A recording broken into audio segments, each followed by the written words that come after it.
But it's all right. All right, let's see. Actually, what's it look like? Okay, so it just... Yeah, that's about the time I stopped, when it's like, oh, well, people... Weird shit's happening, and I don't know if it... I just couldn't fully grasp it because I'm still a little sick. Or if just... It's confusing. I'm gonna put it to 50-50. Could be me, could be the game. All right, so we found this journal that Bailey psychically knew was there because I guess he's in my head and he's not really radioing. I still don't actually quite understand what's going on. And the one thing we know now is that the map page specifically is horribly unoptimized. For some reason, just the map. I get encoding errors when I go to look at it. All right, so... Where do we want to be? Not down there. I am pulling up the map. I'm sorry that it will create problems. Oh, we have to go into the garden. Okay.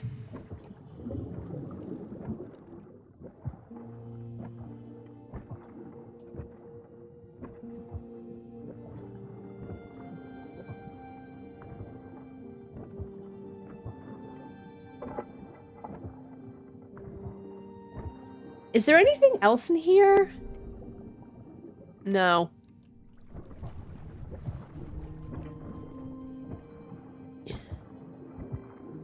Alright, so one half of the garden has some shit going on, the other doesn't. There's also stuff in other rooms, but I don't know if those are just optional. Or if, like, you have to... It's one of those games where you 100% it just by playing. Yeah, we went to the captain's quarter. You see, okay, so there was the captain of Hans and Alex's mother, where they were, like, close together, and I think... I don't know if I can look at the picture again. Or maybe it's in items, to be honest. An old photograph of Hans and pregnant Shar standing close together, holding a stuffed elephant. Okay, okay. So... Alex said she grew up without a father, so those two had a relationship, right? That's what it's implying because he had the stuffed elephant. So did she just kind of walk off and Hans never knew because, like, he was a prominent captain and Shars didn't want to bug him about it? Because I said that now knowing this, it made sense why he was so upset about Alex's death, so we don't know if he knew, but he probably did. So did Shars ever tell him? Because even if he wasn't going to leave his... You know what I mean? Like, he knew, but why didn't she tell Alex? I mean, I always can put it back to so that it's something within the game that's like a big reveal, right? But other than that, I think I don't understand if she seems to know who the father is. Like, even if he wasn't in her life, Shars could be like, your father's a great captain for a great ship, blah, blah, blah, blah, blah. So why not? Maybe she didn't want Alex thinking Dad left her, but then she could be like, you know, I decided to let your father continue being a captain because I didn't want him to feel like he had to leave his dream or whatever, you know? I think I just, that I have questions was this. Colorful band. I still love this observation, which is not, you can like zoom in, but there's really nothing to observe. A braid, what mystery? Everything is a mystery to Cam. As I said, I actually do appreciate the mystery and detective work stuff. Okay, that's it. But yeah, it does feel weird no one at all mentions Bailey or Cam. Like, Alex makes sense, but they do bring up, like, the incident a lot, and no one brings up, you know, it was so bad that 4 people quit because they couldn't handle it. It was the 2, like, junior divers, Cam, who, again, just seemed like, assistant to Alex, and Bailey, who was... I don't actually know. I think it will say in the profiles. Diver support. All right, very nice to me and Alex when we started, so I guess they started at the same time.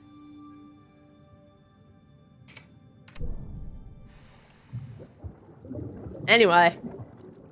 I just, like, have all these questions that points more at why didn't XYZ happen, other than if certain things did happen, it wouldn't be as big of a shock for characters in the game.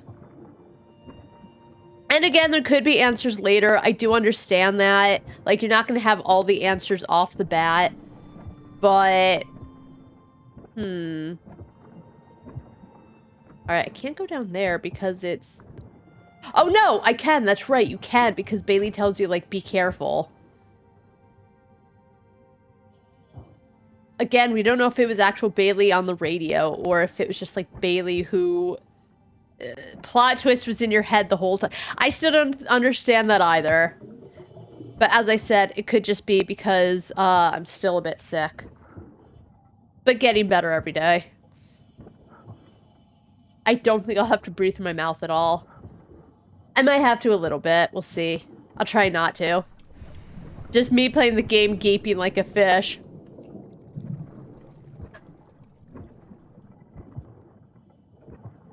Alright, so where do we need to go? I'm going to the evil map again. This room. Thomas's cabin, right? Okay.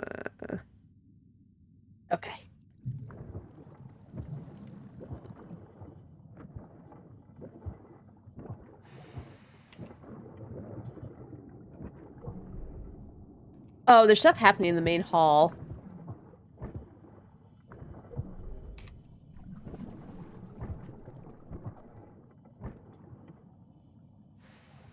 Alright. A quick fix on the boiler. Who found the issue and what was the problem? That book we found. Engineering 101. Right. Thomas's cabin. Boiler details. A cross-section of the Thalassa showing all the main decks, engines, and boilers. Probably Thomas. If he's the one who had the Engineering 101 book.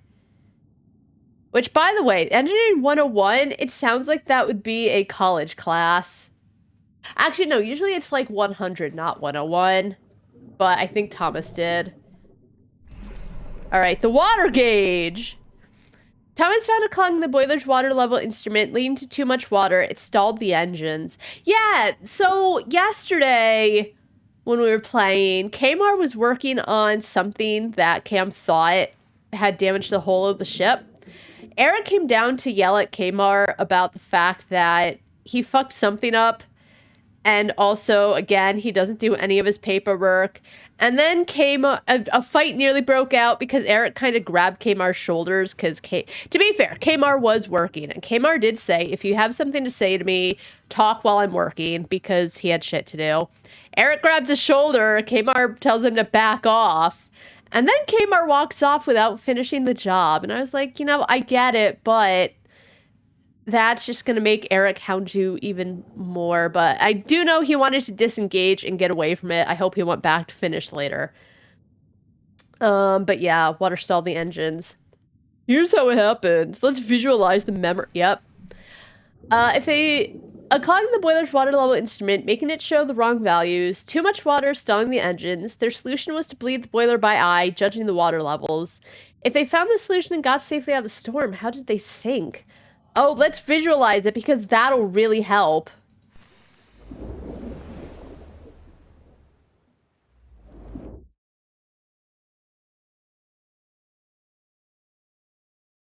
Whatever is blocking the instrument, I can't get to it without taking it apart. Oh, there's no time for that.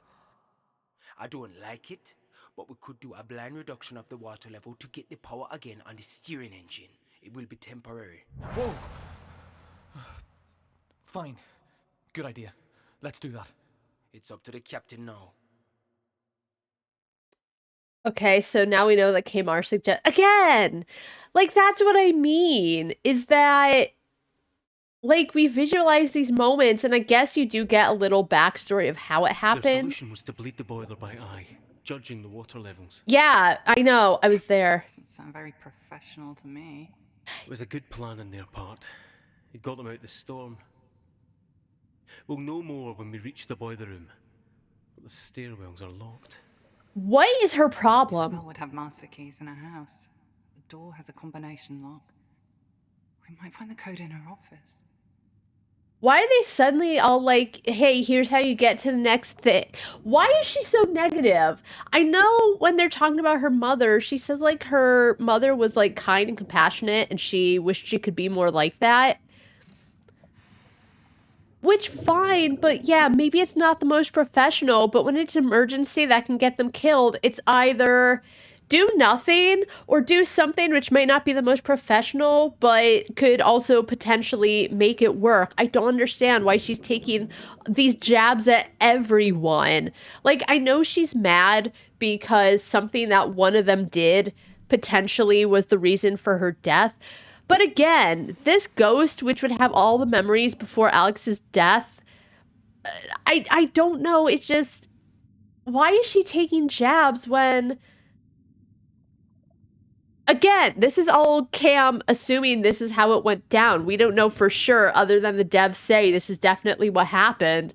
I don't know why she's acting this way. I don't know why I need to listen to her kvetch about, it sounds unprofessional. It's not making me care about her anymore. Like, there are people like that, right? They're just super negative Nancys. But as I said, they already, in my opinion, don't do a good job of making me feel all that saddened by her death. Feeling the grief and feeling the loss. So...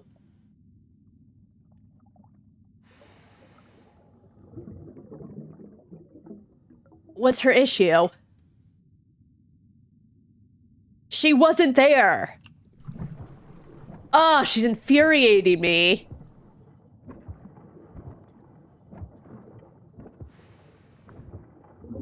And it's one of those things where, as I said, like, even if I dislike a character, I'm so happy for a character arc. Like, I did not like Yukari at the beginning of Persona 3, but as the game went on, I actually did come to really like her a lot by the end. So I'm all for a character arc and going from, like, I don't like them to I do. But just as time is going on, I'm liking her less, and I'm trying, but just... you can only be so much of a negative Nancy. You only get so many chances before it's like, why did you make a character that supposedly you're supposed to be cheering for, or supposedly I feel they would make you want to like? Maybe not, right? Like, if you try too hard to make a character likable, I don't think it works out because they are trying too hard, but just...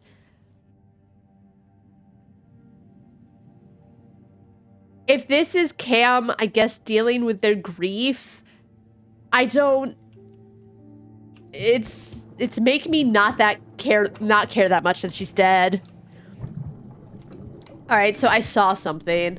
Drawer, of course. Again, I think the reason they're now telling you specifically where to go is I think we are getting close to the end. And,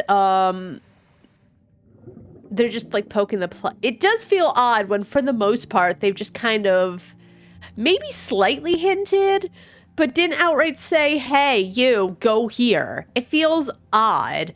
And I know I've said before, like, I don't always love games that, you know, figure out yourself. We're not going to hold your hand, because I do think that there is always at least something that should at least point you in the right direction.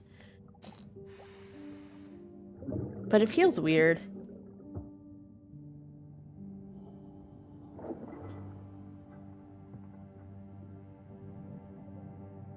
Also, there's something in the kitchen I can open with a knife, so we're gonna go there next. 4253, of course. That's very convenient that it's written really big. It's, like, annoyingly convenient. Like, I think it's BioShock, but there's other games too, where you can find codes for things, but you actually have to, like, look. You need to actively look for it, not like it's just kind of there easily for anyone to find.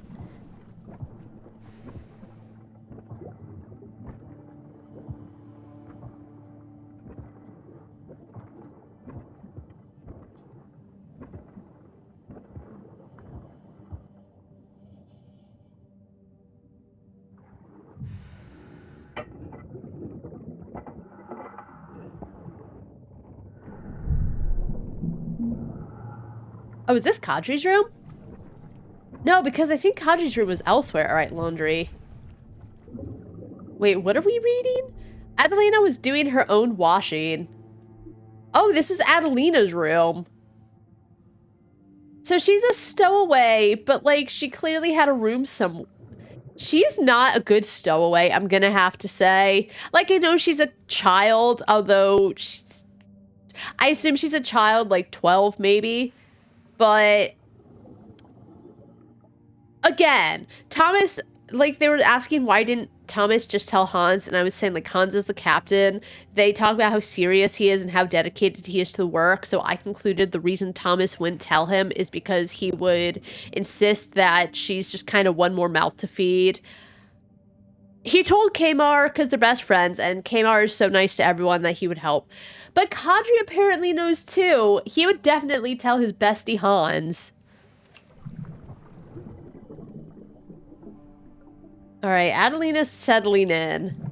Again, why is everyone so hunky-dory for her to stay? Why would Kadri be so hunky-dory for her to stay?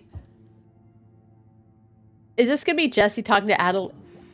That's not a stowaway. That's one extra passenger. She seems to be fitting in well. She's won over Kadri, which is no small achievement. You have to admire her, really. Do we? Admire her? How so? Her tenacity. You must have an adventurous soul to make such a leap of faith. Stow away to see the world. The whole affair was a huge distraction from the expedition, however. Adelina was running away from trouble. That's the impression I got at any rate. Are you a bit of a romantic? The way you speak of adventures? Well, isn't that why we're all here? The thrill of uncovering the unknown? It seems a far cry from your beginnings.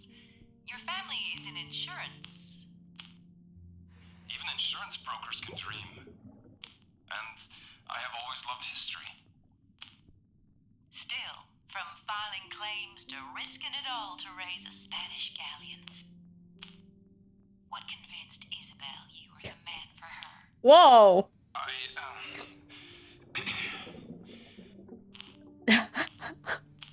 She's definitely. I've done considerable research into the period. Even published a book.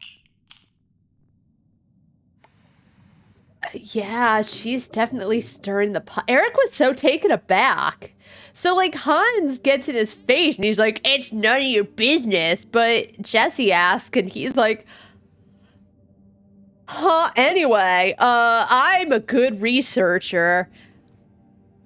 Also, like, so Adelina was a stowaway, but eventually everyone found out, and I don't know if they put her to work, but, like, she's not a particularly good stowaway if everyone found out, and supposedly they have no problem with her. All Eric said, I'm shocked Eric doesn't have a problem with her. You know, like, well, I did say that Maria calls him a grouser, and he definitely has issues with Kamar and absolutely no one else. Which it does feel like he's, like, zoning in on Kamar. She's the worst again, she's 12, but it does feel odd that even, like, the most persnickety guy is A-okay with it. First time Guardian, Mechanics Almanac, U.S. History. Alright. Sure. Alright, let's go to Thomas's room. How do you get there?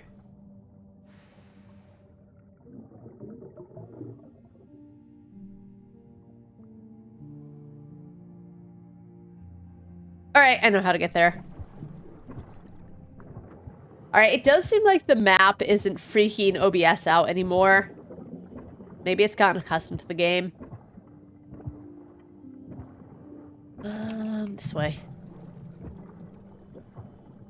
That wasn't the way. Oh, you know what? I think we need to go through Isabel's office.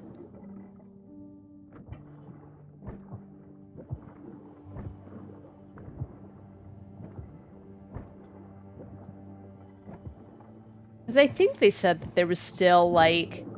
It was technically an area of interest or something.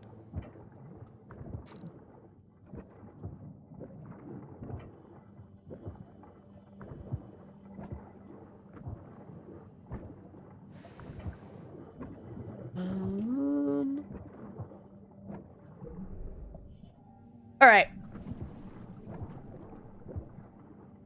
Oh, you know why? Because I think I opened a few doors and it used to actually take longer to get to this. Or no, I think I'm thinking of the area where, like, Alex and Cam stayed.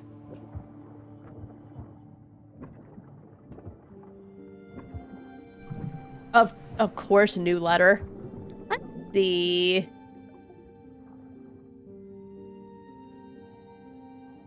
Dear Thomas, I hope this letter finds you well. How is my old ship?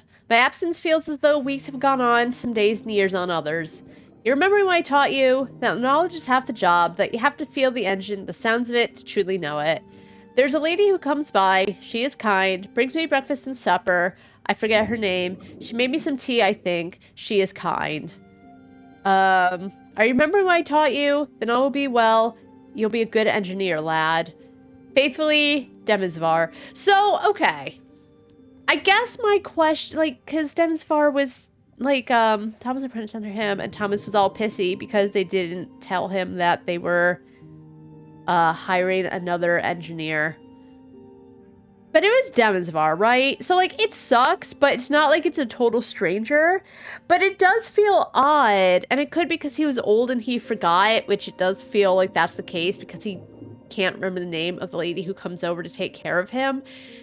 That A, he didn't write down what he did, and B, that Hans and Isabel would just simply, you know, let it slide. Isabel, it does feel like she had other things, like, on her mind, so it could have slipped her that he didn't, you know, make records of what he did. But Hans does feel like he'd be so by the book, and Eric too. I'm sure he was in on it. So it is a little shocking that Demisvar just didn't write any of it down, but as I said, I can let it pass because he seems really old. Yeah, we need to look at the... That's what I mean. Like, sometimes they have these animations that are just kind of there. Is that Rambling Letters? Okay, so there's more... schematics.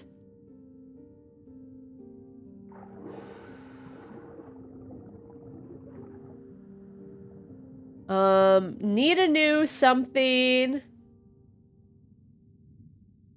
No, this isn't right. Red tuber, all wrong.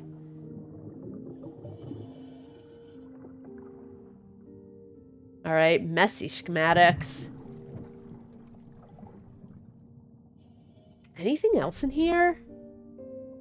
Nope.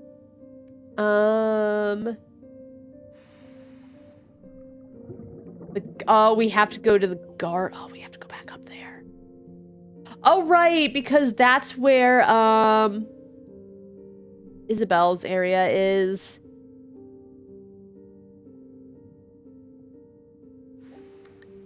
It says Cam's cabin is of interest. I don't know if I can get in there, though.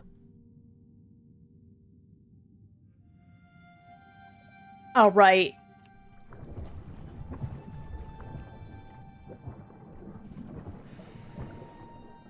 I wonder, how do I actually get there, though?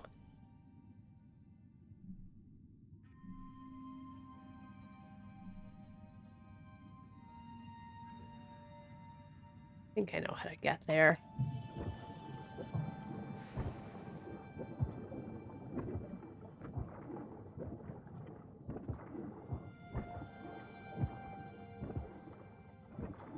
Still requires a key, which I don't think I have. I remember you could get there from the engine room, and I know that there's an area in Alex's room that... So I don't know if I can actually get in. I'm trying to remember how to get there. I remember the look of the area to get in.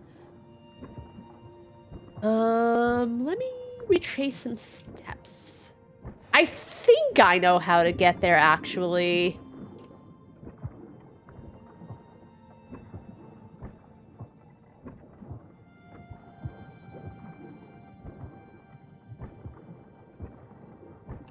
Something wrong with Hans? Yeah, he was really upset by the death of his daughter.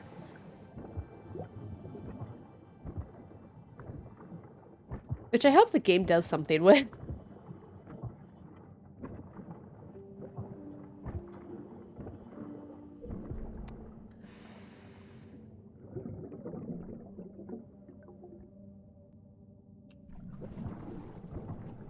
That's so annoying.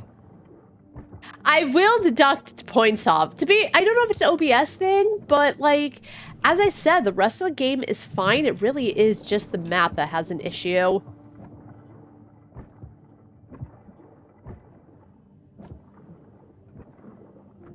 Alright, I found the way.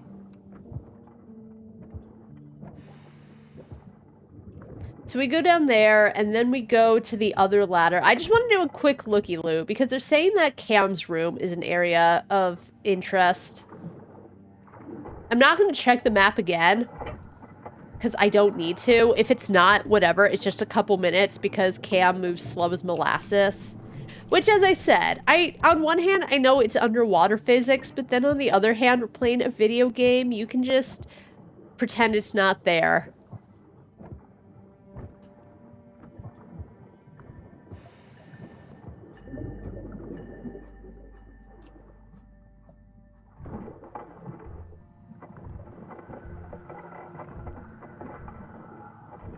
My immersion.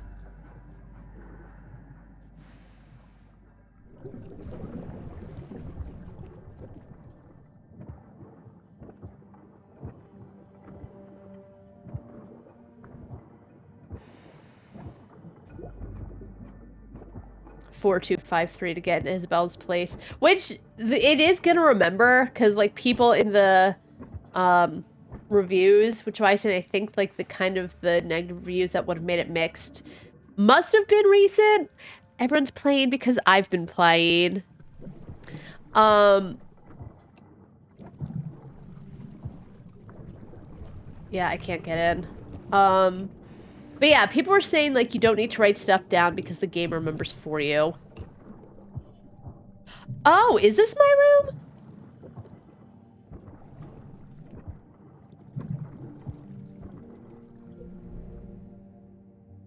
Yes.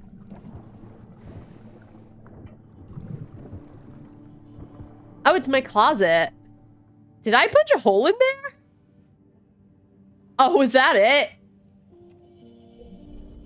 Okay, that was it. What's the mystery that's... Oh, there was a hole in Alex's closet who had done this. Oh. All right, let's see. Signs of consequence. Oh, what was it? Banker check for 100 was found in Alex's cabin, torn up, and subsequently pieced back together. Serial number is 30067, but the signature is illegible. What else? I think she was like... Some papers were found in Alex's cabin. They contain information about the Thalassa, a crew manifest dating back to June 1900, a map going from New York, and a note, 13th of June.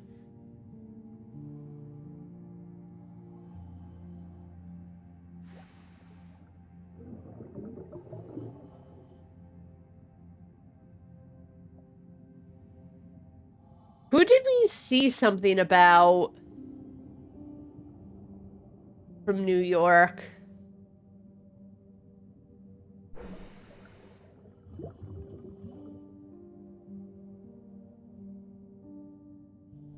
Was it Hans? Nope. Oh,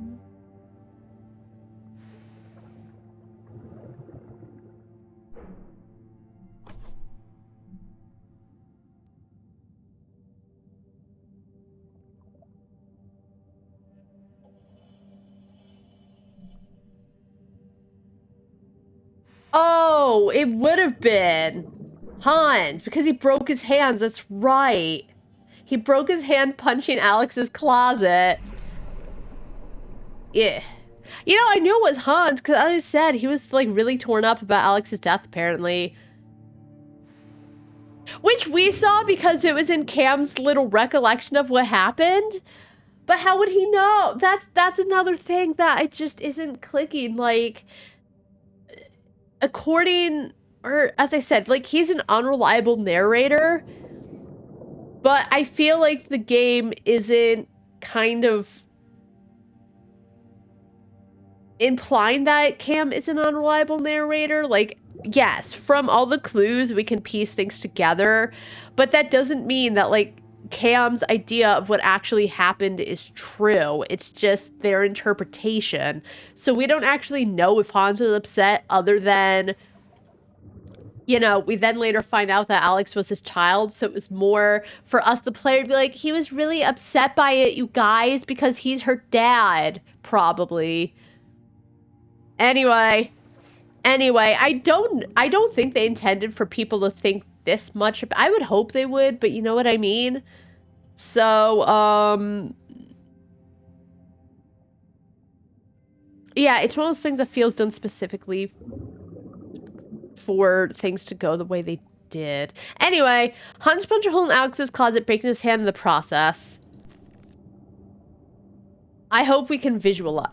Oh, we can't. Hans punched a hole in Alex's closet, breaking his hand in the process. He came into the infirmary to have his hand mended June 8th.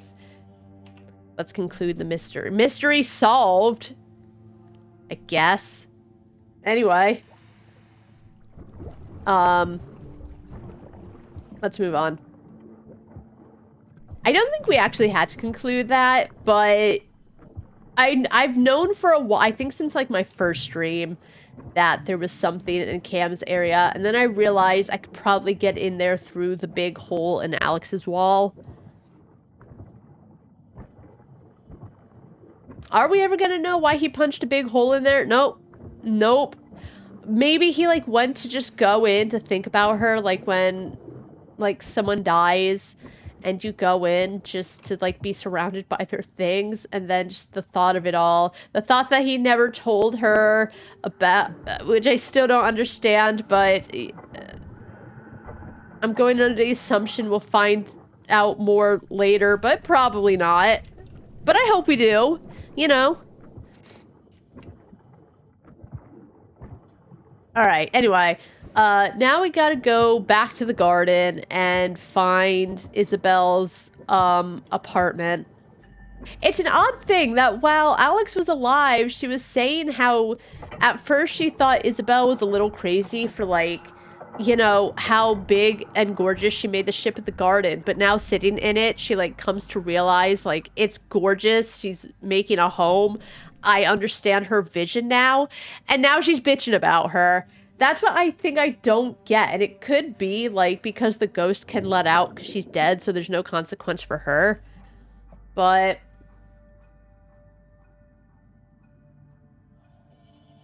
I just don't understand the back and forth between the Alex we see in flashbacks and just Alex bitching about everything now. As I said, she could just be like an angry ghost. That could be the case, but like, I don't know, it's odd. Alright, so how do I get to the garden?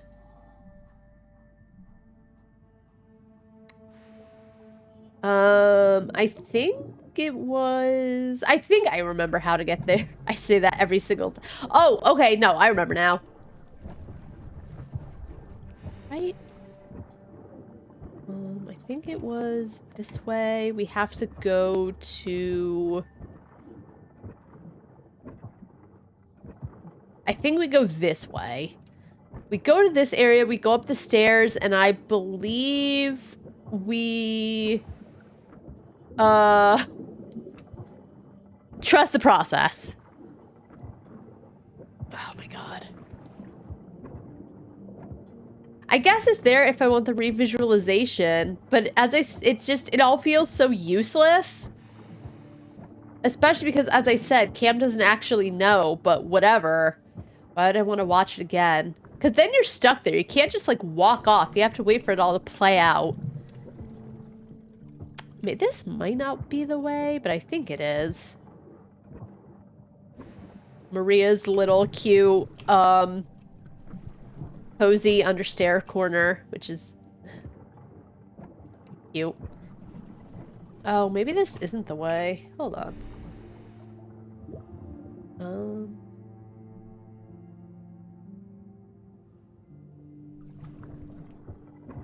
Oh, how did I...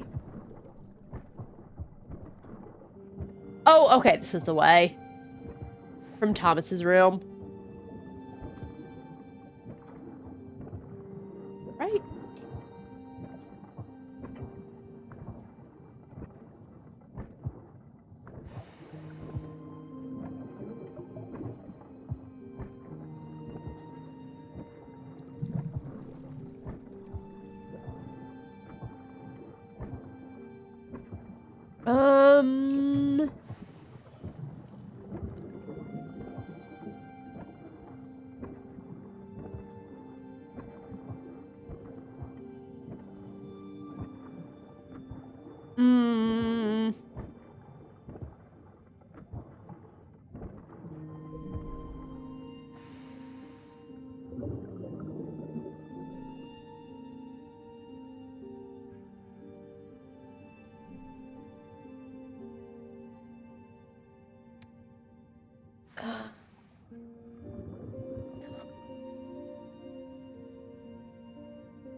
I hate this bow. That's another reason I'm actually kind of hoping to finish the game today.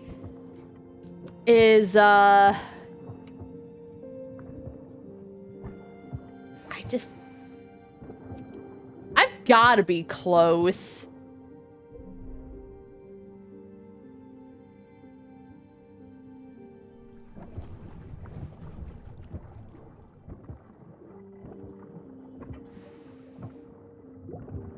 This might not be it at all. So this is back to the main hall. Oh, was it this way, actually?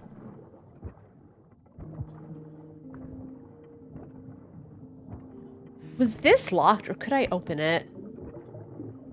No, because that leads downstairs, and I need a key.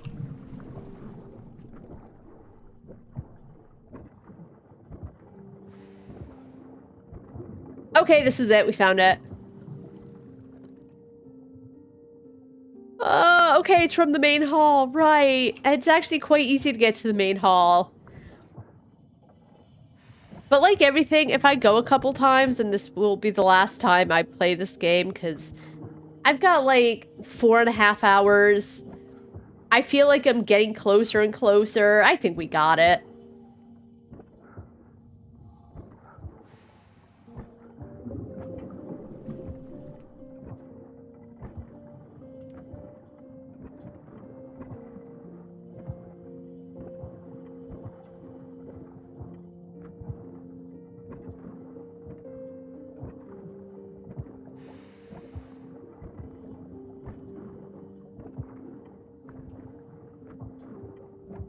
I do still partly wonder if Cam's even alive. Cam? What? Please, don't do this to yourself. What? Cam, I'm over here. I mean, what else am I gonna do? Oh my god. I can't move. Can't feel my leg. My suit is... Get me out. Good. If you can cut the mask free. Oh, damn it. Water's coming in faster now.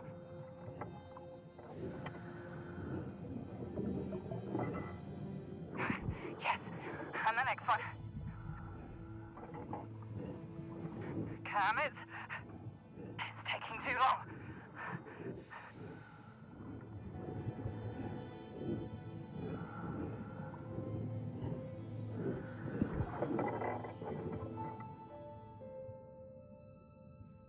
What did you wish for?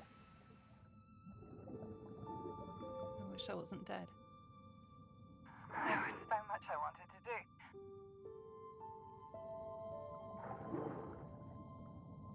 Anyway, like, I do feel bad that he feels bad, right? But just... How? How could you? You left me. Did I? Nothing could have been done. Shouldn't have died like that. That's not my Please problem. No one is to blame. Someone did this.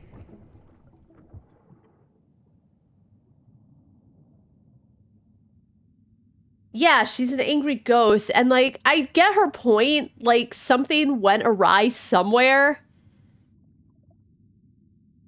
Again, like, even if someone was responsible, it wasn't done maliciously, right?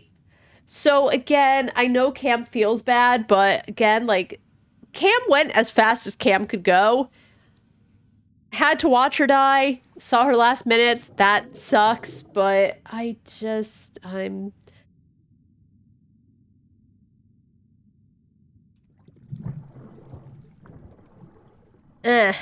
about it. As I said, it's like the weakest part of the game, in my humble opinion.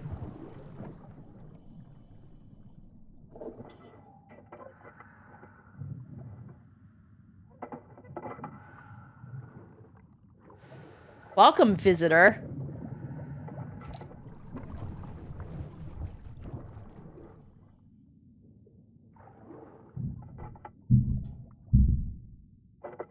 Cute.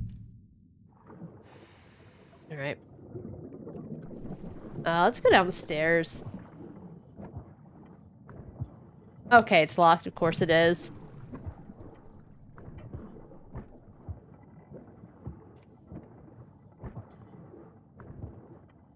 This is us. What happened to this place? All the things are gone. It's empty. It's definitely not due to the ship sinking. It doesn't matter. We're here for the master keys. It is pretty swanky. Which is what I would have said before I was rudely interrupted.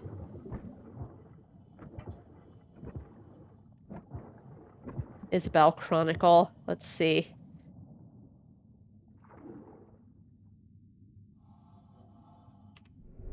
A terrible inconvenience I found. My former husband was a good soul, but had very, how can I put it kindly, limited insight into our changing world. No, I would never rush into making the same mistake again. There's an expectation to give up so much. Your autonomy, your fortune, even your name. No, it all seems quite silly to me on reflection. Why do we women need to give up our names? My heritage is very important to me. The legacy of my family. Get 'em! Get 'em, girl! Do not give up your time. Do not give up your name. Just... be a strong, independent woman. I'm 100% behind her. He should take her name.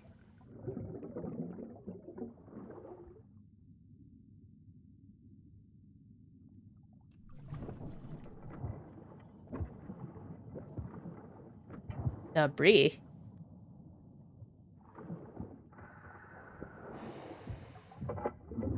Okay, so Cam can't fucking open a door, but can easily move a couch by themselves. Okay. Alright, I believe it. Underwater.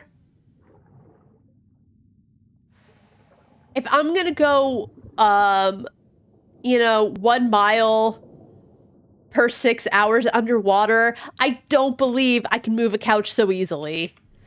Let's see. Astor & Co., 1055th Avenue, Jonathan Astor, auctioneer. Greenwood Estate sale of paintings, art objects, and historical artifacts collected by Isabel Greenwood. Let me guess, she sank the ship so no one would know that she had, like, all these things she was selling because she's so evil. I hope that's not the case, but as I said, like, Jesse was talking about her being top brass and having Eric in her pocket, and then Alex just started saying how, like, this is what happens when you know, put money before people and everything, even though, as I said at the time, we don't know that. She's just pissy because she died because Isabel was having money issues. Let her sell her things. She didn't do nothing wrong. I'm on Isabel's side. All right, let's see. Isabel's apartment looked very empty. What had happened there? Yeah, she sold her stuff. What's your point? Also, I don't think that was this. Oh, okay. So I thought that picture was taken in the mess hall because there's a piano. All right, a photograph of Isabel looking out the window of her lavish apartment, just filled with paintings and artifacts. No, filled with painting and artifacts. It's just one painting. All right, cause of change, financial troubles, and what was the solution? She sold all her shit.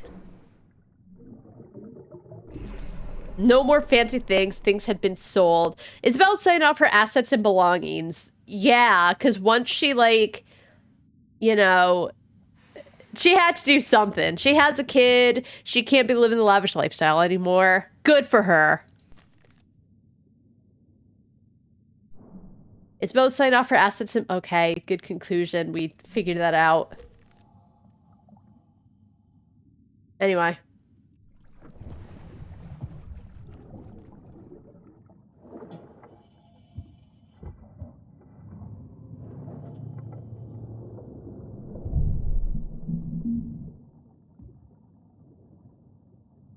Did she bring Eric with her? Although I guess she did say men ain't shit. I'm not marrying again. Blah, blah, blah, blah, blah. Fuck 'em. Good on her.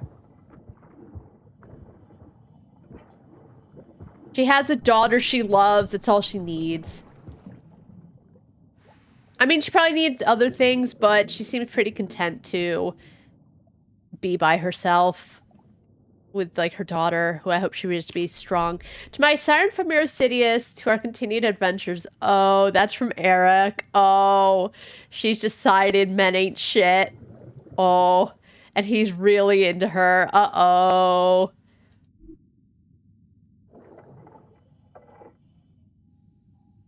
Uh-oh. Eric and Isabel had been working closely together and had a shared love for adventure. How did that affect them? All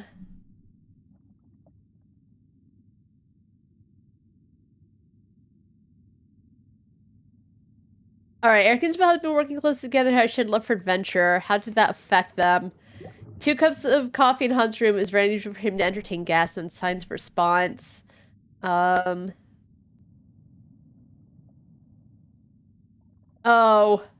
Oh, he wrote that love poem. Your serotonin has me enthralled, but I know your past has you stalled. My turtle dove, let me prove to you my worth. My love, do not turn me aside again.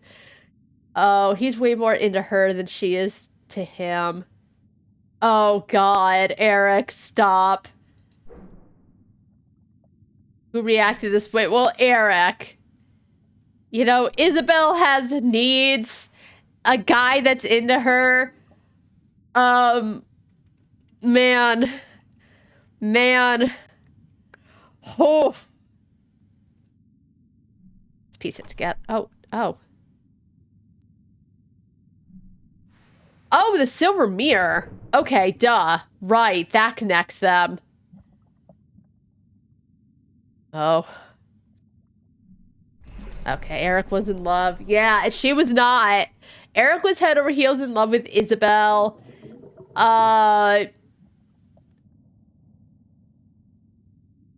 Super racist, but supports strong women. I don't buy that. The strong women part. But you know what? He was in love, probably for her tenacity. Oh, boy. Eric was head over heels in love with Isabel. What was her view on their relationship? Not good. Also, what's with this picture of Eric? It doesn't look like him at all. What's with these pictures they're like, they're not bad. I actually do really like the art style, but it doesn't look like the characters they're trying to portray. Yeah, let's visualize the moment. That'll help. I am a snoopy little snoot monster. Your siren song has me enthralled. I know your past has you stalled. All right, Dr. Seuss. My turtle dove, let me prove to you my worth. My love, do not turn me aside again. Ah, nej.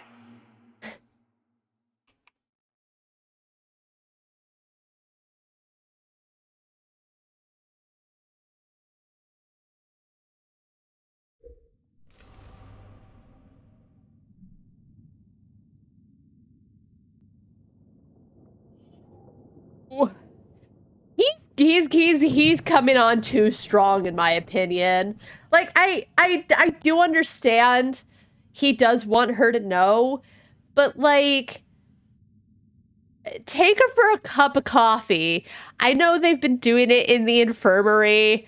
I understand. But like going in strong with the I am so in love with you. I love you, my turtle. That's going to turn her off. Here's the thing, even if she wasn't just done with men, which it really seems like because, you know, she got married and apparently the guy was just not looking towards the future and was stuck in his ways. He's really coming on too strong. Especially if she doesn't want to get married, like, the thing to do would not be to, like, just keep enforcing, I love you so much. I know that you had a bad past with your husband, but I could change that. I know you're stalled, but, like, I love you. Stop. Stop, Eric.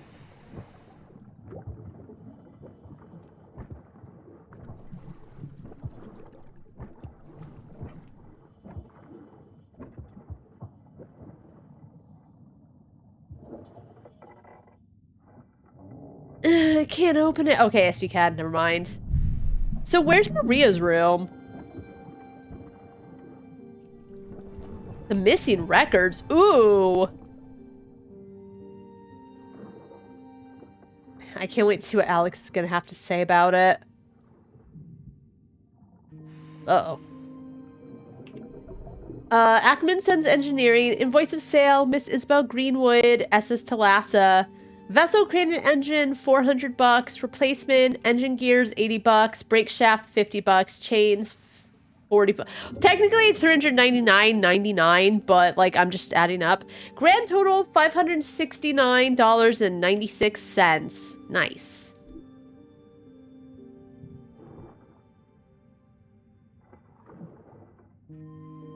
All right. Isabel was lying about her finances. Her stocks had plummeted. What was really going on with her finances and how did that affect the ship? As I said, she had to get cheaper parts because of it. All right. Isabel was lying about her finances. Her stocks plummeted. What was really going on? Crane parts data, crane parts invoice, situations consequence.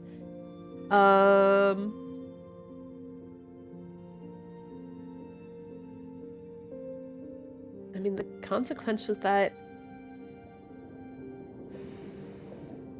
Eric was tasked by Hound to investigate the crane accident to figure out the cause. He was looking into Thomas's design. The part purchased by Isabel came over to works in assembly. That, and then evidence of her character. Oh, where was it?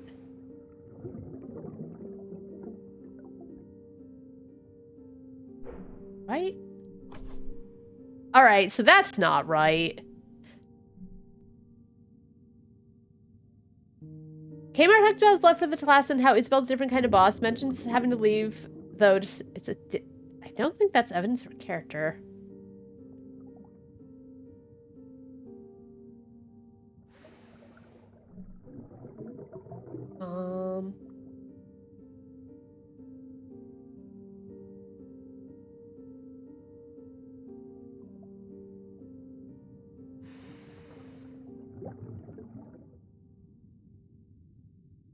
Oh, that? Not like Isabel.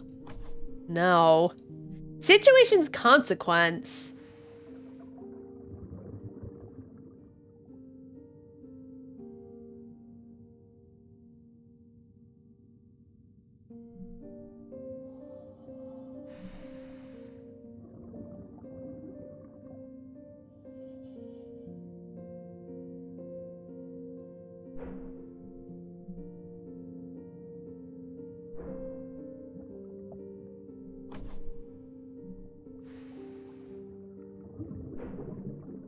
Okay, oh, God.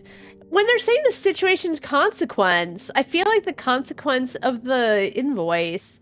Oh, Isabel spared no expense, spending a small fortune on it and spare parts from the outset. Okay, I should have looked at that. She spared no expense, so I think it was this.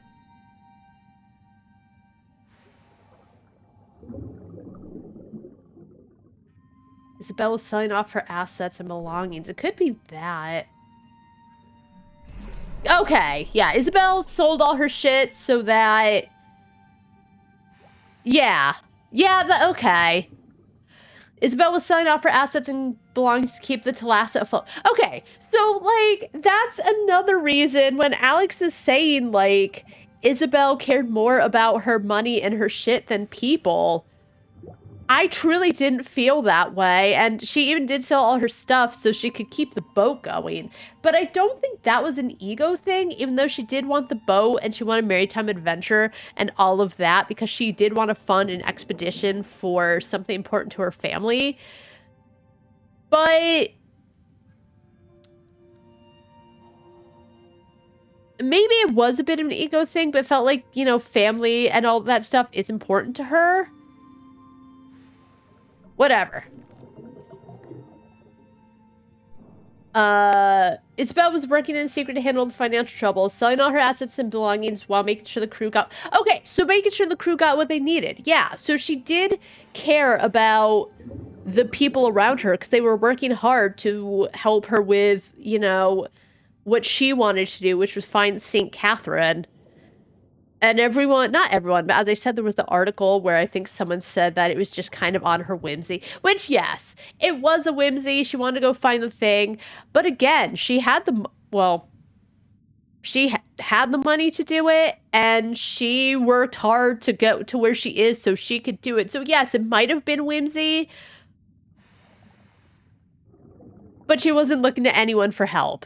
She didn't let anyone know about her financial trouble. She wanted just everyone to be set, and so, like, no one would worry about it.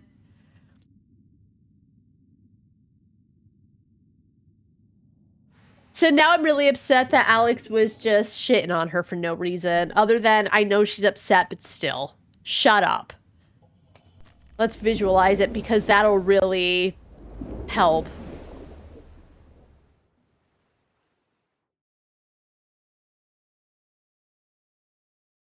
Hi, Maria.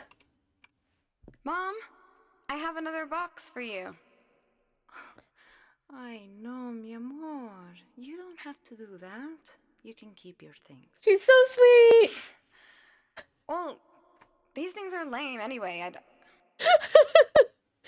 Oh. rather not have them, actually. So. Oh, she's so... I'm so proud of you. She's so sweet.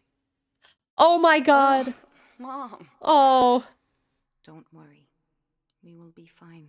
Oh my god. No, I know Oh. we'll be fine. Oh.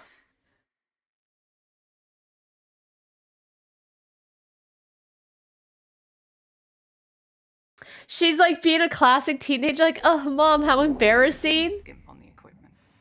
Yeah. So something else must have caused it. Yeah, Alex, do you feel bad? You were talking shit about her. Someone else. And saying, like, she loved money more than people, but no, she didn't. You were talking out your ass. Anyway, Maria is so... She's, like, the best character in my... I love her. Thomas is fine. He's okay. Kmar's pretty great. I'm on Kmar's... No, I'm not, like, fully on his side, but, like, I think Maria's probably my favorite character, in all honesty. Like, yeah, she is a hormonal teenager. She's gonna be a little snotty. I'm not even snotty. Like, Kadri was kind of talking about her, but at the same time, like, anyone pisses Kadri off or slights him, he, like, gives them shitty food. But, like, she's even giving up her own stuff because she knows about the financial troubles and just, like, you know, no, I don't want this because it all sucks anyway, so that Mom doesn't feel bad about, you know, Maria trying to pitch in. What a sweet kid. Oh my gosh. Ooh, master key. Okay, hold on. All right, let's grab the master keys first of all. And then I'll keep snooping around. Jingle, That's it. jingle. Now we can unlock any door in the ship. Woohoo!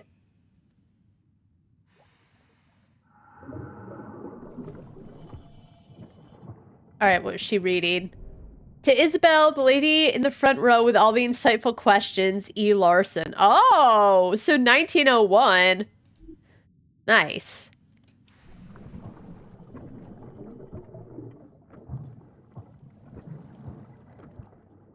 Oh, that lovely. All right, let's see. Anything else? There are a bunch of locked doors we can open now. Oh, we can get into Eric's room. Nice. Oh, there's the Astron Co. Greenwood Estate Maria's box. All right, let's go into her room now. Let's go snoop around for our favorite character.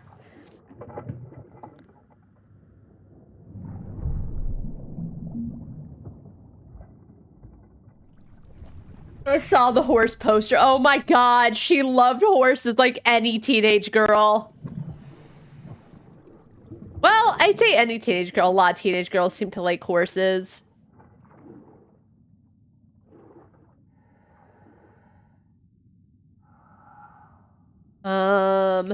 It's hard seeing Kmart around the ship each day. Adelina understands, has been very... So, she's the stowaway that everyone knows... I guess stowaways, like, it doesn't mean a secret, right? But I assume... We're Googling again. Hold on. But I think stowaway means you, like, hide on a ship.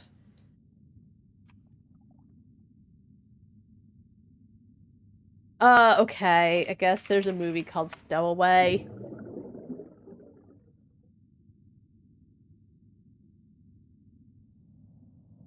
A stowaway is a person who hides aboard a ship, aircraft to escape, to avoid paying for transportation or escape the location. It refers to an unauthorized passenger who boards without the consent of the crew or owner. Yeah, so, okay, so I know stowaways sneak on board, but it's like, I think stowaways actually try really hard to remain unnoticed. She's the worst stowaway. Adelina has her own problem too. That goop just keeps fussing over her like a mother hen. I can tell she's getting annoyed. Why does she keep biting her tongue? I told her to speak up. That goop? Is she talking about Eric? Because, like, the only person... Well, the only two people that Maria has issue with is, like, Jesse and Eric. And even though she doesn't really seem to like Eric for, like, a multitude of reasons, she's, like, tries to remain nice enough because apparently Eric makes mom happy. That goop.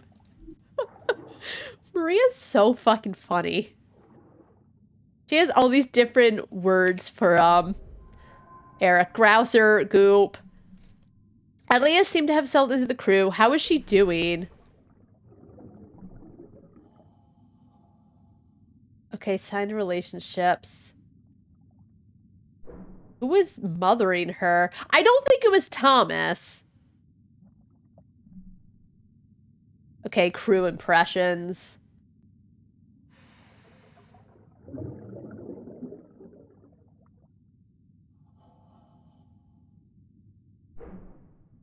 All right, signs of settlement.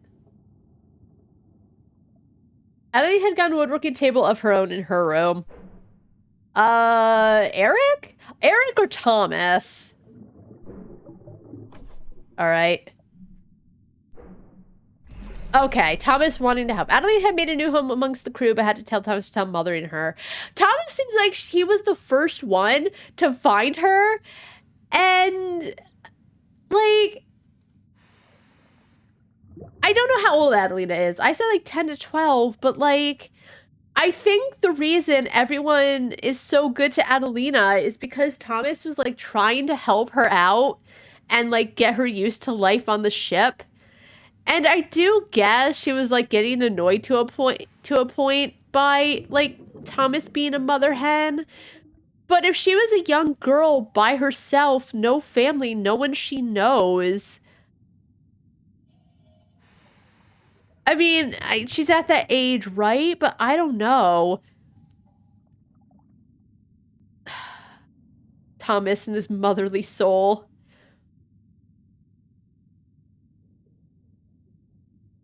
Kadri had warmed up to Adelina. She was also helping Kmart and caring for Thomas. She settled quickly into the crew. Wait, she was helping Kmart and caring for Thomas. Oh, alright. Anyway. I thought it was Eric because, as I said, Maria has a few times she's like, shit on Eric. But was he really mothering her or just kind of like doing his best to care for her? That feels a little cold. Adelina had made a new home amongst the crew, but had to tell... Alright, let's visualize the moment. Complete Adelina's storyline. Let's not prejudge, but I'm still gonna judge a little. Thought I'd see how you're doing, as I was just passing.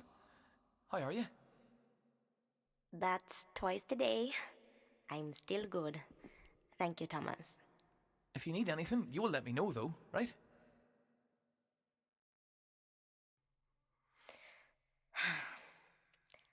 I know you spoke to Kadri without asking me. Oh. I need you to listen. Can you not do that, please? I can stand on my own 2 feet. Sorry. I'm just trying to help. I know. And you have. I'll ask if I need help. All right. I'm trying to understand. I'm looking forward to dinner. Oh. Mm-hmm. Okay, all right. So she wasn't like... She's so like... I do understand there is a point where like everyone's accustomed to her, but again, I understand. That girl had gumption. Maybe she could have rid him of his savior mentality. Wow, why is everyone shitting on Thomas? His savior mentality? He was just helping a young stowaway to like get acclimated, help her like get better with the crew so that she's not like feeling like she needs to sneak around. He's trying to help a young girl. Like, I know she said, oh, this is all what Cam assumed happened still. But like, I didn't ask you who, but you talked to Kadri. Like, yeah, I do agree. There is a point where he doesn't, like, need to go every 5 seconds and, like, check in on her. But I wouldn't call that a savior mentality. He's just looking out for her because... I'm sick of these two. I wish they would go. I mean, Alex sometimes is okay. Bailey is sometimes okay. What savior mentality? He's helping someone out. And yeah, he's like a little overbearing. But he did even say he's trying to understand. He's like trying to be better about it because he knows like she's starting to get the hang of it. Oh my God.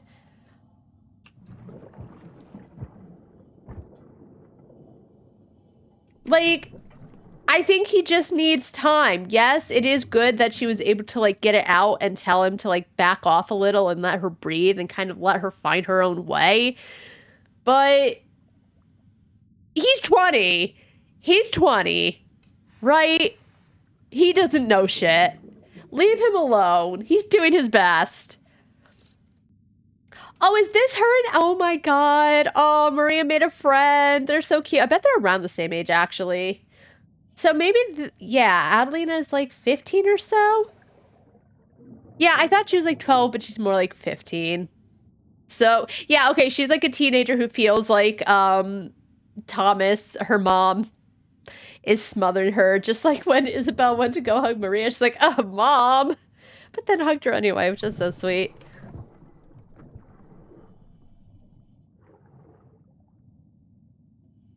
Oh my gosh. Oh my gosh. Oh. Oh my. That's what I mean. Like, they talk it's about grieving the loss, but who gives a fuck about that? They're not doing a good job, in my opinion, of... Because they just keep going back to that one whole minute we saw. As I said, I feel like if they did more to, like, cement Alex and Cam's friendship, I think that could, like, help put more... like history and put it a little more in perspective, but all they're doing is continually showing that moment, which, you know, I know that does happen. Like, you think of your last moments with that person, but like this shit has me in a chokehold, not Alex. That's so sweet. Maria had her camera and she was just taking picture. Actually, who took the picture of Maria and Adelina though? Maybe Eric. I don't know. That's a sweet picture.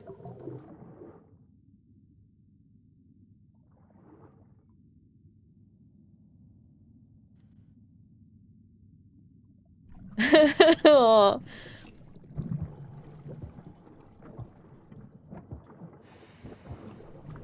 Yeah, Isabel's finances were in danger, so she was trying to make a life so her and Maria could live on the open seas.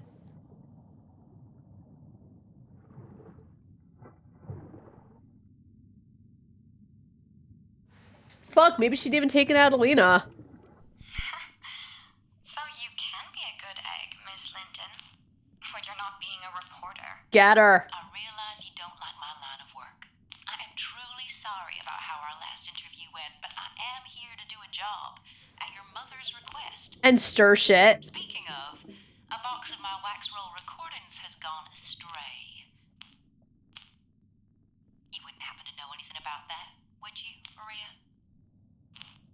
Nope. That's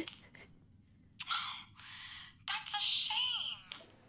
No, I would not. She's not good at lying. All right. I'll be having a word with your mother then. And telling her what? That her only daughter is a thief? Get her, Maria. I think not, Jessie. Besides, I have no idea what you're talking about. She is, like, teenagers are the greatest liars, but it's the tone of her voice where it's so clear that, like, she did it, and she's just sassing about it, right? Like, I'm not really a liar. I'm trying to think the last time I lied. Probably not, because you know what? There's really no point in lying, because it's either you lie and eventually you get found out and it makes it all bad, or you're like, you tell the truth, you deal with whatever you gotta deal with. But then it's like you come clean, so you're really not losing people's trust because you were lying for so long. I don't think that's the case here. I don't think Maria cares what Jessie thinks about her. But, she's making it so obvious that she's lying. Oh my god, Maria. I still like her, though. I'm gonna be honest. Like, she's being kind of stupid about it, but she's, like, 16.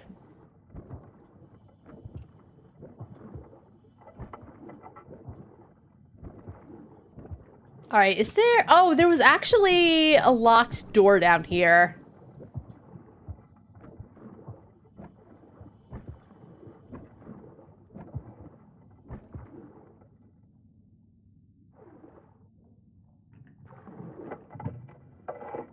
Also, how does he magically know which key's which?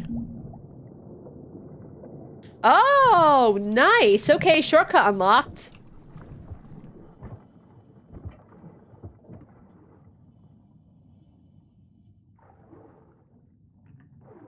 That's gonna be really nice, actually. I like the sound it makes specifically when you unlock a new area.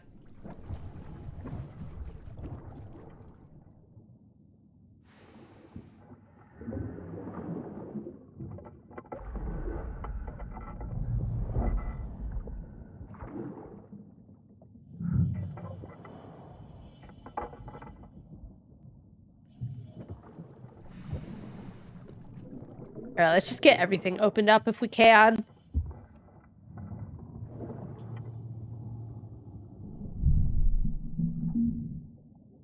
Bum bum.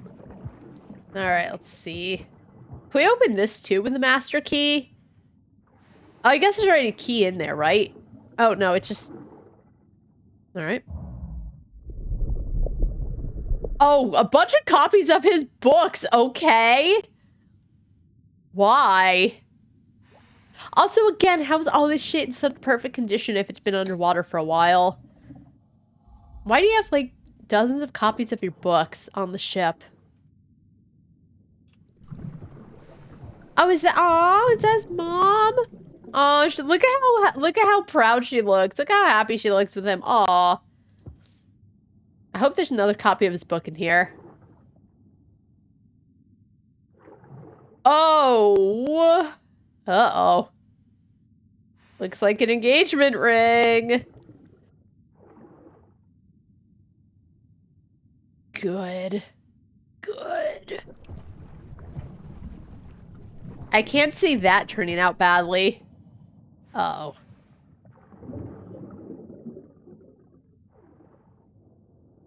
Oh my god. You're the most beautiful woman. You're the most incredible woman I've ever met. I couldn't imagine spending my life without you. Wait.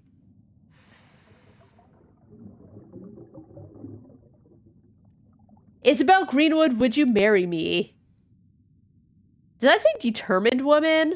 I think that says determined woman. Oh my god.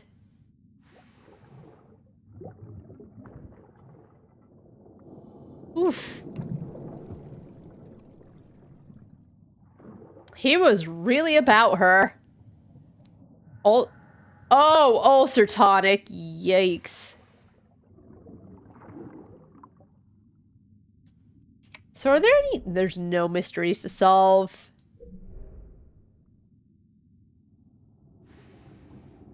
Alright, sign of his feelings.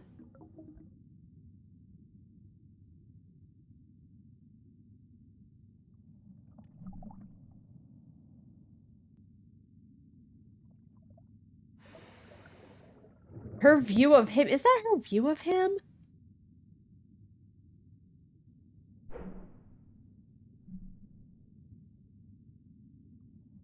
Well, it's her view on their relationship. I'm gonna put that there for now. I clearly don't have enough for it. I wonder if there's actually more in her room. He has a painting of himself in his room. Oh, she painted that. That is still weird, though, to have a painting of yourself in your room. Right? Like, if it's in... And it's the boat, right? It's not like he has a living room he could put it in, which would still be weird, but it would make more sense, because, like, that's where guests would be. That's weird, though. Alright. Oh, hey, we can progress now. Her view of him.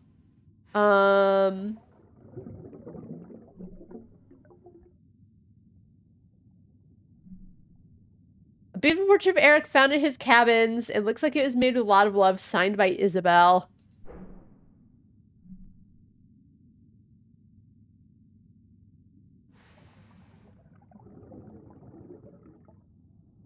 Isabel's looking intently. That's all I can think. Who? What was it? What do they mean, who? Who what? Who is supporting evidence? Who? Isabel, I guess? I don't know. Isabel's response to their arrangement. Alright, gave him attention. Her view of him.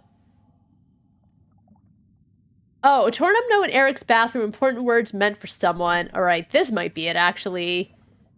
Her view of him, though. No.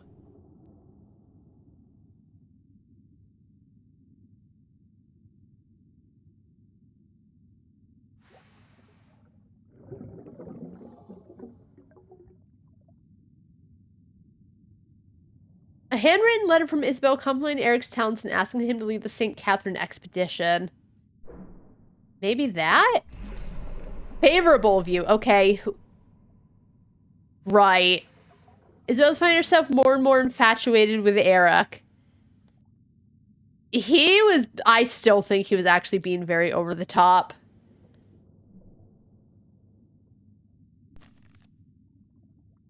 Which I know it happens, but, like, you don't need to... Even if you feel that over the top, he clearly knows that, you know, she doesn't think well of marriage because of, like, her past husband. So, like, with that in mind, he could tone it down, right? Until she, like, kind of comes to more feeling on her own. Eric was in love and Isabel's infatuated with him. How did it go? How did it go? What's the connection? Relationship views. Okay, Isabel Chronicle.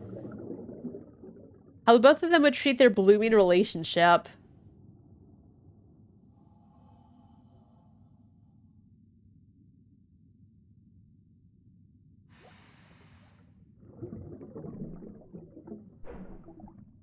Oh,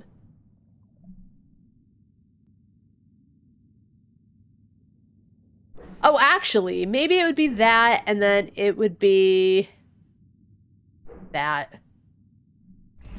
Yes. She valued her freedom. Eric wanted marriage. Eric tried proposing to Isabel, but it didn't go well. We actually, well, yeah, I guess he did actually throw it in the garbage. I was gonna say we don't know, but as I said, just... I mean, in 1905, he felt like he had to get married, right? It's not like now where I feel like the thing would be they just kind of stay together forever but don't get married because she really wants her freedom. Yeah, it didn't go well. I'm still on her side. Because I don't doubt she did have feelings. I just don't think she fell as much into him as he did of her.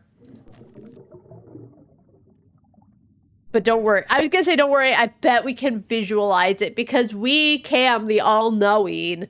We know everything. And the fucking peanut gallery is there to back me up. Eric wanted to take his relationship with Isabel to the next level and propose to her. Upset, she rejected him as she was intent on never getting married again. Also, the thing is, it felt like they got together during a voyage. I actually don't know if... I mean, I honestly doubt dating was as much of a thing. But he was going, like, from 0 to 60. And I'm sure it actually felt smothering, so... I think she did like him, just not that much. Let's watch the embarrassing proposal, though. So, what do you think? Uh-oh. Yeah, that would be great. Not listening, are you? What are you up to? Oh, no. This is romantic. Isabel? You are the most incredible woman I have ever met. Claro, obviously. I couldn't imagine spending my life without you.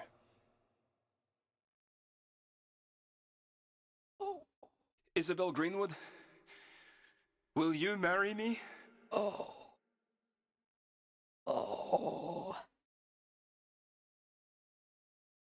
Eric, I thought it was clear to you what this was. Oh. I am not getting married again. Get him. He doesn't deserve you.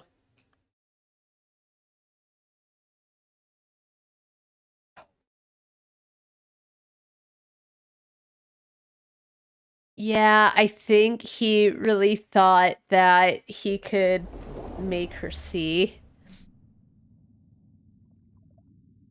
Eric proposed to Isabel. She rejected him as she was intent on never getting married again. What happened to Eric? Oh. Killed himself, obviously. Oh, glass cabinet. Oh, boy.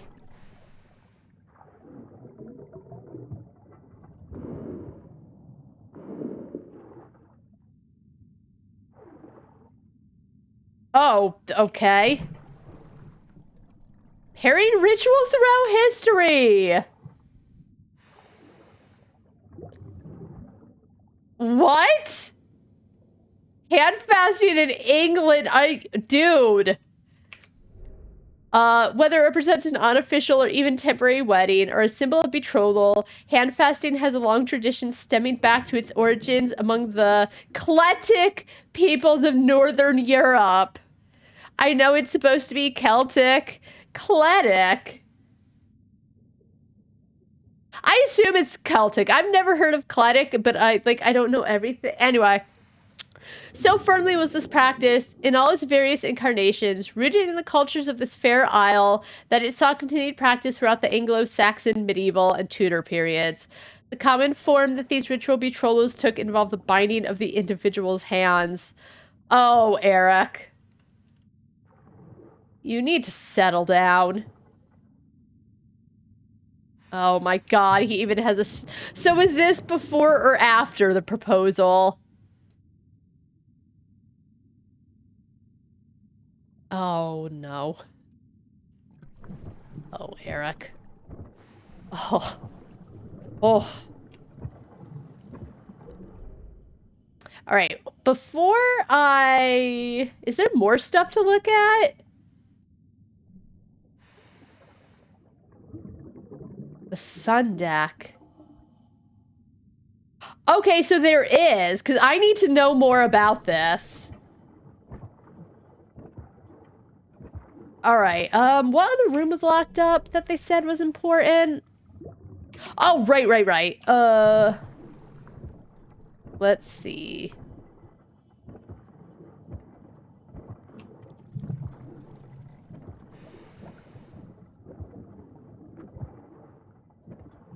Whose room is this supposed to be? I don't remember.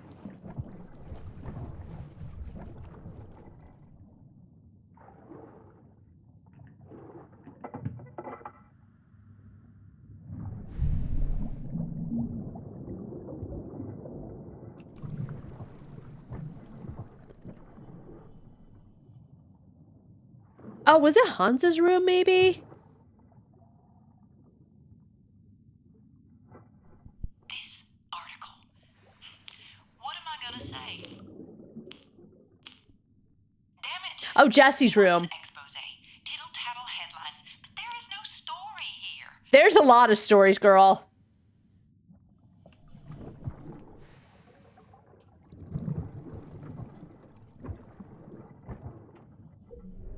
All right, map updated conveniently. Again! Like, I know why. Because, like, whatever this is wouldn't make sense without, like...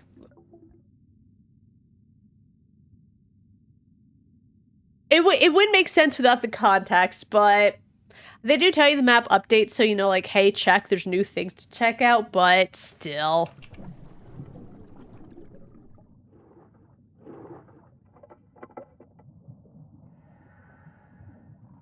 Oh, the Thalassa affair, Greenwood out of her depth. Oh, by... Oh, that's... Oh. Is she? Is she gonna go all about how she's poor? This is why Hans doesn't like reporters. All right, let's go back to Isabel's room. Because now there's a couple rooms, I guess, with like stuff going on. All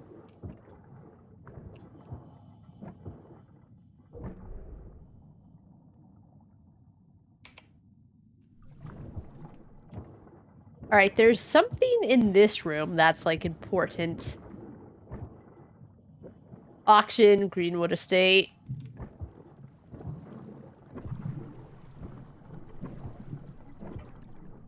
Okay, I can't go out. Oh, wax roll.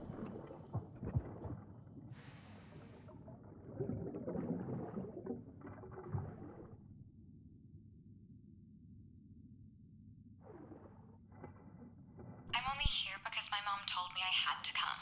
Oh. Well, I'm glad you came. A lot has happened since we last chatted. There's a stowaway for one.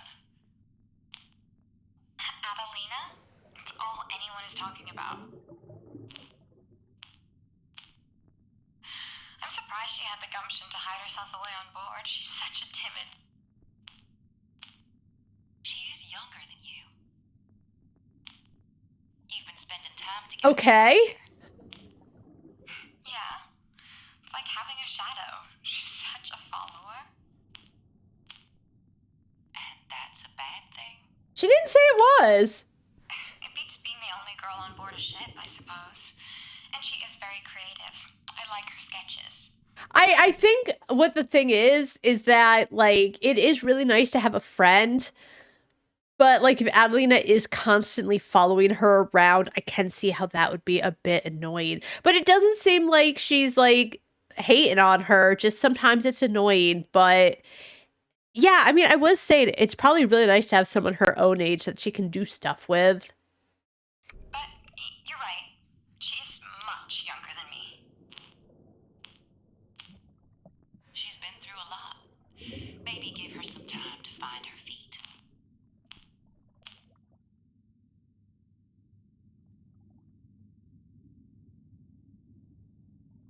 Oh my god, okay. All right, now we can go upstairs. I didn't want to be in the map too long because, as I said, I just know it fucks up the encoding everything. I'm not going to get over that.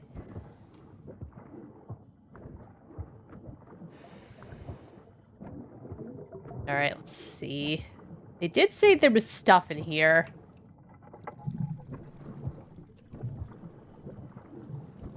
Oh, Book.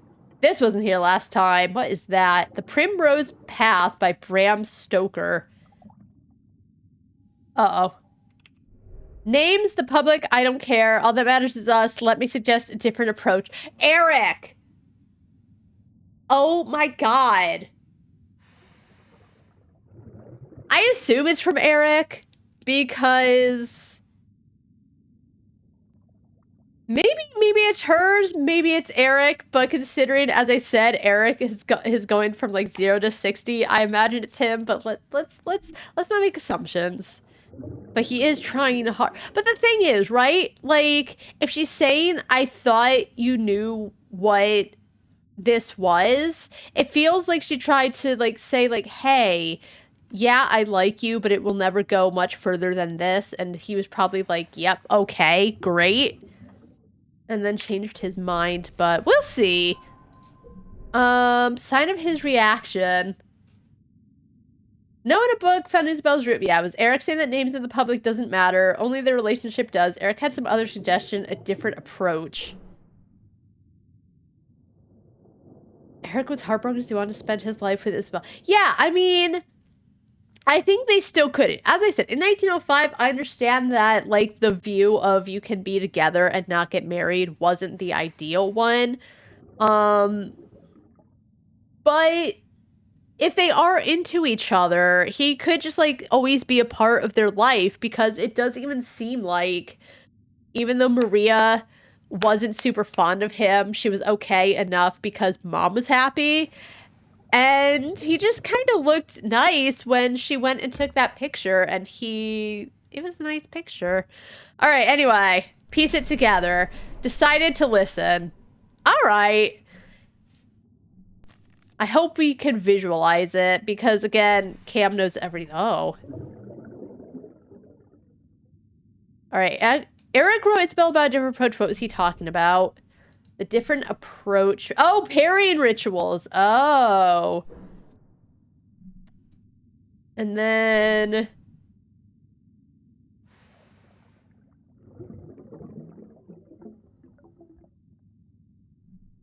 Are either of them even Kletic, though? Because it said Northern Europe, and he's German, I believe they said? Norwegian. Okay, never mind. He's Norwegian. Yeah, I guess it didn't sound like a German accent. All right, never mind. You know what? He's Norwegian. And, I think... Okay, that is Northern Europe. Never mind what I just said. Celtic.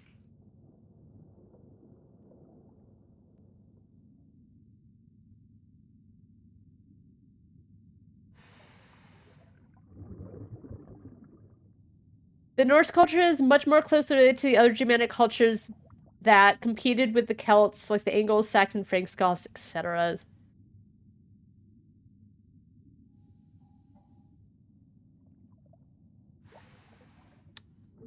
Celtic people. I'm looking at a map. I guess it doesn't matter.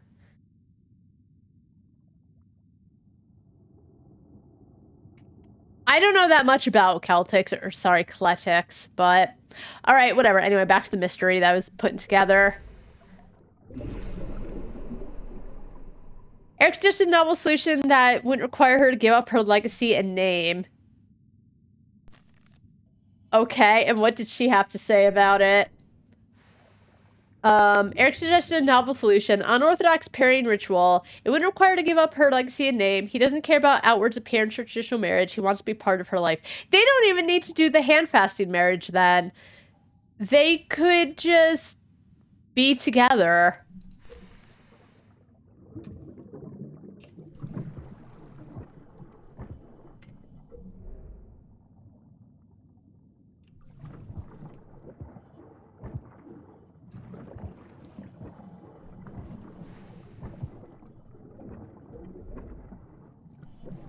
Like, if he truly doesn't want to bother her but wants to be part of her life, just be part of her life. Because that would even be even more unorthodox. I looked at that.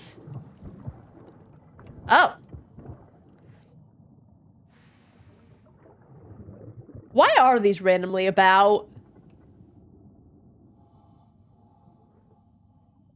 There's a ruckus in the galley. They found a stowaway. Captain, I found the waif that's been eating all my stores. I want her off the ship. I'm sorry. I had nowhere to go.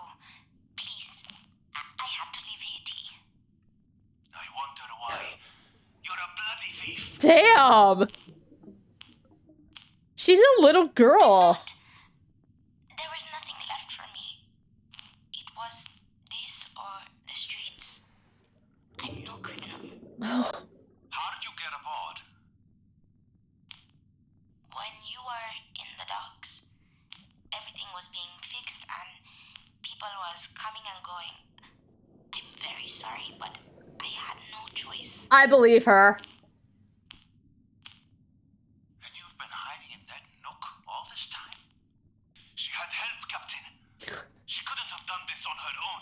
Alright, so Kadri's the one with the fucking issue. Like, Hans just wants to understand the situation, and Kadri is freaking. And I get it, right? Like, she's eating all this food, probably only had enough. Well, probably, like, enough for the journey and then extra in case of emergencies. But he's being really mean to, like, a 12 to 15-year-old girl. He's a grown-ass adult. Hi, buddy. Well, out with it. Cat got your tongue out? Hi. Thomas found me, helped me. But we were already at sea then, and I begged him not to tell anyone. It's not his fault. He's a good man. That foolish boy. Oh, Thomas. Go with them both, Captain. Yeah, Thomas will Make him walk the plank. Please, sir. He helped me because I asked him. He doesn't deserve to be in trouble. I'll pay back everything I took. I've worked kitchens before when I was a kid. You'll see. You'll be glad of me here. I work hard. What's your name? How old are you? Adelina, sir. I'm 13. Alright, I was close. Adelina. Well, I can't turn back and put you ashore. And you have a debt to Kadri to work off. So you'll do what he says, when he says, and you work for him in the galley. You heard the captain.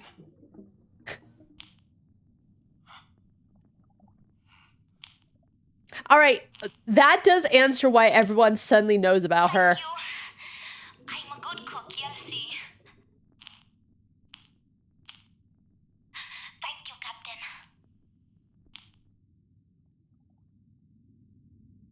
I like how she says, like, oh, Thomas is a good man. She gets her job. But then she tells him, like, back off when he's just checking in on her. She did say that I guess he talked to Kadri. I don't know about what. And she wasn't about that. But it's so, whatever. Whatever. He's trying his best. A little girl called Adelina that had stowed away on the Thalassa was sent to work in the kitchen with Kadri. How did that go for her? Signs of her involvement. Adelia came out record a song for Ethel. In the recording, Adelia talked about being concerned. Thomas has his mind on the engines all the time. Alright, signs of her contributions. Oh, I wonder if that's...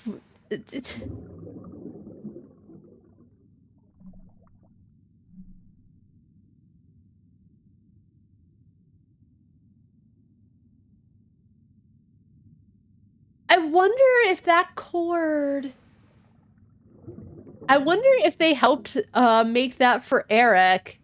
Maybe she made like the shoddy figurine or something. All right, got close to the crew, and I guess made something for Kadri as thanks and carved a cow. All right, Kadri had warmed up to Adelina. She was also helping Kmart and caring for Thomas. She settled quickly into the crew.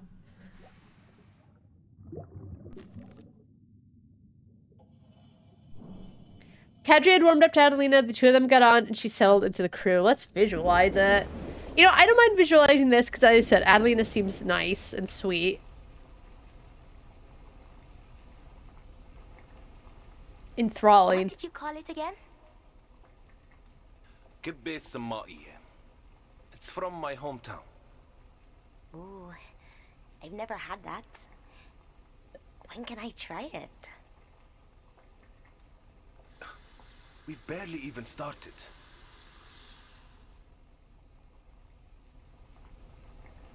How are the vegetables coming along? I carved a cow. It's a cow. It's a nice cow. But we don't play with the ingredients. She's like 13. Shut up.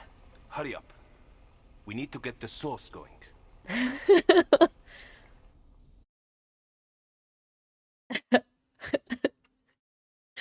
Oh.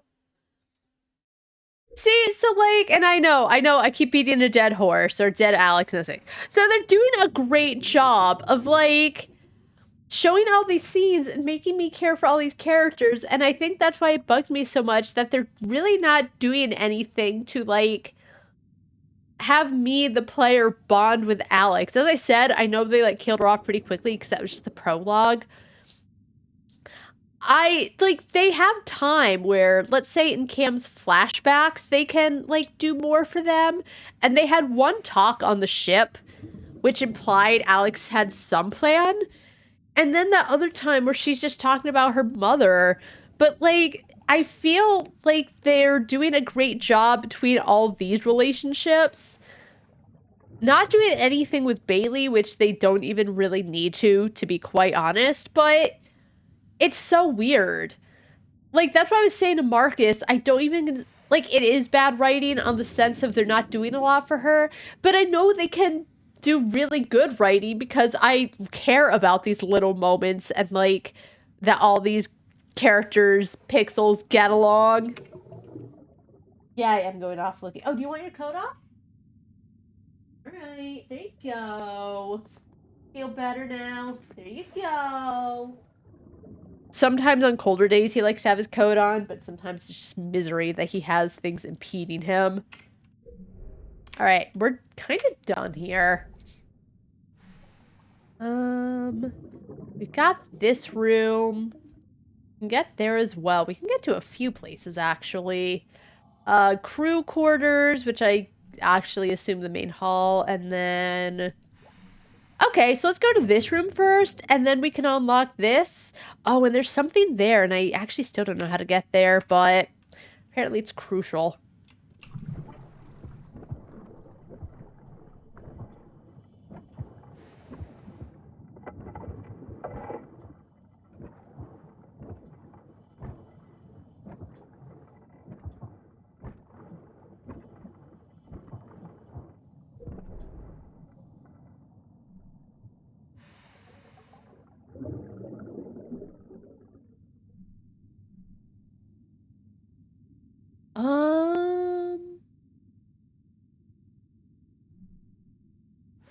Okay.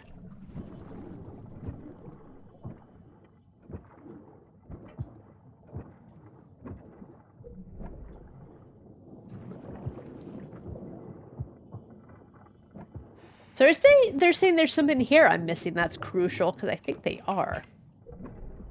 Yes. Okay, that's the area that I keep missing. We'll take a little looky-loo.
can't find it, though.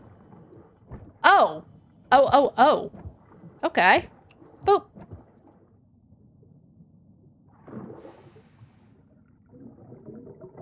Someone's locket. Is it Alex's? Yep. What in all else? Why would he pilfer this? I'm so it's gotten to a point where even if she doesn't say anything wrong, I'm still so annoyed because of course I am.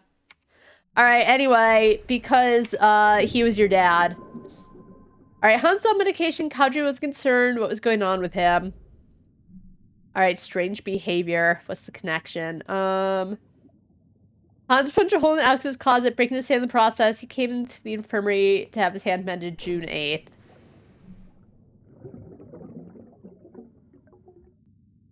All right, Alex's necklace found in Hans' drawer in the mess hall. She wore it all the time. It was her mother's and had Charis engraved into it. All right, Hans acting strange had something to do with Alex.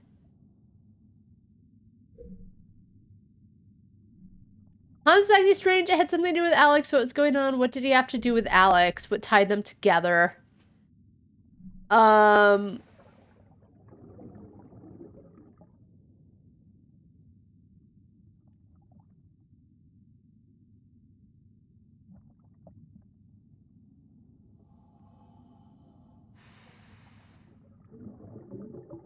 The association.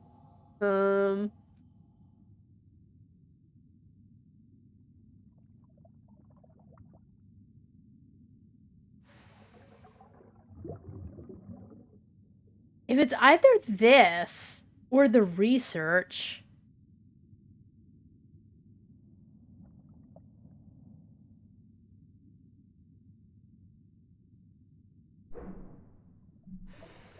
Proof of connection, an old photograph of Hans and pregnant cars standing together holding a stuffed elephant. Or maybe it was like stuffed elephant and then Hans and Charis. Alright, connected Charis. Charis is... Oh, unborn child. Okay, Hans and Alex's father. They had left before she was born. Again, if that's the case, they left. As I said, I believe Charis just didn't tell Hans because she wanted him to live his dream. But why not tell Alex? Maybe she'll answer. Hans was Alex's father. He wasn't aware until he discovered their connection while packing away her belongings after the accident. The realization had devastated him.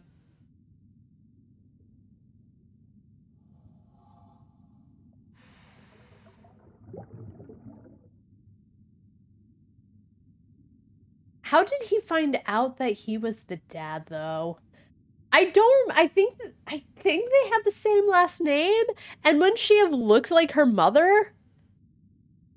I know sometimes you don't always look like your parents, but wouldn't she look like her mother?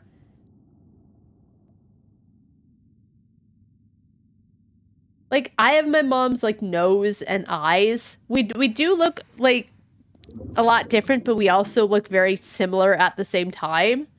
All right, whatever. Let's visualize the moment. Woo, I solved 40 mysteries, y'all. Okay. Yeah.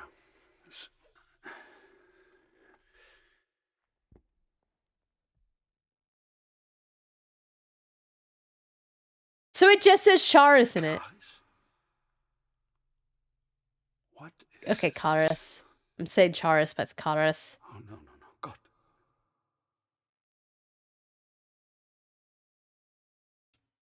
Oh, God.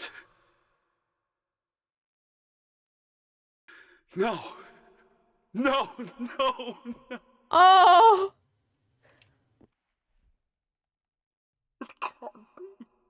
Oh!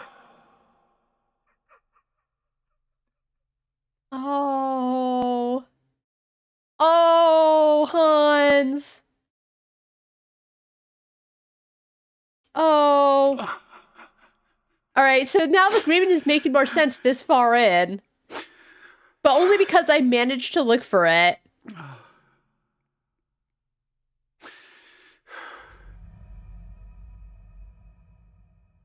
Oh. Alex was his daughter. Poor man. Losing her like that. Poor man. What about abandoning his daughter? He didn't know! Follow along, Alex! He didn't know, and he only realized so after the fact. That's what I'm saying, like, okay, Alex's mom left, but she must have known. So A, why not tell him? And B, why not talk to Alex about it? I'm sure she had questions when she was younger if dad wasn't in the picture. Children will. Did it say anything? Alex Panas.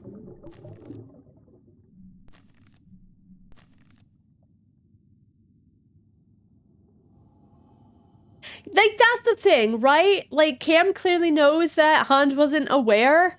So, that's my big problem with Alex, is that apparently we know the story, but Alex is just, like, making her own conclusions, and I guess Cam isn't talking to her about it. And let's say he did know, right? Or had an inkling. He would... I hate her. I so dislike her so much. I don't wish she died. Don't get me wrong. I know I said, like, I, as the player, am not that attached to her death, unfortunately, because I don't think they're actually doing a particularly good job of making me care about it. But she's really just shitting on everyone for no reason. God. Alex had been secretly reissued in the Thalassa years before we joined the crew. What was she hiding? Why had she lied? I can't wait until Alex defends herself. Alex had been searching for someone and had traced them to Thalassa. A check seemed to be at the heart of it. Alright, identifying document. Where is the... Oh, maybe... That's not the identifying document, though, but it might be. Was she stalk Hans? Alex's motivation.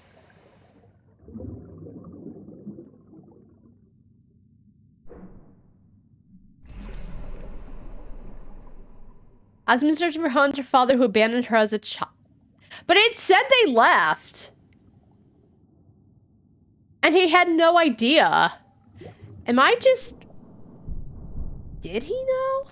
He knew she was pregnant.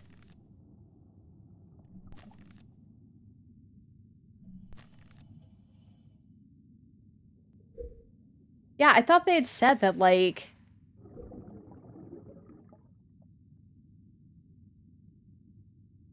we might get the full picture, but...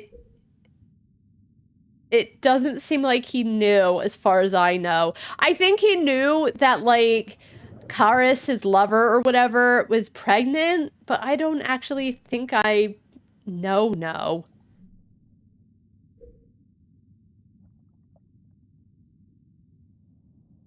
I forgot where it said they, like, left. Oh, hold on. We still have mystery. Hans Alex far that had left before she was born. Oh. I thought it said they had left. Yeah, I'm still curious.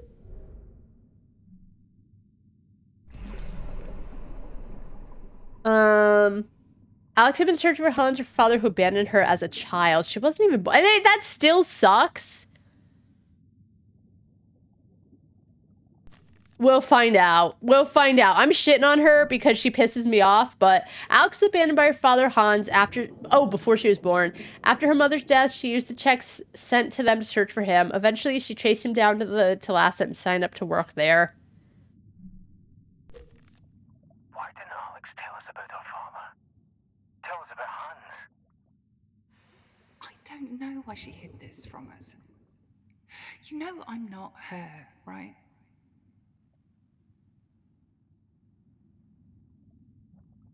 Apparently you are, though. Because she's saying, you know, I'm not her, and it must be like, I'm just a ghost.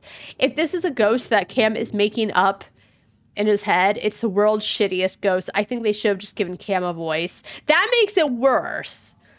But, yeah, I am curious, like...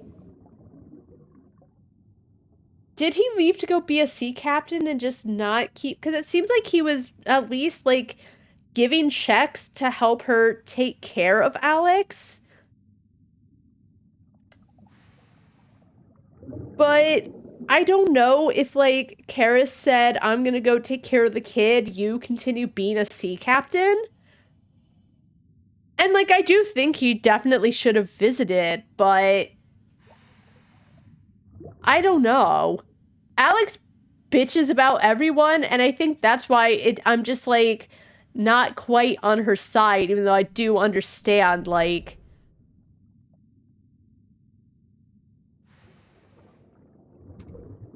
Anyway, let's go to reception. Alex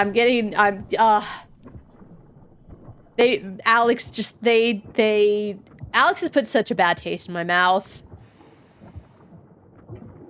I almost can't even sympathize with her plight.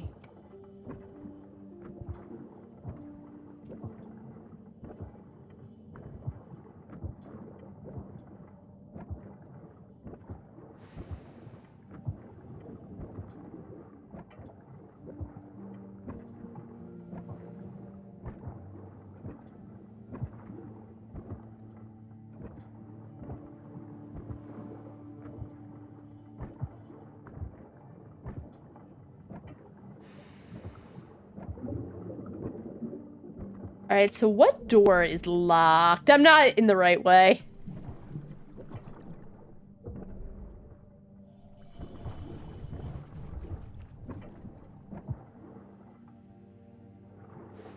Oh, I think I know what door is locked.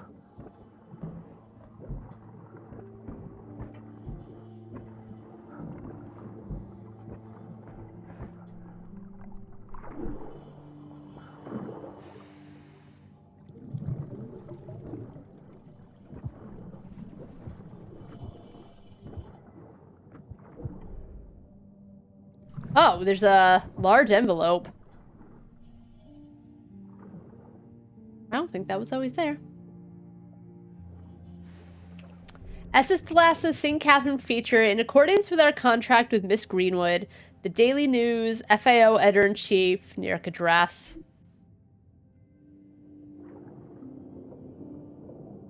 Alright. Jessie was torn about whether to write the expose or saying there's no story there. What happened? What swayed her?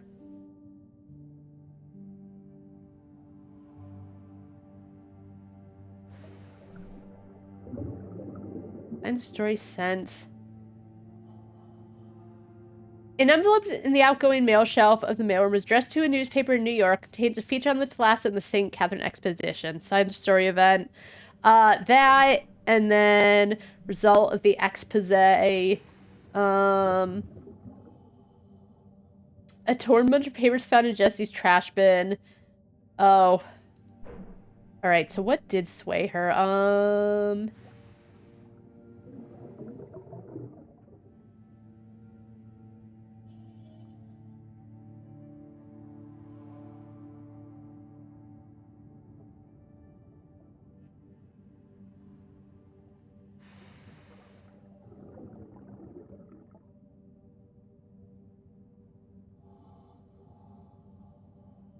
Just to return about whether to write the expose, insisting that there's no story there. What swayed her? What? Wait, what did sway her to write? Let's see. Not that. Maybe that? Yup. Oh, she's impressed by Isabel. Oh, right. In the trash bin, she scrapped it. Got it.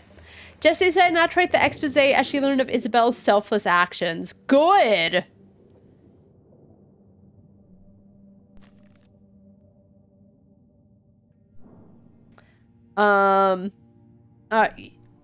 again, like, there's been a couple of visualizations that I thought were sweet, right? And I did say, like, I liked seeing the back and forth between Kadri and Adelina, and I appreciated that moment between Maria and her mother. But for the most part, the moments just...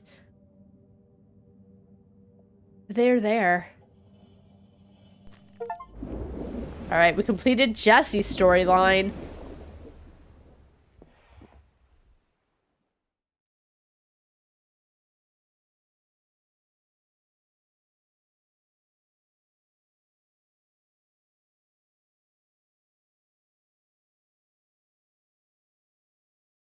Oh, damn it.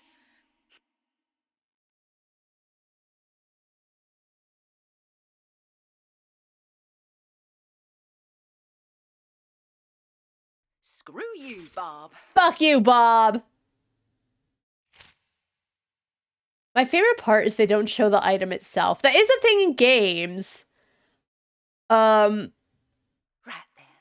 then.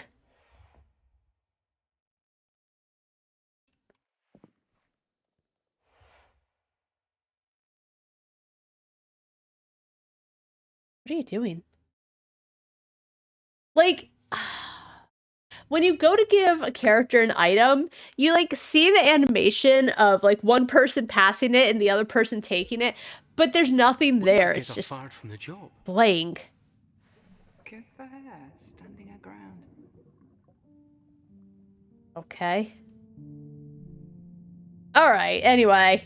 Let's go to the evil map.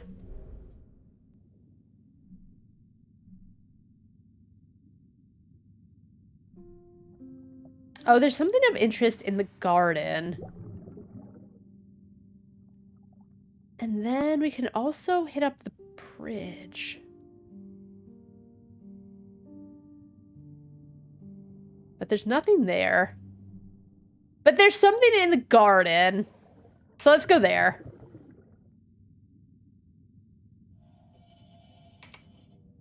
I keep forgetting you can't press tab to leave.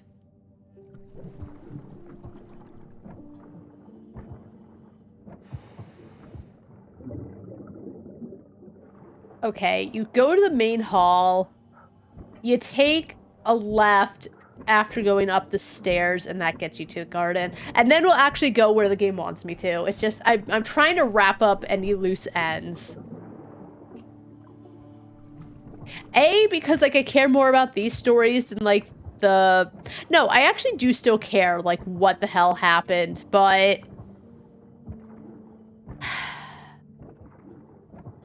Like, these little stories, which, as I said, you can choose to do, but you don't have to. They mean more to me. Okay, so that's where we need to go, I believe.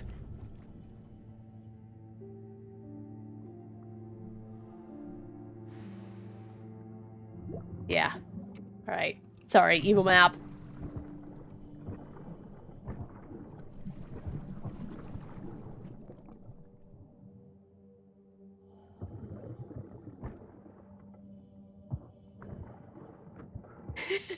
It's just... I mean, they have to do the animations, I get it. But as I said, they just, like, have so many useless animations. I almost rather have fade to black and then suddenly you're there.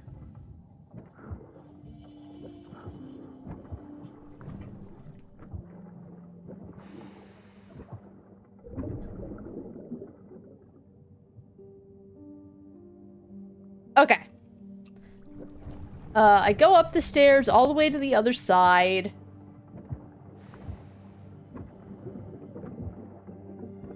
Through the garden.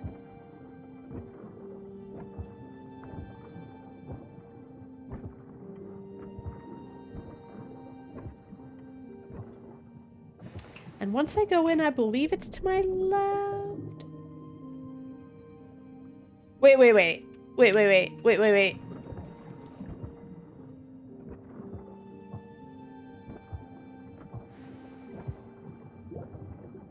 There's a door we can unlock. Hey, Dexterity, how you doing? Wait, what? Wasn't there a door we can unlock? Isn't there something we can unlock?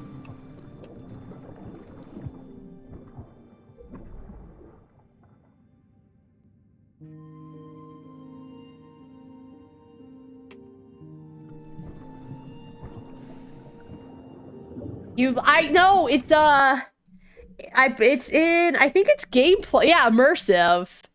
Static. Actually, I've never looked at it. What's static? Oh. What's the difference between that and, like... That's not what I meant to do. What's the difference? Hold on. I actually like it, too. I think in the demo, it was actually kind of obnoxious. I don't... Oh, okay. The helmet, either it doesn't move or I see.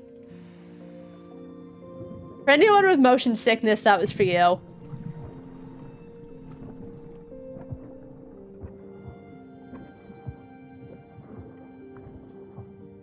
I think the maintenance shaft was in the kitchen, so we'll go check that out when we're done.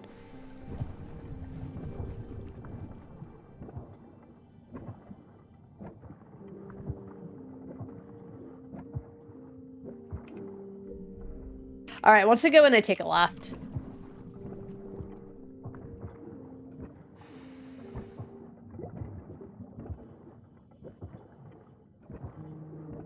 This must be the friendship tree because there's a picture of Adelina and Maria putting together like colorful ropes.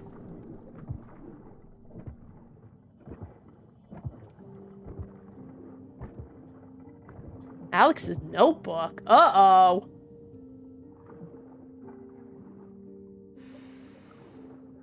It's all one of them says Journal 1905. Wait, was she alive in 1905? That's so cute. The Adelina and Maria are like some of the best. Yes, I was a little pissy that like Adelina basically was like Thomas just mothered me, but as I said, like I understand she's kind of getting along better. She doesn't need Thomas checking up on her 24/7, but that's not against her. Just like it's I understand both sides. Can't sleep. All I can think of is what I should say to you. A part of me wants to leave like I planned. I hated you so much for leaving us, for leaving me. When Mom died, I didn't know what to do with myself. Even on her deathbed, she preached forgiveness. Mom had tried to hide the checks from me, but I knew she'd been taking your money. Who were you to try and absolve yourself of your sins? When I joined Thalassa, I didn't intend to stay long, just long enough to get closure, and then I'd be off at the next dock. I didn't care if it would affect the mission, Isabel, the crew, my best friend. Would it affect me? Because, like, as I said, they've done nothing for Cam, and it doesn't even make it feel like Cam does care about Alex, but, like, you could have gotten any character, even someone who wasn't her best friend, and I think they would still feel, like, very haunted by what happened. I'm not sure exactly when things change, but now I just want to understand. After the mission's done, I will come clean. I hope the others will be able to forgive me. I hope that we can find a way to reconnect. I'd love to hear about my Oma and Opa, what you were like growing up, figure out where you got that strange stuffed elephant. Whatever happens, at least I know I've tried. I have to believe it will work out. Think I'm ready for sleep. Big day tomorrow. I don't think I understand...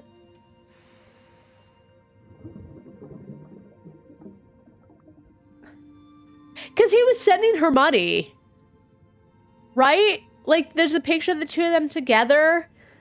I still don't think I know why he left, and we can't question it. But he clearly had the stuffed elephant that I think he was going to give to Alex. And it did talk about, like, her mother clearly was involved with boats and stuff, so I almost don't even feel like we have the full picture of why he left, because he was clearly sending her money, as I said, to, like, help make sure that they had the money to live. So I, like, in her mind, he's trying to absolve himself of sins, but we don't even know, because, again, her mother apparently didn't either didn't answer questions, or she didn't ask questions, or they just didn't talk about it.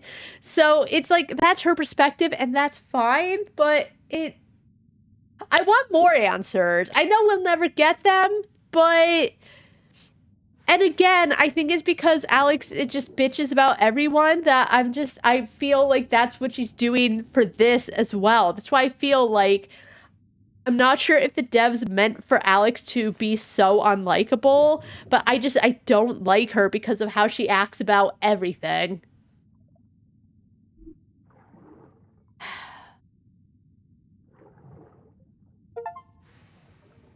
Secrets of a friend. Her secret sucks.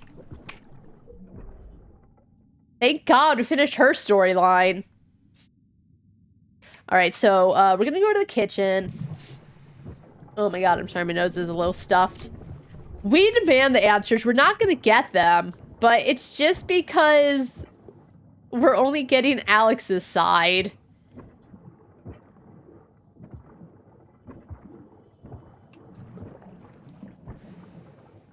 They launched the lifeboats. No, don't think about it.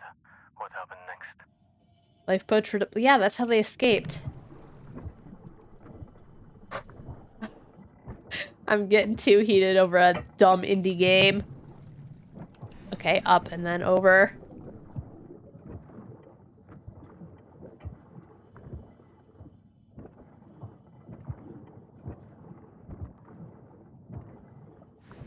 I mean, as I said, the fact that it doesn't seem... I don't know if he just didn't have time because he was always, like, a boat captain and he couldn't exactly leave to go visit, but he cared enough to make sure that they had the money to live their lives. Right? Like, yes, mom still continued to work on boats because it does talk about in Alex's profile how she would accompany mom, and then she decided to join the Thalassa to get her answers, but the whole thing is confusing. Not well, we don't have the whole story. We only have Alex's point of view, and she's prone to be super judgy about everything anyway, so I also feel like she's actually not a reliable narrator either. Alright, let's go to the kitchen. We can get up the maintenance shaft, and then we can unlock a door, and then we'll actually get things going. I've went on a big detour.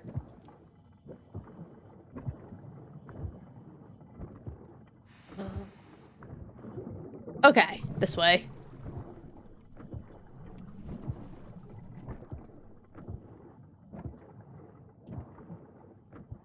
Oh, dexterity. If you're still here, how's Hong Kong? I assume you're back now.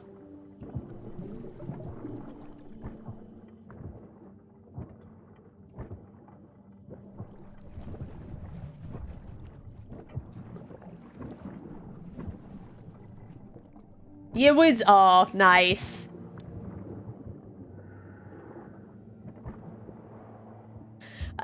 Well, that makes sense, because I remember, like, when you were there. Yeah, it would be, like, 3 or 4 in the morning, I guess, if you were still there. Because I think it was, like, pretty late in Hong Kong when you were last here. And I seen... Yeah, I can imagine. It's probably nice also just sightseeing somewhere so different. Alright. Oh, is this not the maintenance shaft? I thought it was.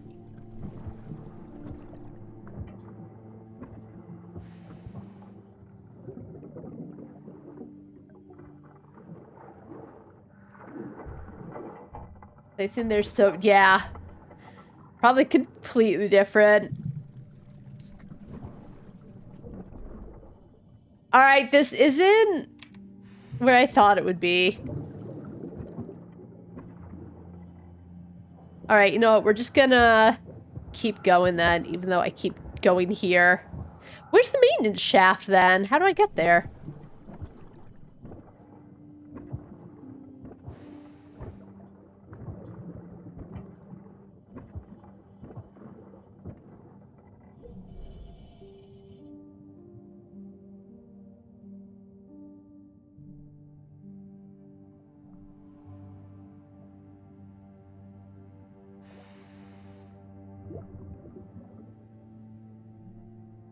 I know this is breaking the stream. Okay, you know what? I don't care anymore. I'm gonna take a quick break to go to the bathroom and take a deep breath. I think we're pretty close to the end. If there's anything else to do, whatever. Whatever, right? Don't know where the maintenance shaft is. That's the only thing I want to do, but if I've been there, I was there once. Oh, actually...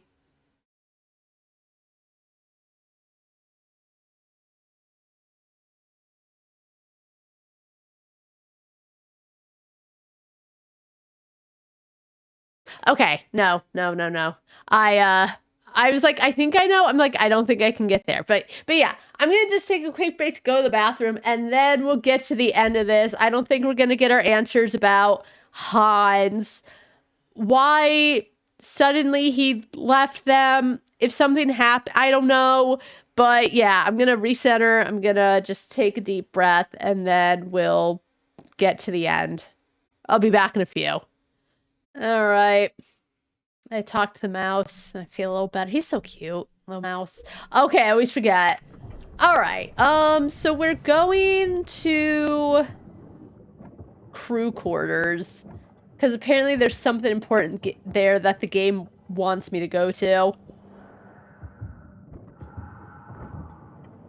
I've just been too busy futzing around.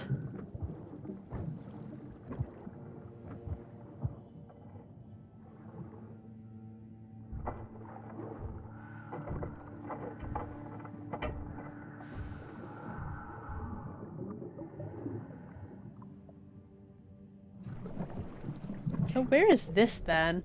Okay, just random room, I guess.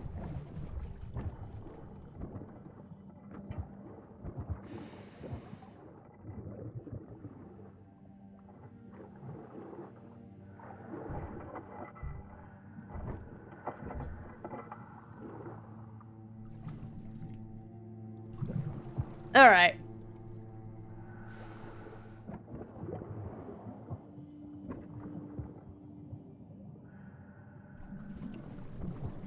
Back this way.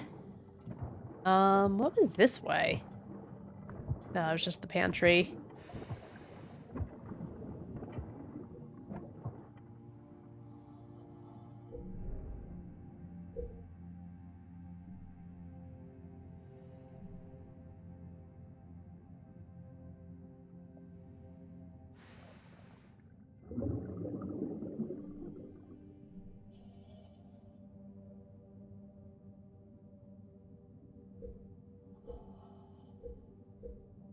All right, whatever.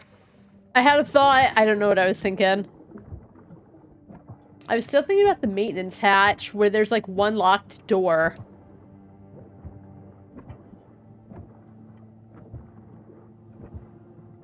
You know, I do still have one idea. I'm just gonna go look real quick. And then we'll actually get to the crew room. Are these doors locked?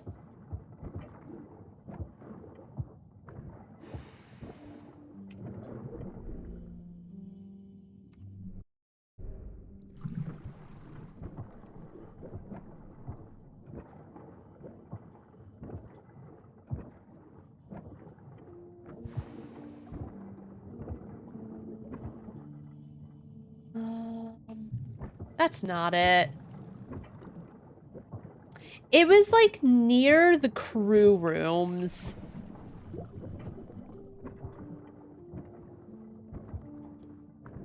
The place I'm... Oh, where? Obviously, you're just seeing things. Could be nitrogen narcosis. If we're hallucinating, that is a clear sign. There should also be lightheadedness, disorientation, trouble concentrating. Can you let me go? Thank you. What's the best way to get to the crew rooms? I think it was... Not that one. The officers, I should say.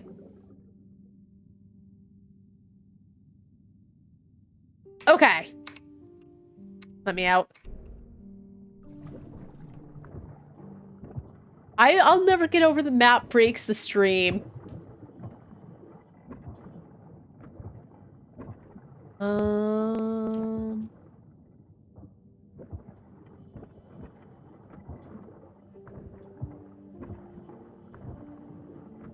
And if this doesn't work out, I'm literally just gonna go through where they want me to.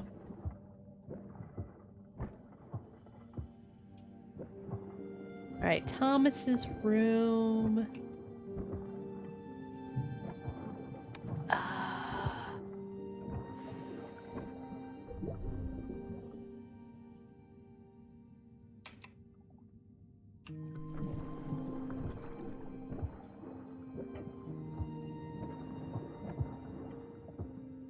Maybe this isn't what I was thinking of.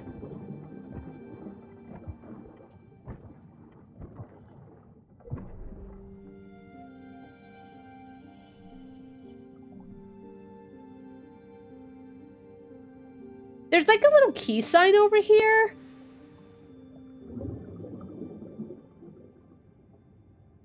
Although I guess to be fair, alright, you know what? Let's just go. Let's just go. Let's just go. I think it's gonna drive me a little batty, and I don't think I'm gonna have an answer, and I don't want to be wandering around aimlessly. At least when I wandered around before, it's because I knew where I was going.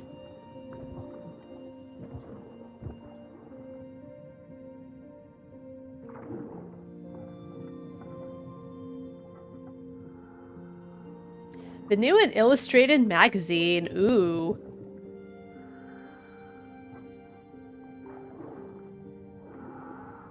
Okay, nice.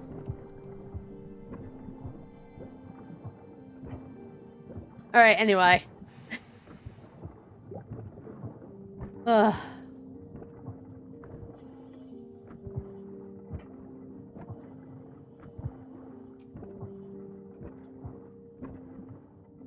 I think they're trying to give the impression that I probably died, like, when that thing crashed. I think that's what they're gonna try and tell me. Which I did already guess when, like, Ghost Bailey came around.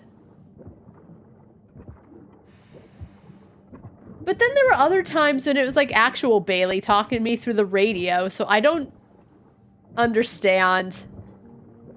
And it doesn't matter.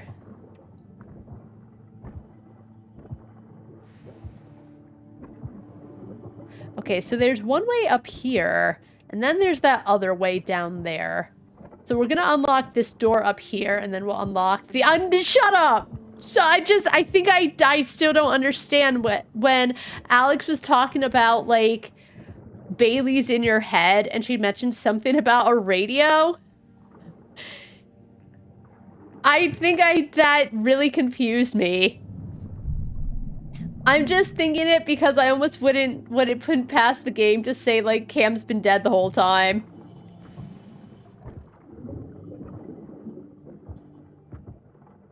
Am I being gaslit?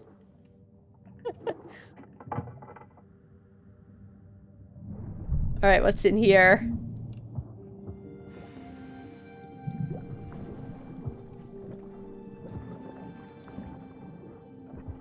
Wait, what?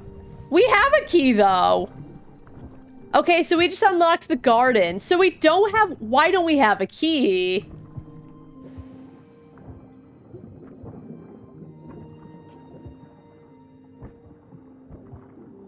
If we have the master key, why do we need another key?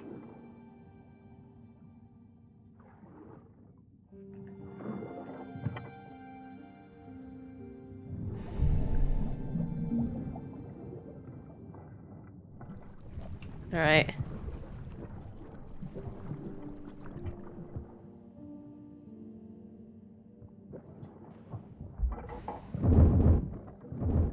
I don't understand sometimes. So, Cam can't open these doors because there's something heavy the other way, but he can kick down a big-ass dresser like it's nothing. He can move whole couches underwater like it's nothing. This game picks and chooses to get more time out of it. I know I said, like, the visualizations, I don't think they're, like, trying to use as filler, but I still don't understand why we need the visualizations, especially because Cam wasn't there and it's just coming out of his ass.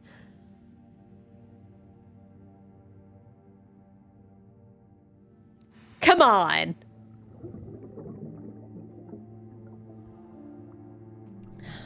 Alright. Of course.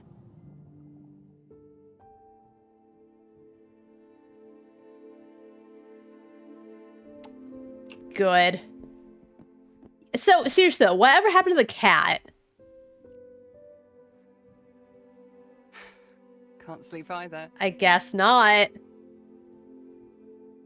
I know. Tell you to get a good night's sleep, and here I am burning the midnight oil. Just trying to get these thoughts out of my head. Put it all down, you know. I guess. Polly has been helping me. Alright. Haven't you, boy? I was thinking of getting a hot bovril. Care to join me? I guess.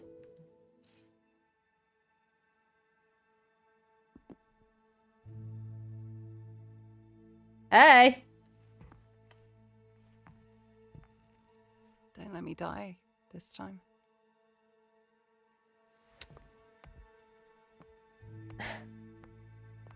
None of that was my fault. That's what I'm saying. I mean, this time, well, guess what? Something shook and broke.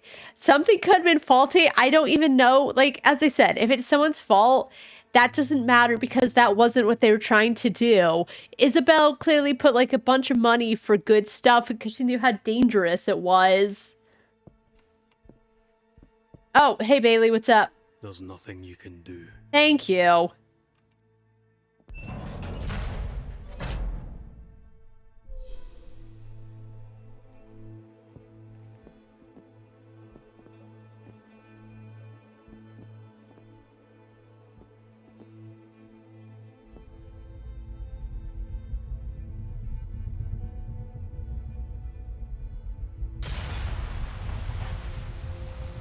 Bummer.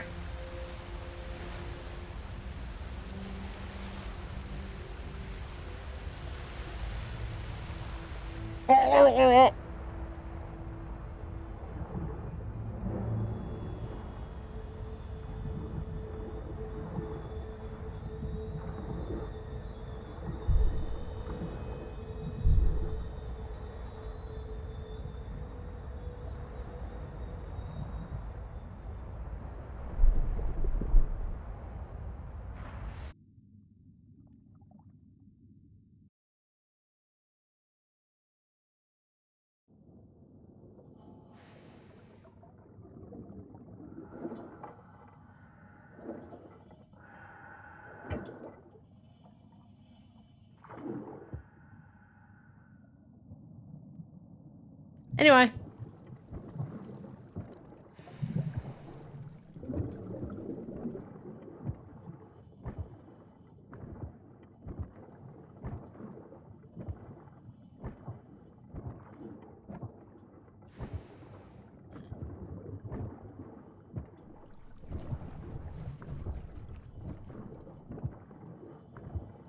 Oh, okay, no, I know where I am.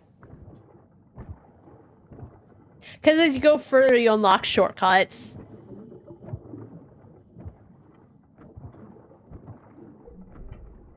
Okay, guess we go back up the stairs. Come down, pass out for a minute. All right, well, time to go back.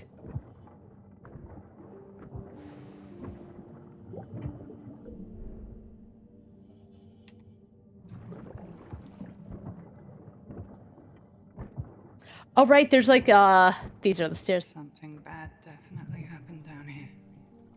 We need to understand exactly. Yeah, oh, that's right. Thomas had like, I completely forgot. Yeah, the bloody footprints. Thomas had an accident and Jesse had to like fix his coat. Well, she didn't have to, but she did. All right, hold on. Before we go that way. All right, nothing I can do. Ugh. Damn it, there's no way in. Yeah. We need to calm down. You do. Bailey would know how to proceed. Too bad Bailey's not here. And we're all alone. We know what he'd say. To check the mechanics workshop nearby. Shut up.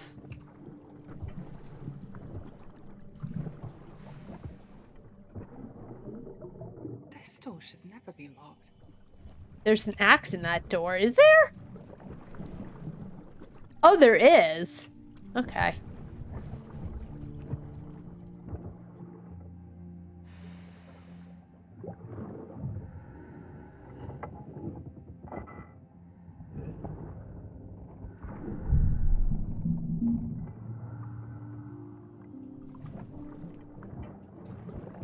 So I like that the game basically even tells you, like, yeah, they're not even like ghosts following you. That's just your own thoughts because we decided that Cam doesn't get voice acting and we need someone to discuss with. Like, who is just Cam talking to himself to just, you know, say his thoughts out loud? It would just, whatever.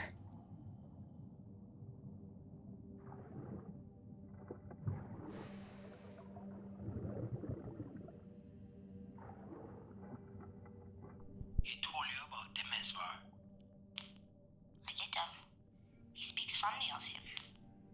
But he's clearly torn up about telling the captain of Isbel. Is he? He seems worried he did something to the engine. The engine is fine, but the Mesvar's mind is not what it used to be. What is that noise in the background? Forgetful at times, misplaces too. The clicking. The paperwork.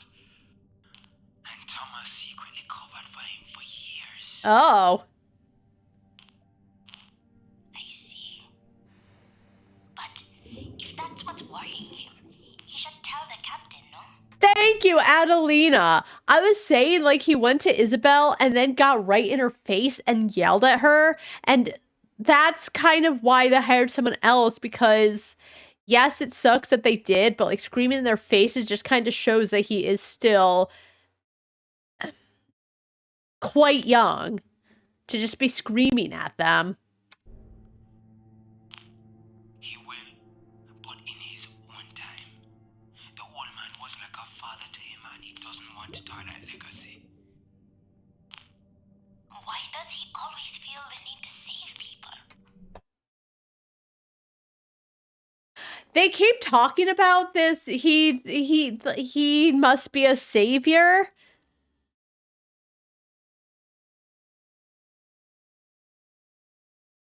Do they know him that, like, Kmart maybe, but what we know is Thomas was sticking up for his mentor because he's an old man and he showed him the ropes, and I don't think he wants it to reflect badly on him, so he just kind of like hid it and went behind his back and, like, you know, fixed whatever needed to be fixed. You know, he didn't want that on the guy that, like, showed him the ropes. And then he helped Adelina because she was a stowaway and she was so young, and he felt like he should help her so she could eat and, like, survive. Yes, maybe that's saving people, but is that really enough to talk about? Is that him feeling like he must be a savior for the people? I think Thomas is just a really good guy. It's so odd. It's honestly annoying. And I don't even think that they're saying it in a... No, I think when Bailey brought it up, it sounded like he was saying it in a negative way, like he has to be a savior for the people. Adelina, I don't think is saying it in a negative way. Why does he always feel a need to save people? I don't get that impression at all.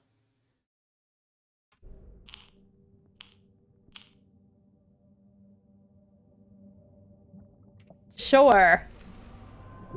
Well, schematics found in Thomas' cabin. They were unstructured and messy. Why were they hidden away?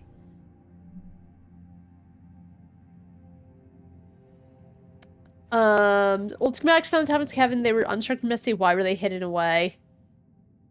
I wonder if all own the books was in the bookshelf in the upper class lounge. His handwriting seemed inconsistent, shaky, and difficult to read. There's a door on the ground, the boiler. It has an axe lodged, and it seems it had been locked and someone had to break it down.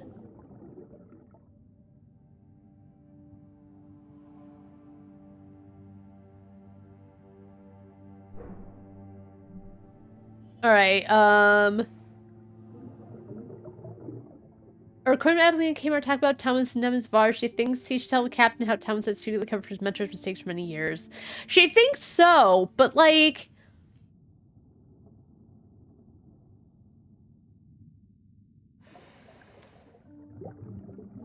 what would that do? I guess to be fair, Hans thought Thomas was inexperienced, and it could be he thinks that because of the fact that maybe stuff wasn't done right, but I don't think that would really change anything. But maybe. Matching leads. Let's see, come from mentor's mistakes for many years. A letter from Nestor to Thomas. Okay, think that's good. Yeah. Denver was losing his faculties. Thomas covered for him for years. Denver's mind was tearing, making it hard for him to do his job properly. Thomas covered for him for years and helped his mentor out without letting anyone else know what was going on. Okay, so yeah, I really don't think I understand why Adelina thinks Thomas should tell Hans, like, okay, well, actually, I was helping Devin's farm more than you know. As I said, I guess it would be because Hans would put more faith into Thomas.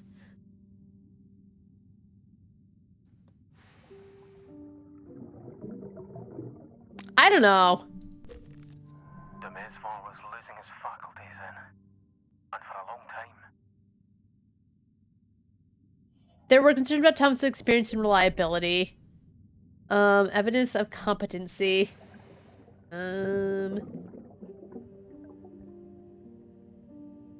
found the issue clogging the boiler's water level instrument was making sure the wrong values. Too much water led to it stalling. His impact on the ship.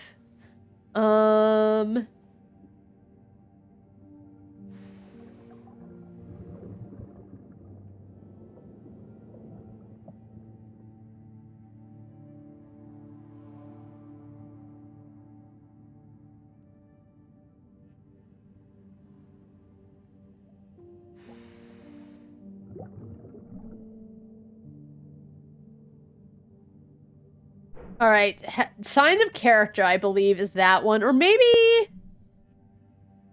Thomas had secretly covered, and then his impact is, that. Nope.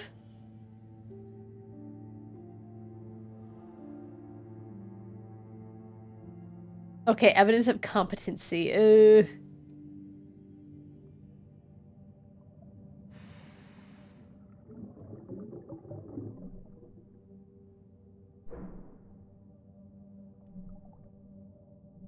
Okay, well, that's right.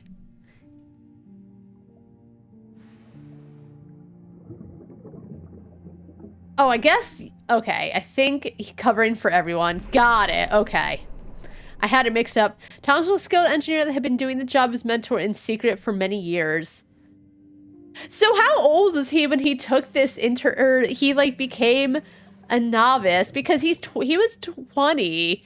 So he's been doing the job as mentor in secret for many years. So he must have been like 15 when he started. Oh my god. It was 1905. It was a different time. So like, damn. I hope we can visualize it. Okay. Thomas was a skilled engineer that had been doing the secret of his job as mentor in secret for years. Let's conclude it. All right. All right. Thomas was competent. Woohoo.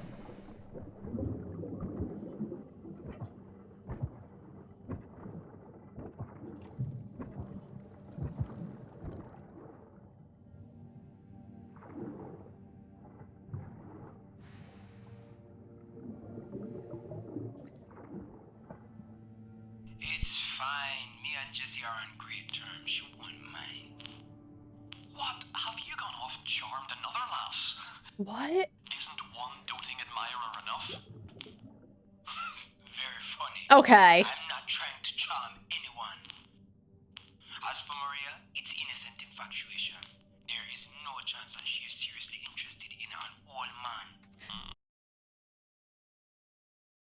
Didn't it say Camera was 27? That's not an old... Actually, okay, hold on. That might have actually been old in 1905. Hold on. I think 27's pretty young. What was the... Average life expectancy for a man in 1905.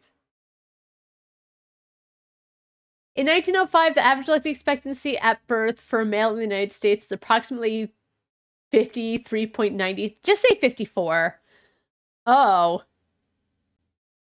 Okay, well, I guess if that's the case, he's halfway to death. I still don't think it's that old, though, but I understand why.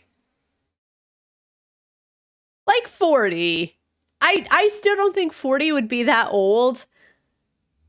I guess so. I still don't think 40 would be old, but I would imagine he'd be 40 calling himself an old man, not like 27. You know why? Because like 20, everyone's saying how young Thomas is and like inexperienced, but then 7 years down the road, you're suddenly an old man. Not even an unk, but just straight to an old man. Golly, golly. I don't know. I've given her clear signals that I don't see her in that way, and she knows that I'm engaged. Signals. You need to be blunt with her. Wait. Oh God, it's spinning. I think I got it working. Ooh, okay. Let's see. Maria was in Kmart's cabin with a whiskey bottle. What happened? Alright, Thomas chastising Kmart for charming Maria. Kmart says that he had been giving clear signals and talked about his fiance. Thomas was saying that Kmart needs to be... Honestly, I agree. I agree. Because if he knows that Maria is infatuated, like I said before, he was like spending time with her and teaching her guitar to, in my opinion, give her a really good male role model because like, her dad doesn't seem like he was. But then at the same time, Eric had mentioned, like, it's pretty inappropriate for you to be spending so much time with Maria. And I agreed because there's no way he doesn't know. And spending so much time with her, while nice, I think if you know that a teenager is really into you, that's honestly not going to help it at all and just make it seem like he might have feelings in return. So I'm with Thomas. Needs to like make it crystal clear and like not totally pull away from her, but like maybe not give her so much attention. All right, signs of reactions.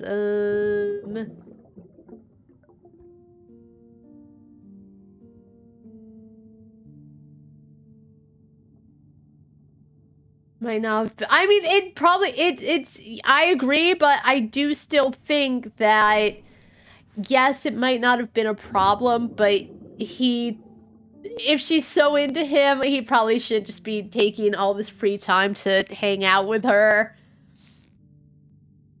Maria made a pass at Kmart, and, okay, no interest, sign of reactions.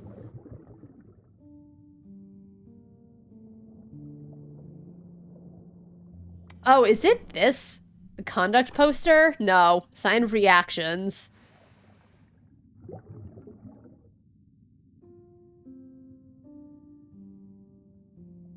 It wasn't the diary.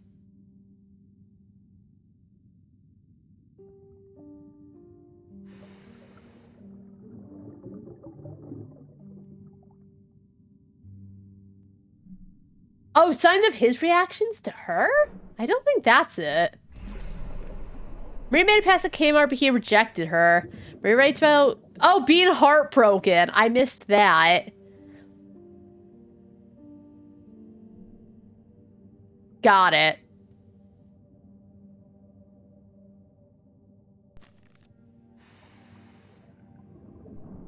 Maria's great infatuation with the Kmart led her to make a pass at him. Okay, so she drank whiskey for liquid courage, went into his room, and I said I'm a little uncomfortable, but I guess he welcomed is like, Maria, leave. Not into you, you're but a child. She visited Kmart in his cabins, but he rejected her. His attempt to let her down gently failed, and she ran off heartbroken. I think he could have been the gentlest, and regardless, she would have run off crying. Also, this also doesn't look like Maria. Okay, so he got up and pushed her away. Oh, Maria. Let's visualize the moment. Let's see her cry. I don't want to see her cry, but... Kmart? Oh. Oh, God. Where'd she get the whiskey? What? Wait. I thought we could continue the party. Oh, stop. Just you and me. This is embarrassing. Do you want some? Oh, no. I thought we could... Stop! You're a lovely young woman. But I'm too old and too engaged for you. Too engaged! And I love my fiancé. Do you understand? Oh, no. She did run off crying. Yup.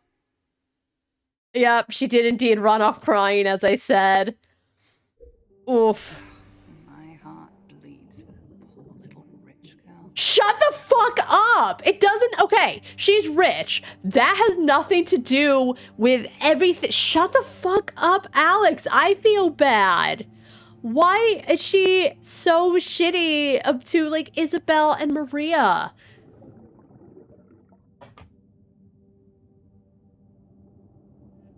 Has she not been following along that they're not actually rich? I do not like Alex. My heart does not bleed for her or her situation. I know it's like a class thing, but I think it's that in this case, her being rich has nothing to do with her being heartbroken. She could have been poor as shit and it would have actually ended the exact same. I think that's where my issues lie, is that she's saying Isabel is shit because she cares about money more than people when we do have proof that that actually wasn't the case. Yeah, like, that's why. Like, I understand rich versus poor, but the way Alex keeps bringing it up, A, just kind of comes out of nowhere, but B... Oh my god, she's the worst.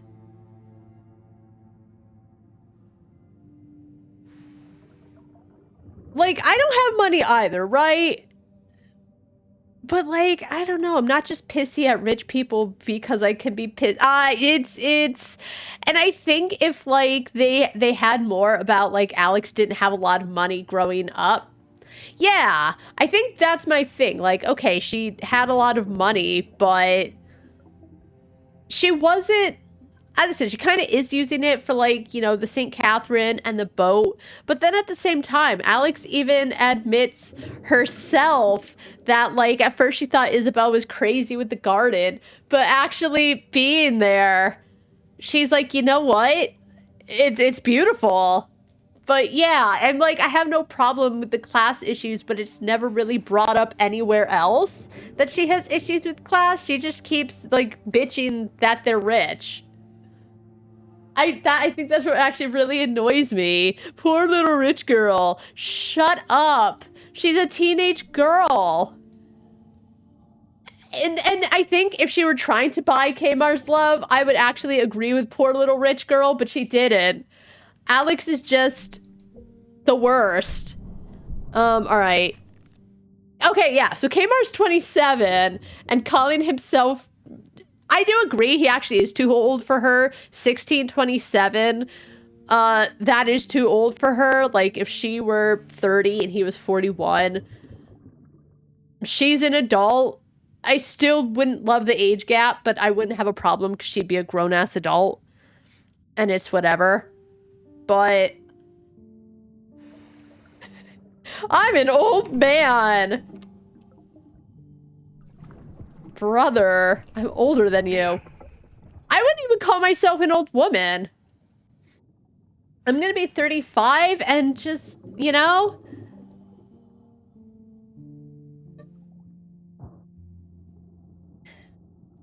Schematics of the maintenance halls. Oh, the maintenance halls! This is... The key for the maintenance stairs. Okay, this is what was bugging me a lot. Way to the boiler room, down through the chimney maintenance. We'll need to go through the garden and over the glass dome. Shut up! I know. Is that a good idea? Did I ask? Let's go. Oh, I'm so done with her. Thanks for the help. I stopped by to talk, but will speak to you next time, Michael. Who's Michael?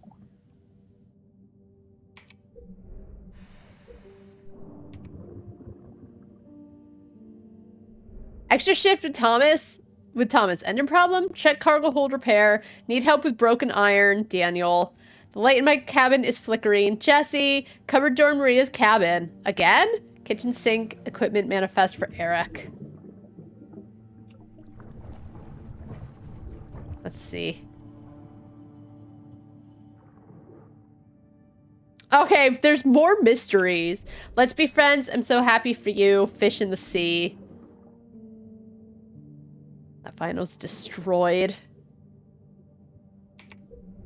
Alright. Chaos below decks. In the workshop, there was a large wall of to-do tasks and issues that needed handling. A corkboard describes paper and note of tasks and issues that needed doing. Scrawled some are crossed through, while others are ringed or underlined. Who is involved? There are a lot of used coffee mugs left strewn around.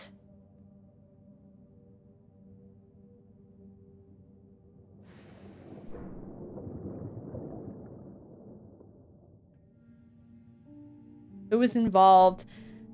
Kmar, because I think Jesse interviews Kmar and like it's implied Kmar does a lot of shit.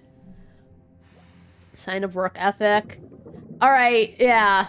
Note to Kmar and then matching leads. His blackboard.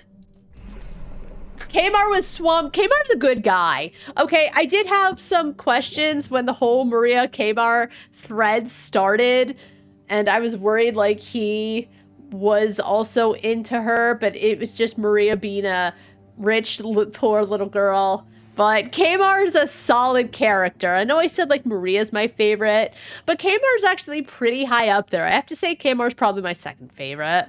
No, Kmar. Isabel's great too, but I feel like we know less about Isabel and we actively always see Kmar just being a swell guy.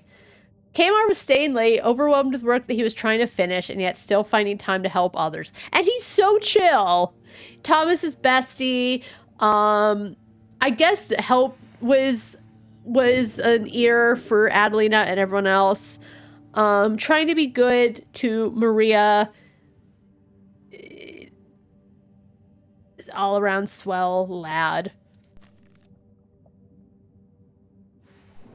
Kmar was staying late, overwhelmed with work that he was trying to finish, yet still finding time to help. I really like that picture of him, even though I don't think it looks like him at all. All Kmars are good looking though, let's be real.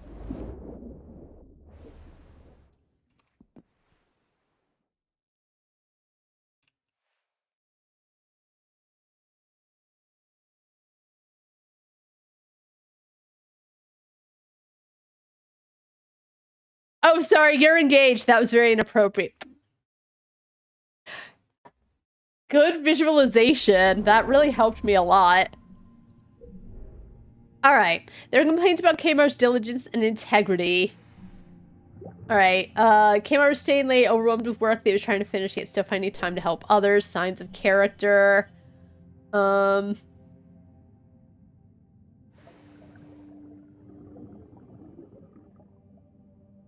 Kmar rebelled. Work showed signs of him describing routines and rules set by Eric. His impact on the ship.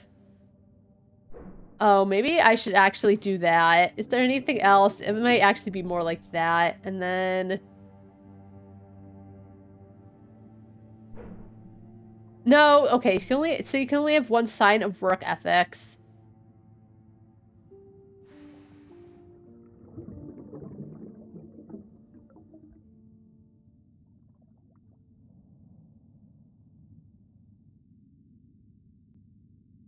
Oh, I see. I should look at that as well. Came under diligence, integrity came under scrutiny. Because he rebelled. But fuck Eric, because he still works well, though I do still think he should just do the paper. If he's so upset about Eric constantly being on his back, as annoying as it is. Yes, he was overworked and he felt like he didn't have time for paperwork. We know that now. Just try. Just. Or maybe even ask Eric, like, hey, can you help me do the paperwork? Because I think if he just went to Eric and was like, I will do it, but I'm so overplagued with work. Can you please help me to just lessen it? I think Eric would happily help him if Eric is like, oh my god, this man is finally doing my fucking paperwork. But I understand now why Kmar definitely didn't want to do the paperwork, because he was just working 190 hours a week. Did he even care about the job? Yes. What? Oh. Oh, okay, so maybe it was hard worker. Signs of character.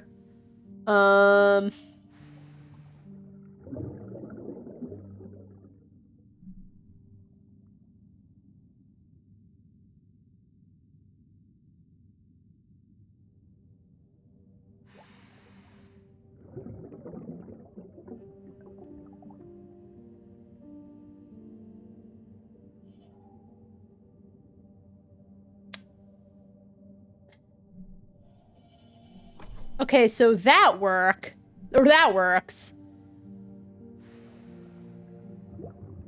It appears they had identified an issue with the boiler and came up with a temporary fix. And then...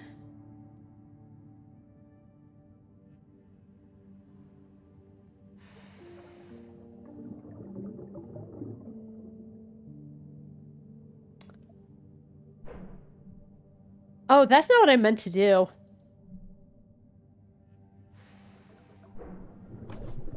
Cared about his job, signs of character. Okay, so that's right. His impact on the ship. I think that's it. But...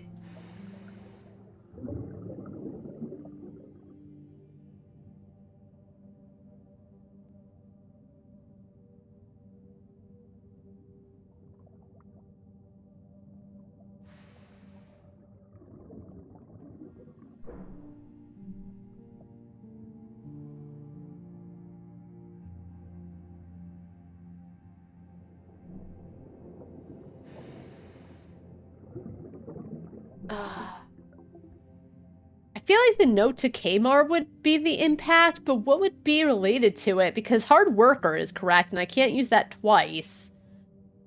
It's not Kmar rebelled.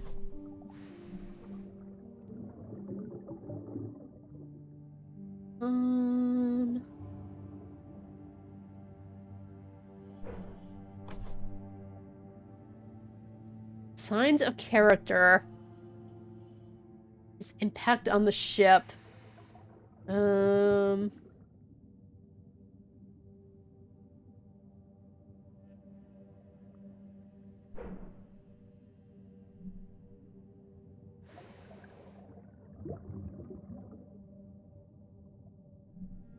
Maybe it's not the note to Kmar.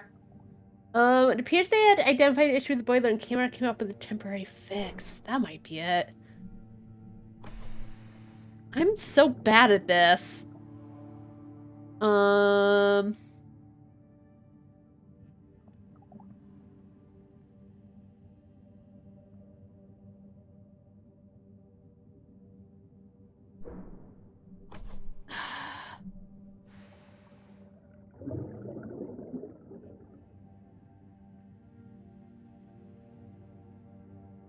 I mean, you could say he was making a pass, but then there's nothing that would lead to that.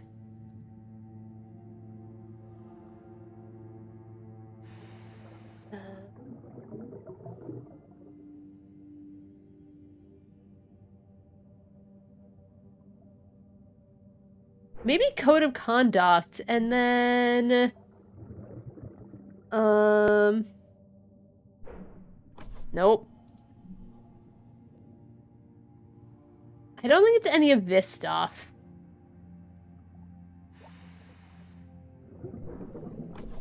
I'm just looking to see what sticks.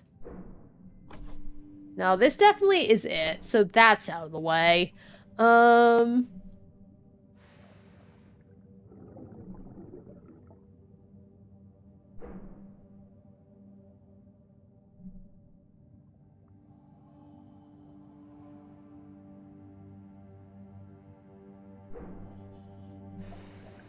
Might be Hans's journal.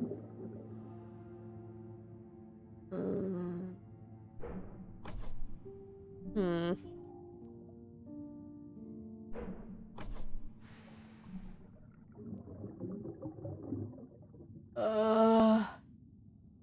I don't think it's Kmart rebelled. So...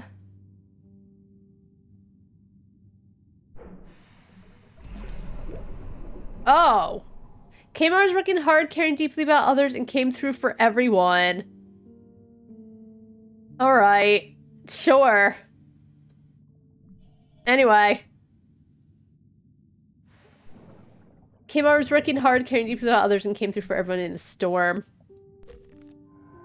Alright, the investigation 2. And then we just have...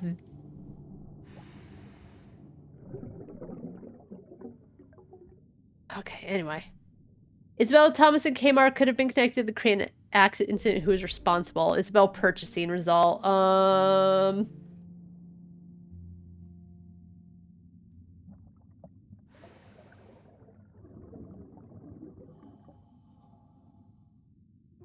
Isabel, Thomas, and Kmart could have been connected. Who was responsible? I don't think any of them. I think just sometimes bad shit happens.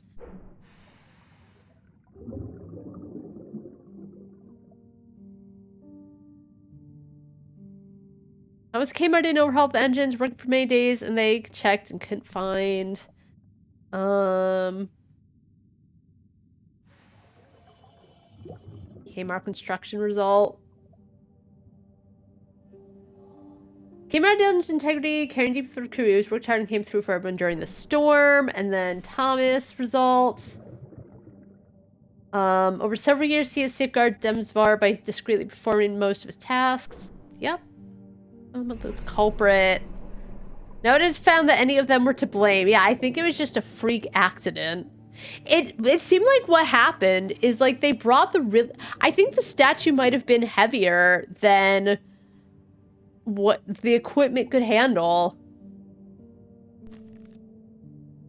Alex is gonna bitch about it though.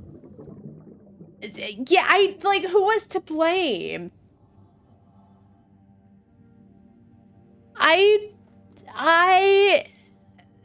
These people are very finger pointy. Which is human, but you know what I mean? No evidence found that any of them was to blame. Who's to blame for Alex's death? Maybe Alex did it. We're not getting anywhere with this. But it's not about you. Eric's investigation was completely flawed. Was it? It may turn up something still. It's worth us following. But, like, does that matter? Like, it matters to them for sure, but what are you gonna do? Lock them up because it was an accident? Oh my god.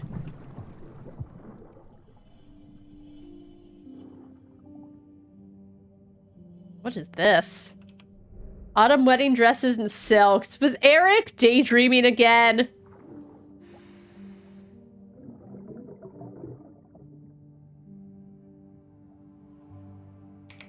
Alright, let's see. What is this? Maria made a pass at Kmart, but he rejected her and she was heartbroken. How would she respond to this? Oh.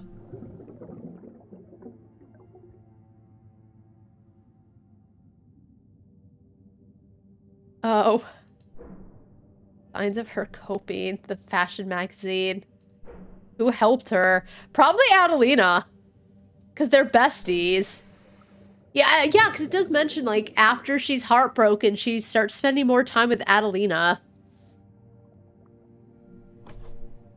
Alright, suggested friendship.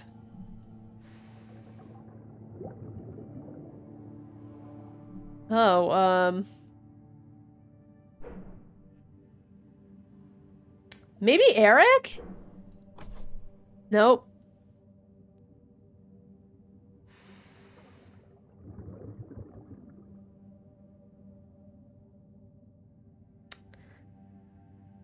How would she who helped her? I don't know. Jesse? We're just gonna go down the line.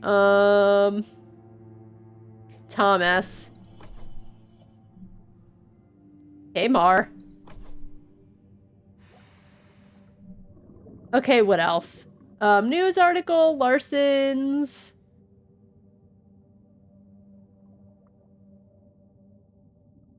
Because it was after we found this that we could, like...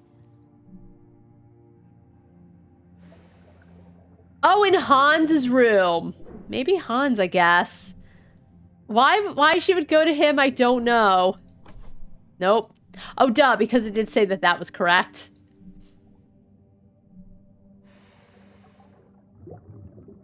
Maybe Maria helped Maria. Maria came to terms with her unrequited crush, opting to stay friends with Kmar. Signs of her coping, and then... Okay, Maria helped Maria! I mean, yeah, sometimes you just gotta pick yourself up by the bootstraps and, like, move on. Aw.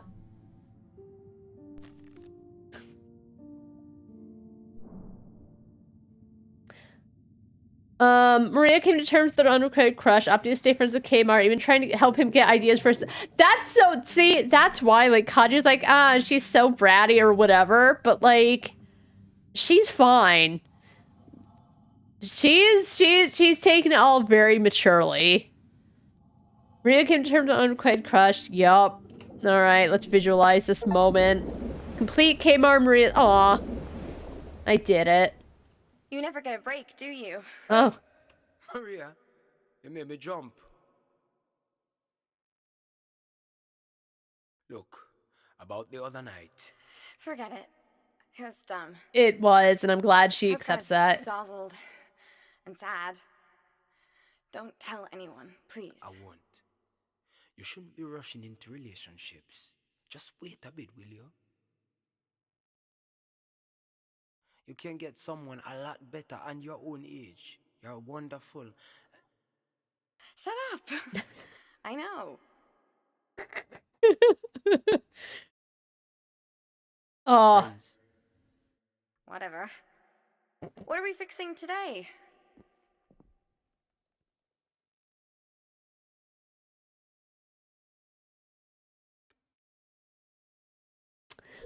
Oh! I suppose it doesn't matter, but it was good she grew up a little. Kmar shouldn't have let it get that far. I mean, I don't think he had any idea she was gonna get schnockered and then try to kiss him.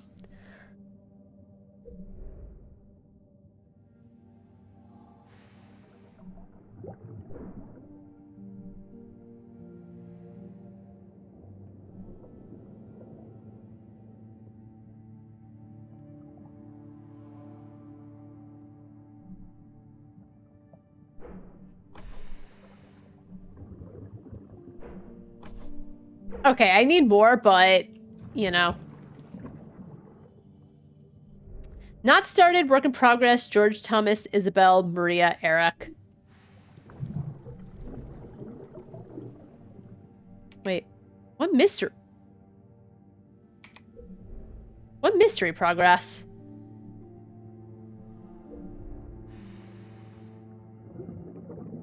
Unable to find that could have affected events. Who is the culprit? I don't know. It said mystery progress available.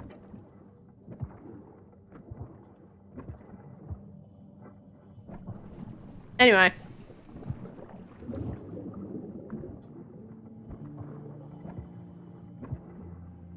What were you supposed to be doing? Oh, right. The garden.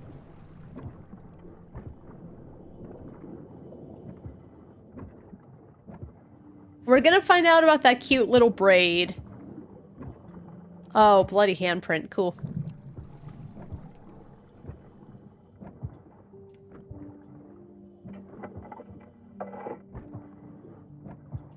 Maybe Maria found solace in Adelina. They are... Well, like, there's a 3-year gap, but, like, that's way better than, like, Maria and the old man.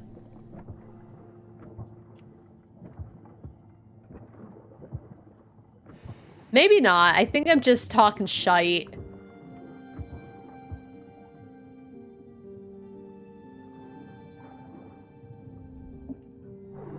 Woohoo.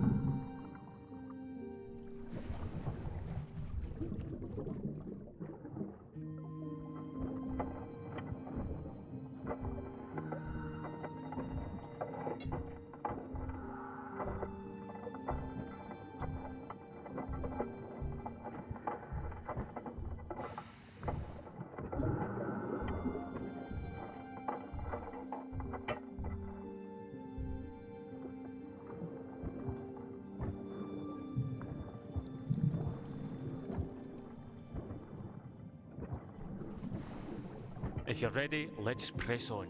If not, we can come back later. I think that's him saying that, hey, this is the end of the game. If you want to wrap anything up, you better do it now. But, I mean, there might be things to wrap up. But I think I've kind of been everywhere. And if not, whatever. I just want to get this over with, even though there are still mysteries to be found. Let's go. What are you waiting for? I don't think there'll be any returning from this point. Yep.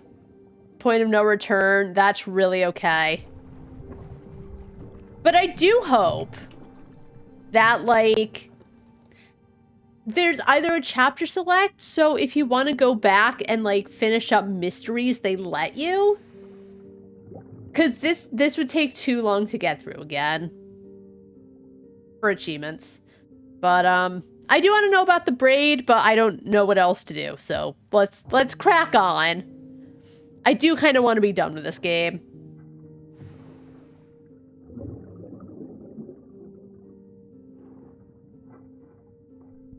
True.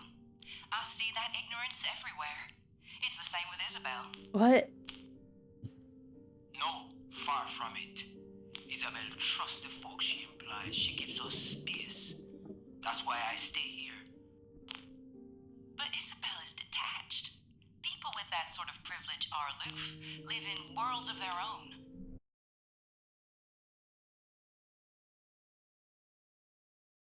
Yeah, there is a point where, like, if you're used to wealth, you kind of can't know the other side. But that doesn't like, just automatically mean, like, even if she can't understand, like, those experiences. I keep looking out because I keep expecting to see snow. Even if she can't understand the experiences, I think she can still empathize to the best of her ability. And because she does have that privilege, she's, like, going to be really good to her workers and do what she can because she has that power to, like, make other people's lives as cozy as they can be. Jessie said it again, too. Like, she's top brass and she has Eric in her pocket. So Alex is making big assumptions because she's rich, which I don't think I understand why Alex suddenly has a problem. As I said, yes, she did think that the garden was, like, insane and probably a rich person thing, but then she admits later, having been in the garden, she totally 100 understands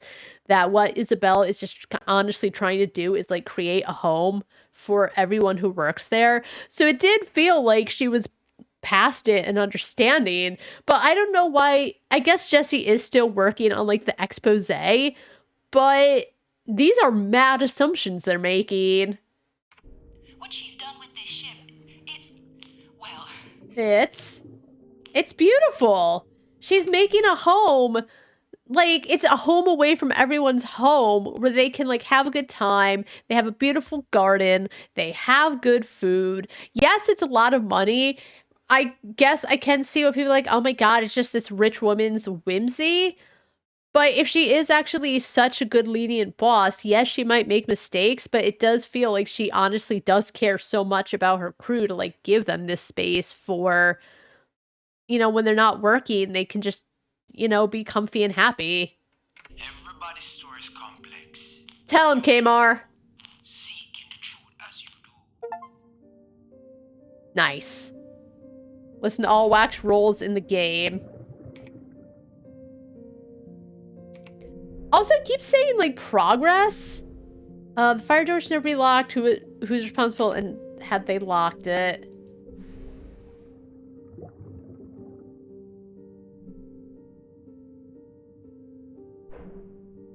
Who did he meet? I don't know. I guess progress is like there's progress, but we still can't finish it. Or maybe it's a bug. But yes, I did listen to all the wax rolls, so nice. Is this going to answer questions about what happened? I don't know. Again, I don't think I care about pointing blame as to what happened to... Because no one mentions the other divers, Llewellyn and Matthias, who also quit. I think Matthias had, like, gotten harmed as well. And Llewellyn had to, like, move him to the boat. but he was starting to lose consciousness or something, I believe. No one cares about those two. Like, yes, it's sad for the dead, but let's put some thought to the living who were also affected. I'll say it with my chest.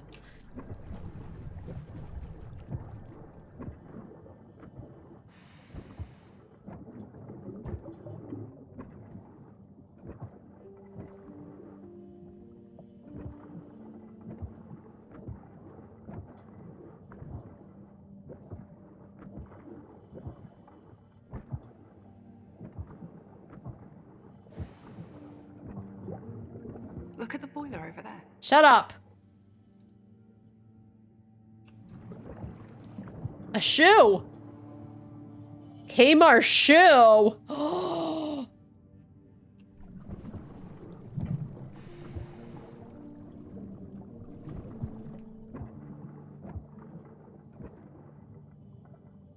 Unused fire extinguishers.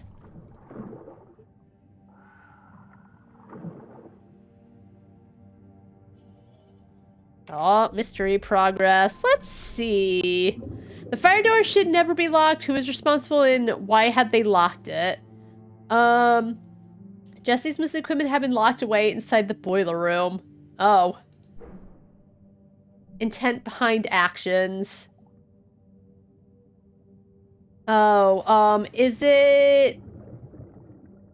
Maria took Jesse's recordings and equipment because she just wanted to protect mom from potential harm. I think it was, Maria. Okay. Uh-oh. Maria had stashed Jesse's equipment and locked the fire door. Alright, we solved 50 mysteries. I'm so glad we got to the bottom of that. Try to ruin people's lives now, you hackett. Get him! So again, how did all the wax rolls end up everywhere in the ship? Stupid girl. She had no idea what she was doing. Can you fucking leave her alone? Get the fire equipment.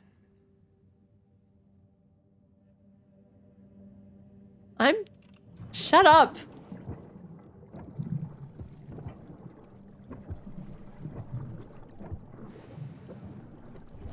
Has she never been a teenage girl? She has been. It's been gutted by fire.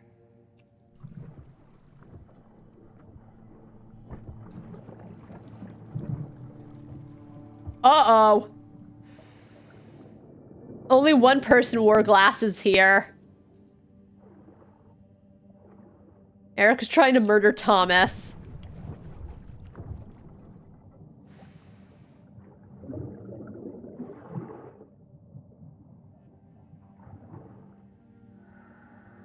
Finally. Let's see what he found out. McKinn Sorensen, Thalassa, sir, from a rigorous examination of the salvage Ackerman crane engine mechanisms and flywheels applied us, it's our conclusion that there was a catastrophic defect that had gone undetected in the casting process of the main gear brake.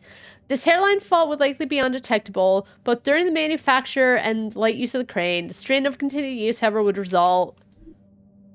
Yeah, so it was just like a defect. What is this? This can't be right. Yes, it can be. Part manufacturers are at fault then. A stress in the metal. No, it can't be it. A part fault. Is she upset because she can't blame fingers at big old rich Isabel? Like, that sucks, right?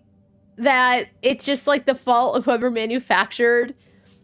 And yes, it's them, but at the same time, again, it's that, yes, they fucked up, but it wasn't... I'm over it. Okay. A report on the crane requested by Eric indicated that the accident resulted from a defect in the casting process. The main gear brake. What caused the accident was a faulty part.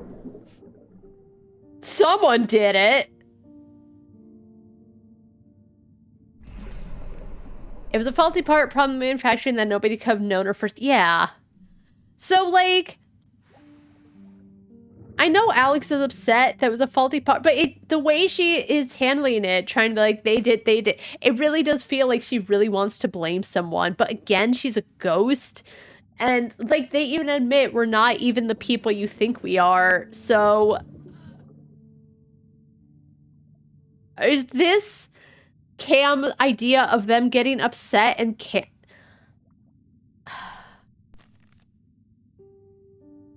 I hope we don't. It was a faulty part that broke the crane the day of Alex's accident. A problem in the manufacturing that nobody could have foreseen. What killed her happened in a factory on the other side of the globe. It's nobody's fault. No! I refuse to believe this. We will figure this all out. The accident, the sinking. Oh, now she cares about the sinking. Okay, and I guess an unusual invite is there. I think that's... Who did he meet? It's time to rectify my feelings and make an apology. Probably... Thomas. Like, Kamar helped, right? But Hans had no issues with Kamar, and Hans just never really thought that Thomas was experienced. What's this all about? Regrettable action. I think the regrettable action was Thomas was unproven. Oh, the competency concerns.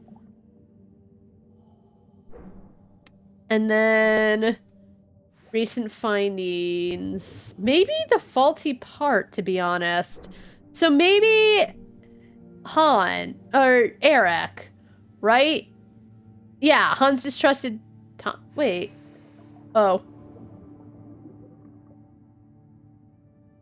Yeah, Hans distrusted Thomas, so recent findings was, I guess, the faulty part? Yes! Oh, did he blame Thomas for Alex? Oh, Hans had invited Thomas to his cabin to make amends and inform about the faulty part. Okay.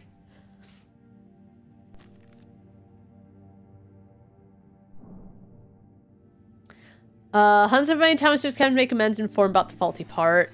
So I complete Hans, okay. Nice. I actually don't think I realized he blamed Thomas. Captain?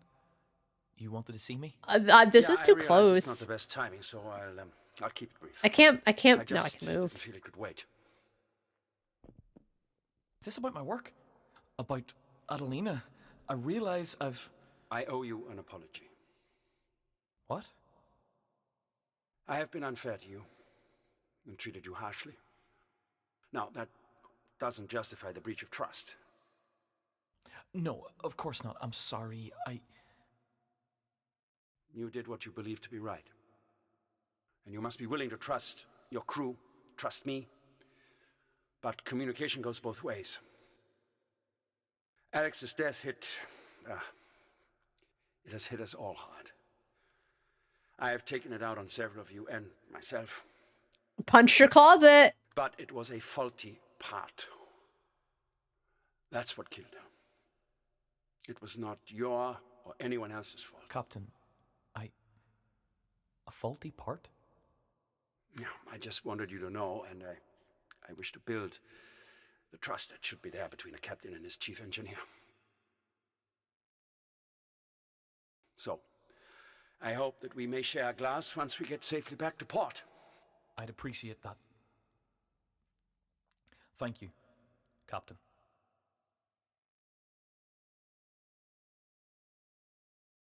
Okay.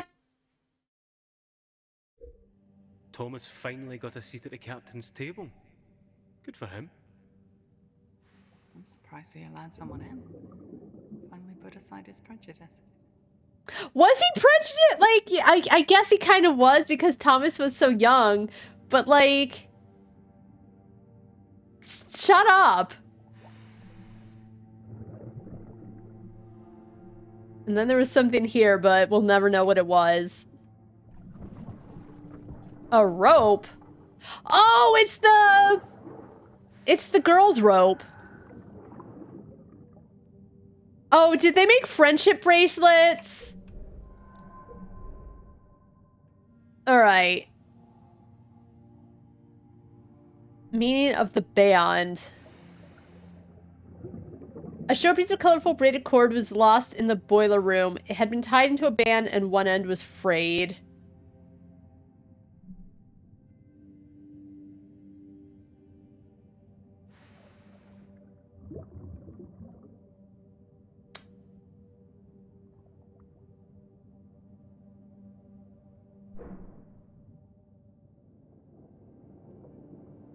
Oh, could Eric have owned it? Meaning of the band. That?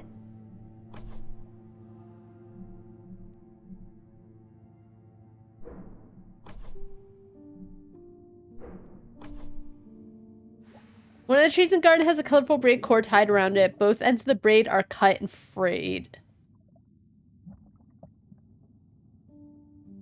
Oh, a keepsake. Colorful band.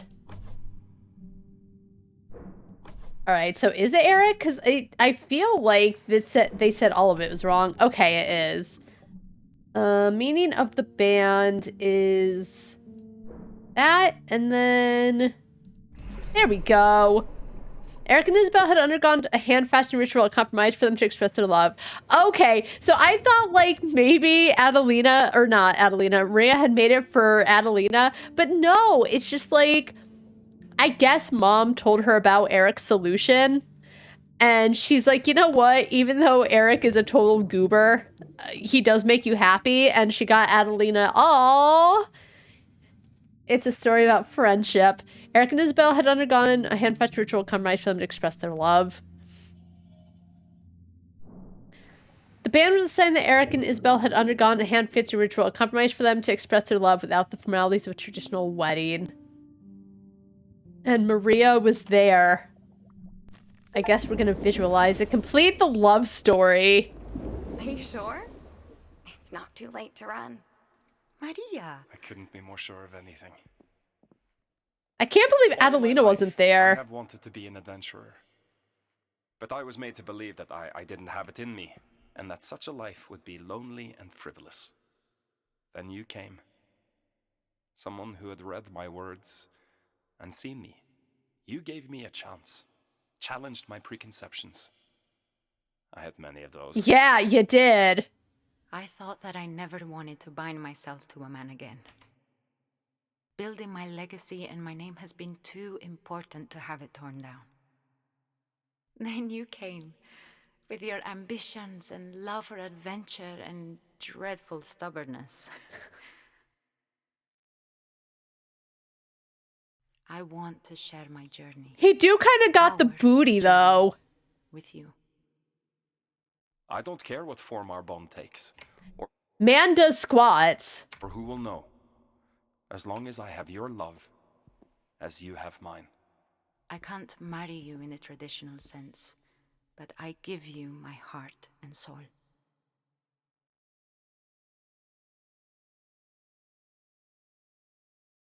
Oh, nice.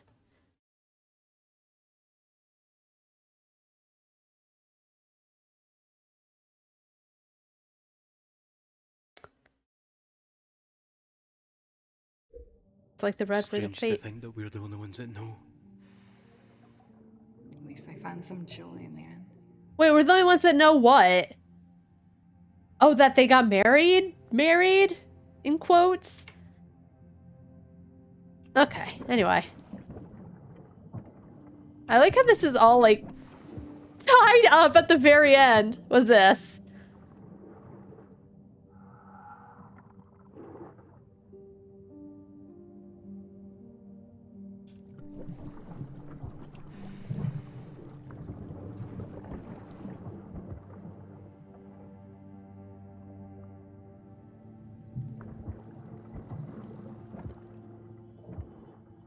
I like how we're still finding clues at the very end.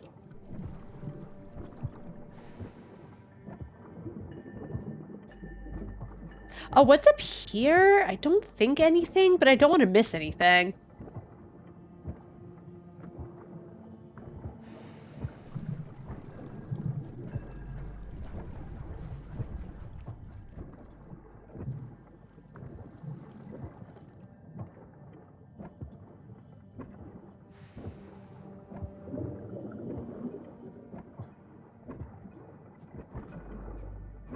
Okay, that's also closed off. That's, yeah. Yeah. I am glad it all worked out in the end. Boiler.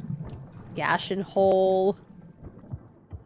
I do still think he was moving really quick, but you know what? They were happy. The coal is burned away. Oh. Oh, I can't. Okay, yes, I can.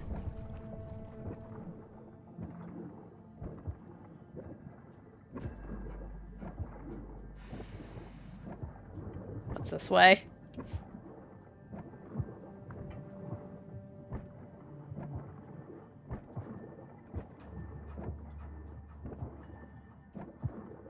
Again, I wonder if the reason the police didn't want to investigate is because everyone got away and they were fine. I think that's one thing I'm still on. Like, apparently the police chose not to investigate, but there was no real reason other than this game couldn't exist if the police did choose to, investigate.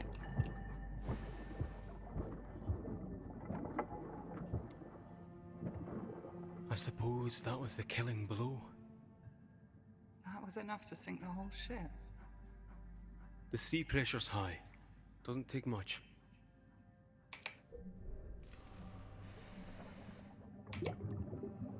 It's burst from the side. Could that have been what Thomas and Kamar worked on? Yeah, probably. But they fixed it. Got out of the storm. Well, it seems to have not been such a fantastic idea after all.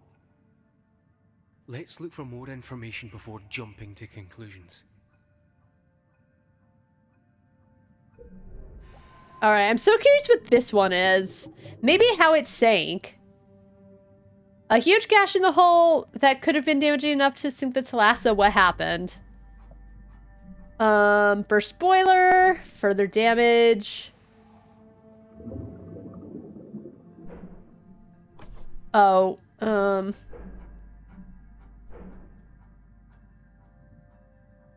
hose uncoiled and used on the fire. Oh, the catalyst. One of the coal bunkers caught fire, little is left, and then... No.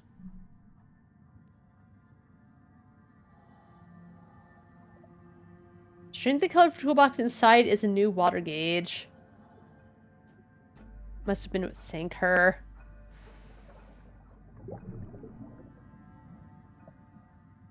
There were clear signs of fire in the boiler room. Okay. And then further damage.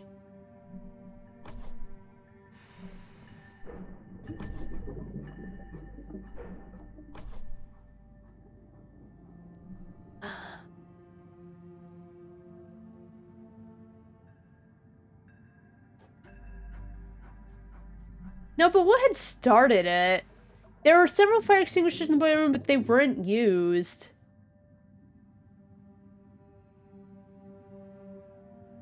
We still don't know about that. A shoddy boot belonging to Kamar.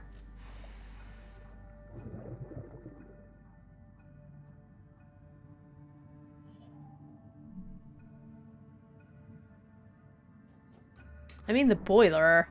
But then further damage. Okay. The boiler exploded, there was a fire and a large gash in the hole. But what happened to everyone? The boiler exploded, there was a fire and a large gash in the hole. Who were there and what were they doing? I mean Eric, because his glasses are down there. A report on the crane requested by Eric indicated that the accident resulted from a defect in the casting process. Oh wait, sign of someone else.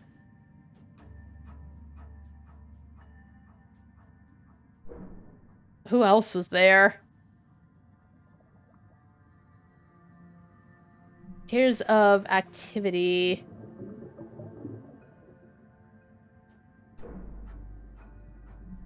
Oh, maybe Eric and then Thomas?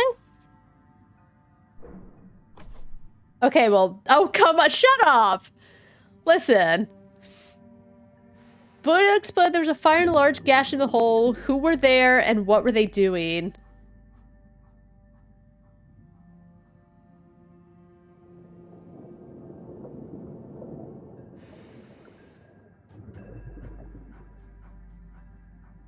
Oh, could it have been Kamar? Because we did get that lots of projects. Ruined door. There's a door on the... This? No.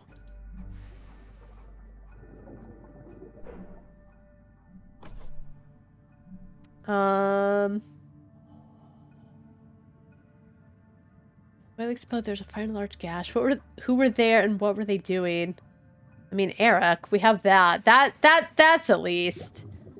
There was a fire and a gash in the hole.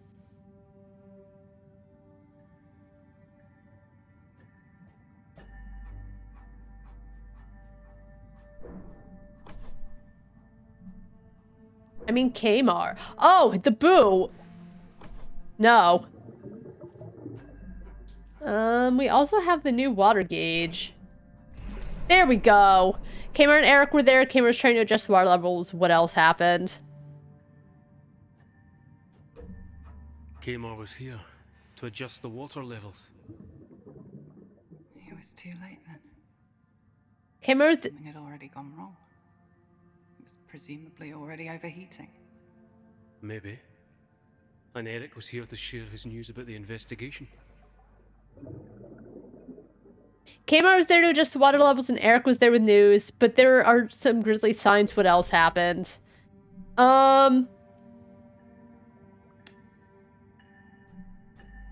Okay. Jesse helped him because... Where's his... Yeah. Who was affected? Thomas. Kamar was trying to adjust the water levels, but it was too late. The boiler had overheated from the low water level and exploded. Eric had been there as well. Signs of injury. The bloody trail. Thomas had gotten injured in the explosion. Jesse had helped him out. What happened to Eric and Kamar? They exploded too! Unfortunately. Rest in peace. Thomas and Jesse were there too. I'm guessing Thomas would have tried to help. Why was Jesse there? And got a bit too close when it blew, by the looks of it. I'm still curious what this is, but we'll never know. Thomas had gotten injured in the explosion. Jesse had helped him get out. What did Eric and Kamar do? Watch. Signs of inaction. Thomas had gotten injured in the explosion. Jesse had helped him out. The unused fire extinguishers. Indicators of escalation.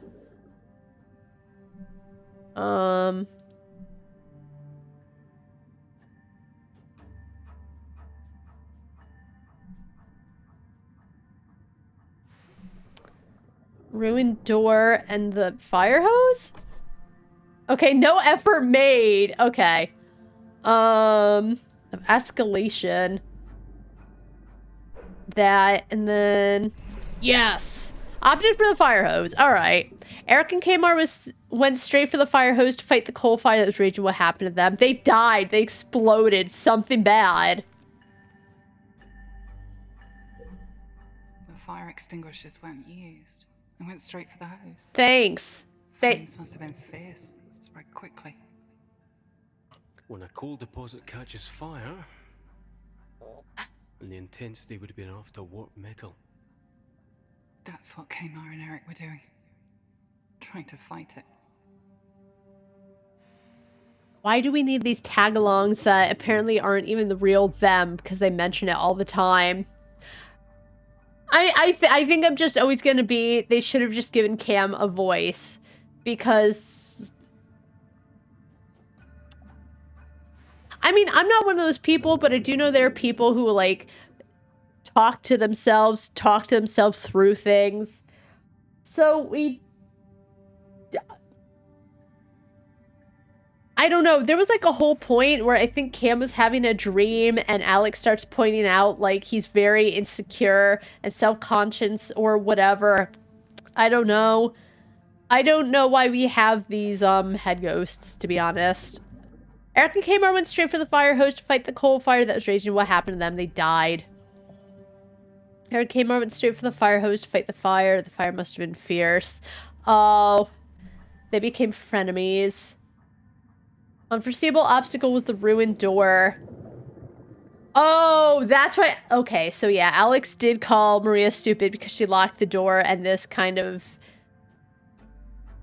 Shut up, Alex. Okay, the unforeseen obstacle, what happened? Signs of their fate.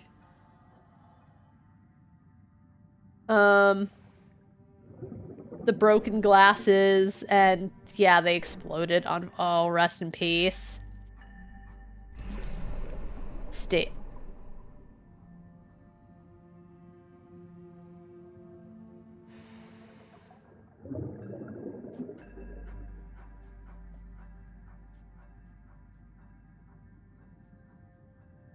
They were able to put aside their differences.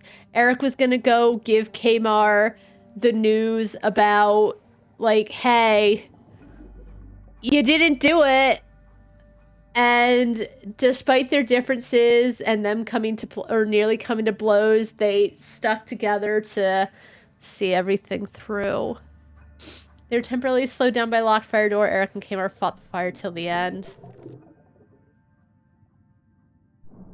We don't need to visualize it. The boiler exploded. There was a fire and a large gash in the hole. It was damaging enough to sink the Thalassa. Thomas had gotten injured in the explosion. Jessie had helped him get out. How she didn't get injured, we don't know. Eric and Kmar went straight for the fire hose to fight the coal fire, break down the locked door. They fought the fire till the end. I don't need to see this visualization. Damn it! It's going to blow. Get clear!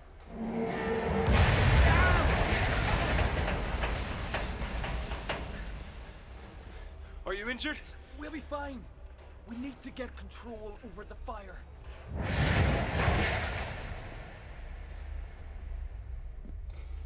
It's locked. All right, actually, now I understand Alex being upset about Maria. What's happened? But she's still annoying, but I get it in this case. I guess I didn't realize, like, that door had the shit they needed. Jessie, I need you to take Thomas up with you.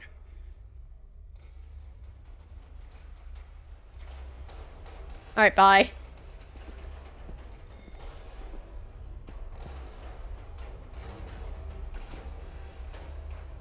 I'm in position.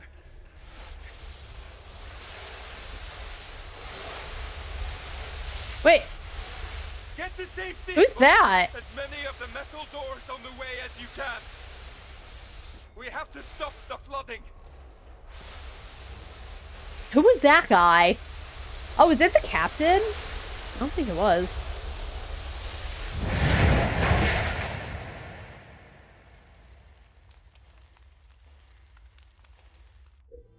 So they tried to save the Thalassa, but to no avail. Oh, and here's the last one. That's it then. We have everything we need. Guys, I did the whole storyboard.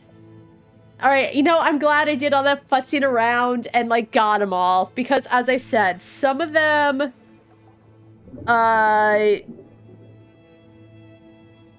You need to, like, actually actively look for. Thank you. The Thalassa sank after heading back out for its St. Catherine mission. What had happened? What was responsible? Wasn't it There this? has to be something more. We must have missed something. It's clear what happened. No. Was it the storm front? Some major event, some major threat, and then it was the boiler overheated. Oh, or was it like the major event? Was it overheated? The boiler exploded. There was a fire and a large gash in the hole. It was damaging enough to sink the Thalassa.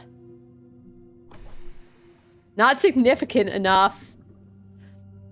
Or was it that the boiler overheated and the threat of the storm made it worse? Or maybe the sun storm front had nothing to do with it. Hold on, let me see. Dead in the water.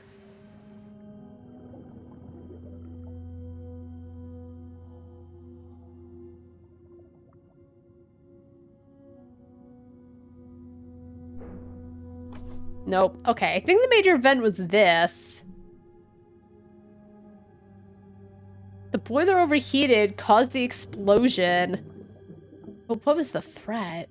I guess the threat was everyone was gonna die.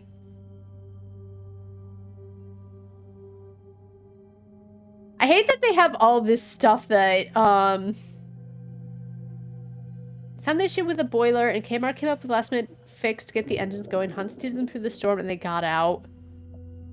Or was it like that, and whatever the fix was actually hurt the boiler?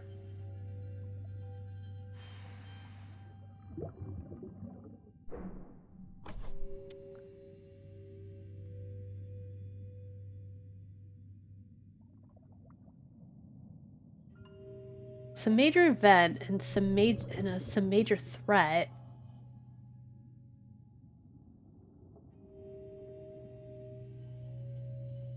Okay, I think this was...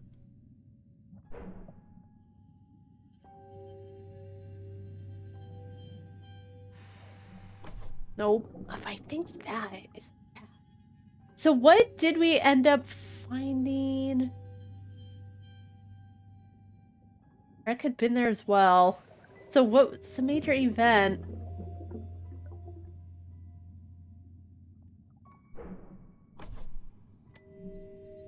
This is very important.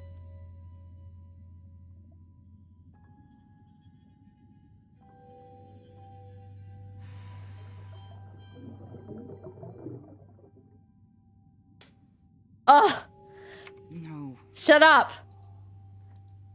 Can I go back? Thank you.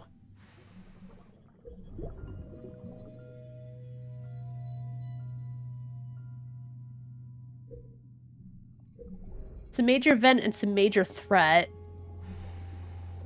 The event was the explosion. Oh, but what was responsible for the explosion?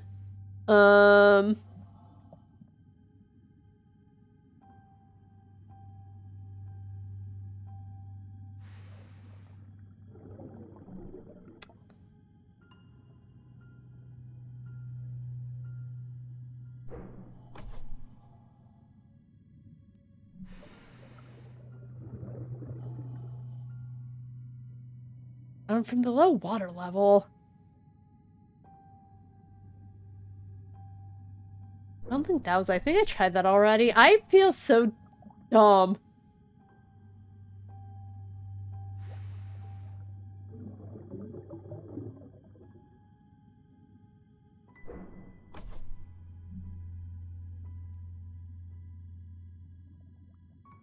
Maybe it was a stowaway. No. It wasn't that because I tried that already.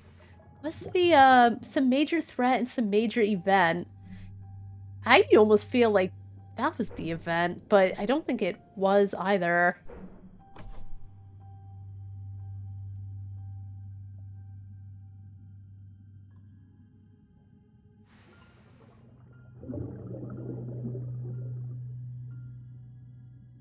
Okay, I think the Sunstorm front doesn't matter at this point, because they got through it.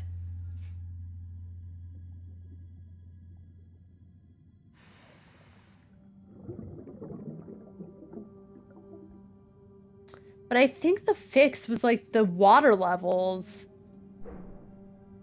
But because the water was so low, that's what caused it to have the water level.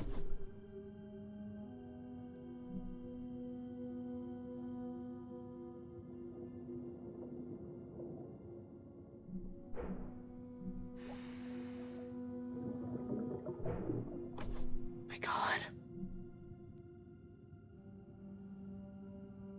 So was this not the major event? What would the threat have been?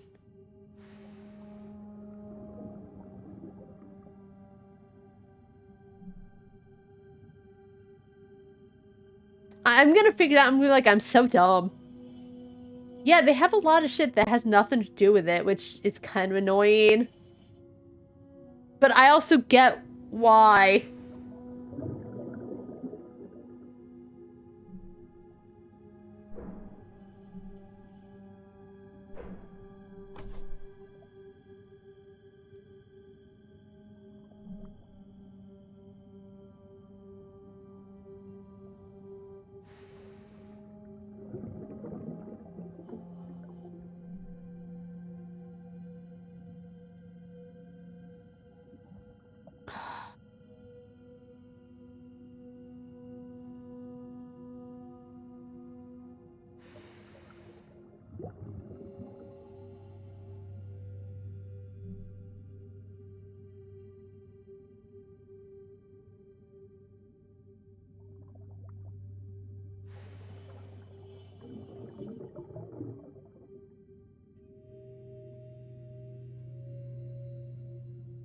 No, because it would have happened.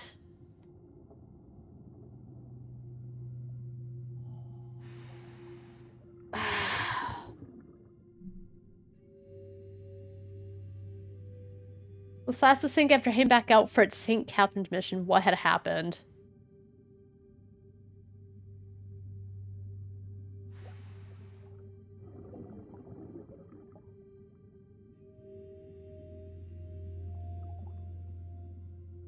This is one of the answers. I just don't know what, because I feel like it's not a threat if it actually happened. But I wonder if it's trying to say, like, the threat was the boiler and the threat was because of some major event. But it couldn't have been the storm front because I already tried that. And I think I tried that as well.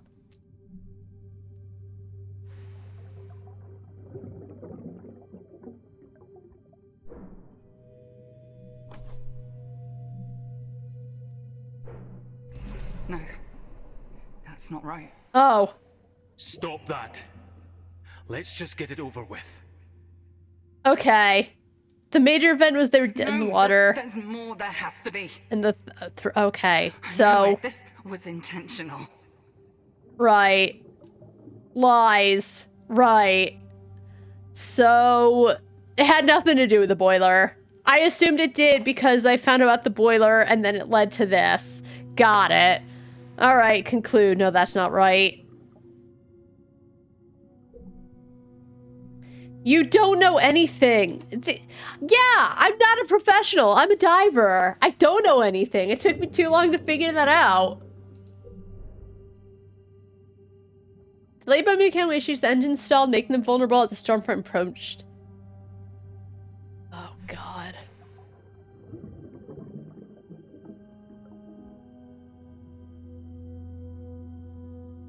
This is...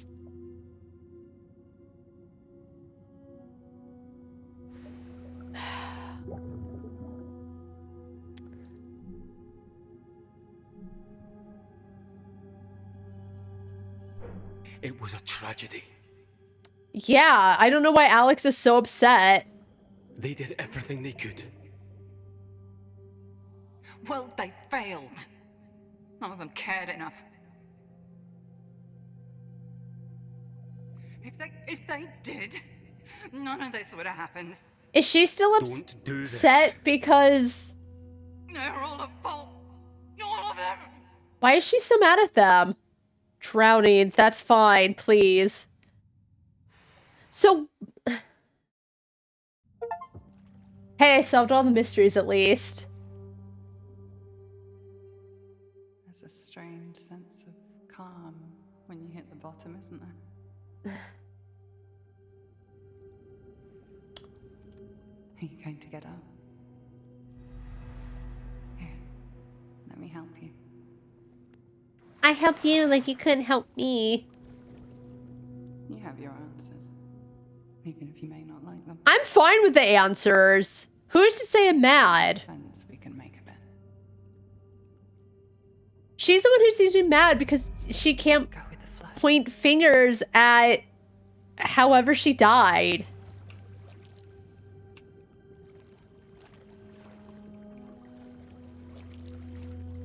Like, it does suck that Maria getting pissy at Jesse, she locked the door and it... But I also think, like, even if she hadn't locked the door, I don't know how long it took them to open it. Maybe a minute or two. Maybe that minute or two would have made a difference, but they still would have... I don't know. You know what I mean? Like, maybe Maria's the reason they died.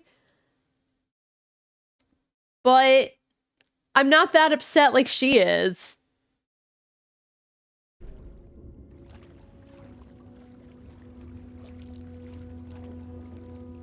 It all started out so well, didn't it? I guess. Home, friends, a purpose. Even though you were a bit on the outside, you were happy. Was I? I don't know, because they did absolutely nothing to make me care about the protagonist. Whatever happened with the cat?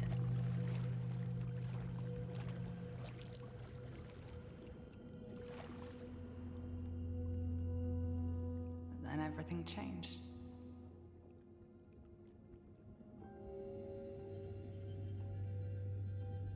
caused waves and ripples. Did it?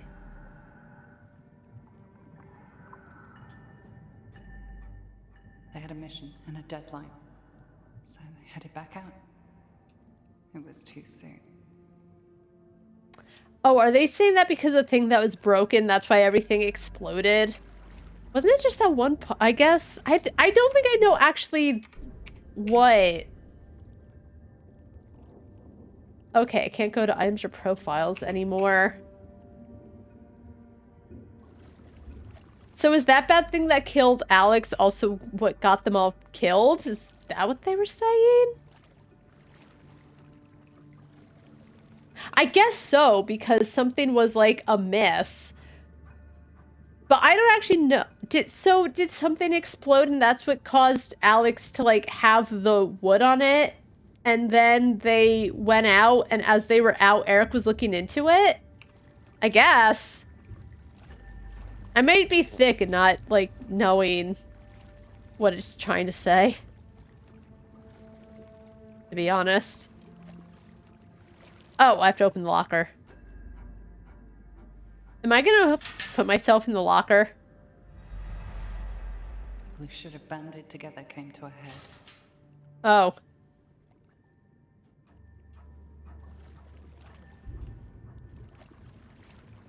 Alright, what are my options, or do I have to talk to... Oh, I have to talk to Alex no matter what. Suspicions and distrust took root. You're supposed to be conducting an investigation, instead you're sleeping with the suspects! You're out of line, Captain. Whatever I or Isabel choose to do is our own affair. Hans didn't deserve to be deceived like that.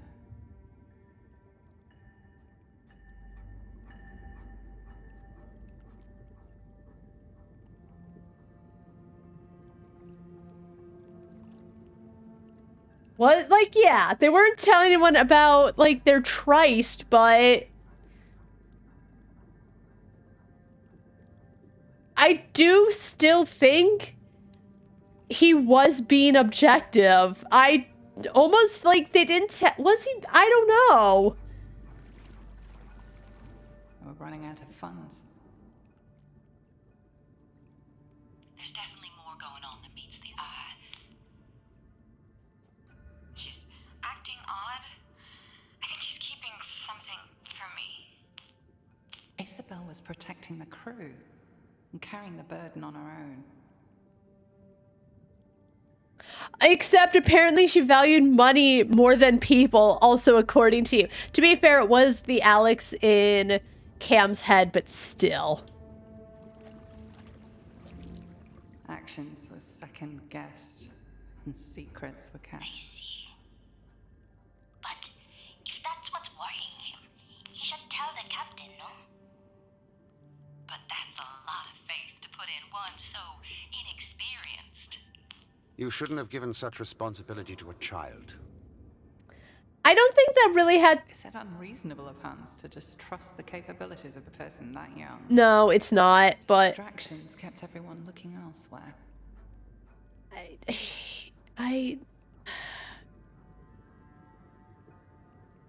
Okay, Alex. The stress of the situation deepened existing problems. You're the one pushing everyone towards another accident. It's bullcrap like what you've been pulling that puts the crew at risk. I do still agree. Like, yes, he worked super duper hard to, like, help everyone. But if Eric doesn't get the papers and is able to, like, put a clear line between everything that's done and why, and to be fair, Demisvar didn't really write down anything he did, but still... I don't think it's all Kmar. As I said, it does feel like Eric is specifically zeroing in on Kmar, but the lack of paperwork, though I do understand why Kmar wasn't doing it. He was just super busy. But the lack of paperwork to just kind of, you know, give Eric an idea of where everything's at could put them at risk. Was Eric wrong for wanting to keep the crew safe? No.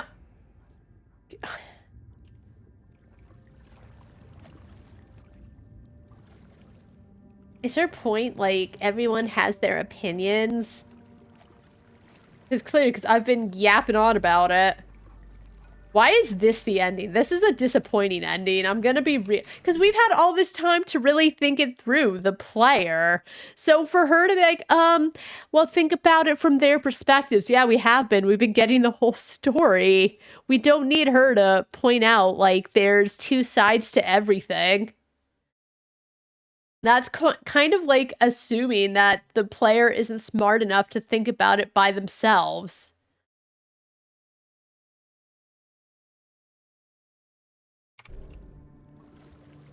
Although Thomas did the right thing, he went about it the wrong way. Did he? Captain, I found the waif that's been eating all my stores. I want her off the ship. That foolish boy. How did he go about it? What did he do? What do you mean? It's a cow.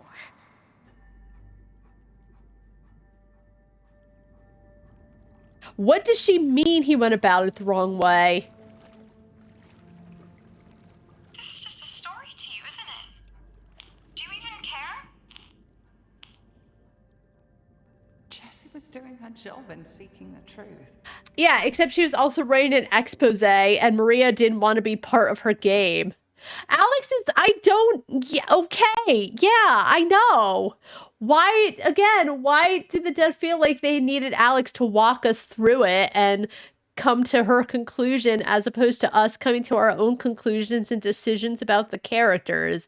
I even say later, now I understand more why Kmar never did the paperwork, even though it was saying like he was purposely defying Eric. But at the same time, I understand he felt like he had more important things to do. That was the conclusion I came to. Like, yeah, he's busy, but I think he could have put it aside and like asked Eric for help. Like, hey, I'm overworked. Whatever. Stop. It's about the journey, not the destination, but the destination kind of sucks. Hans carried his trouble alone, not wanting to further burden the crew.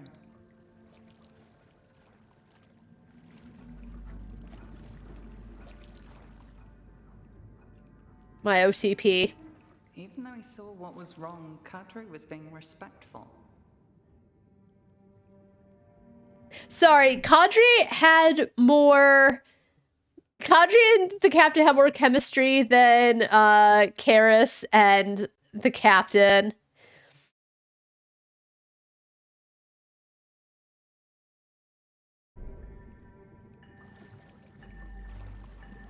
If it's not here, then... Also, if Hans didn't, and does Hans being Alex's dad change anything within like the storyline? I guess I have to, like, I guess it affects the melancholy, I suppose, but it felt like despite his melancholy, he was still able to do his job, which I think we came to the conclusion to, and Bailey's like, he was still able to do his job, it's none of our business.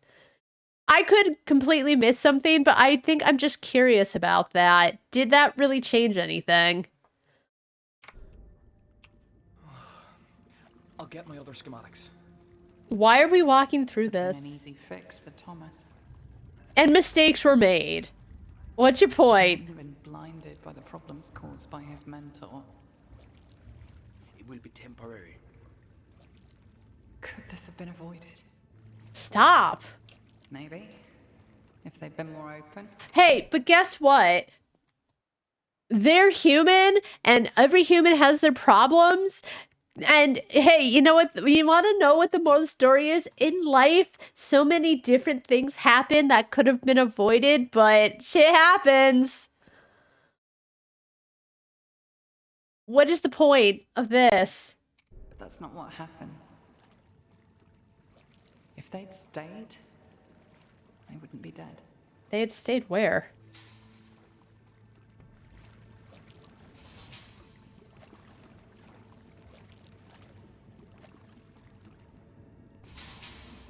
But they chose to go back out. Yeah, I've seen this type of shock before. It's not good.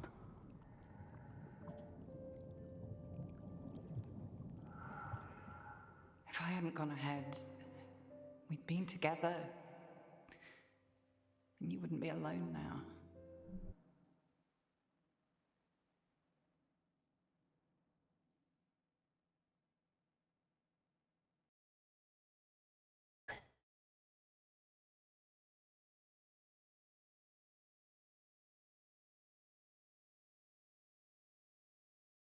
I'm very sorry to say they did not do a good job of making it feel like Alex made that much of an impact on Cam's life.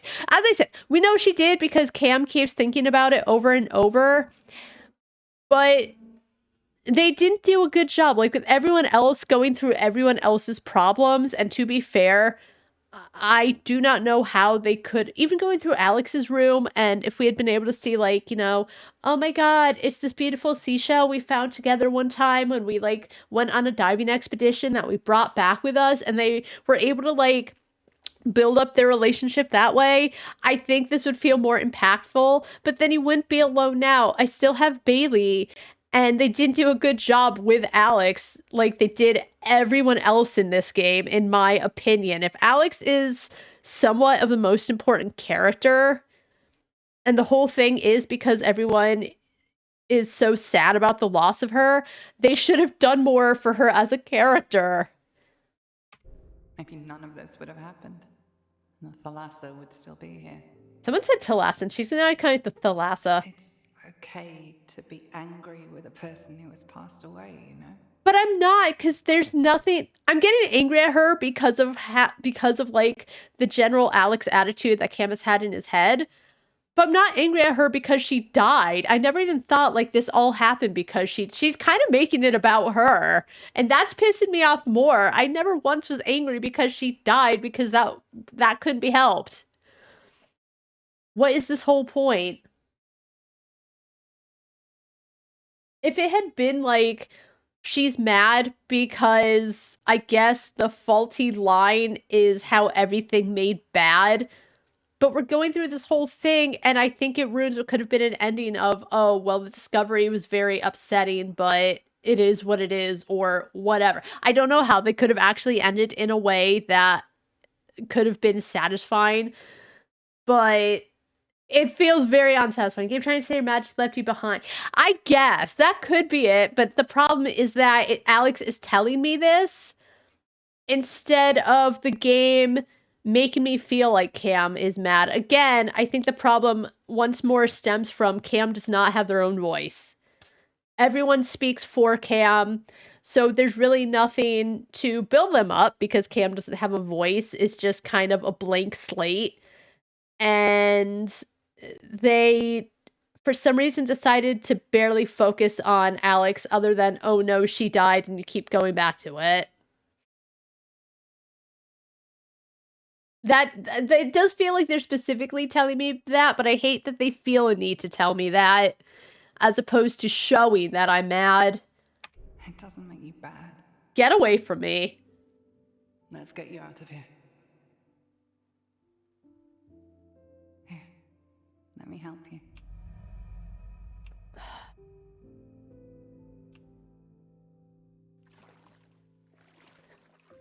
How disappointing. I did say dumb boat game, but like, you know, I was excited to get to the bottom of it, to know more about like the interpersonal connections of all these people, but this is not a satisfying ending. I see why there's mixed reviews. It started out fine, but just kept getting worse.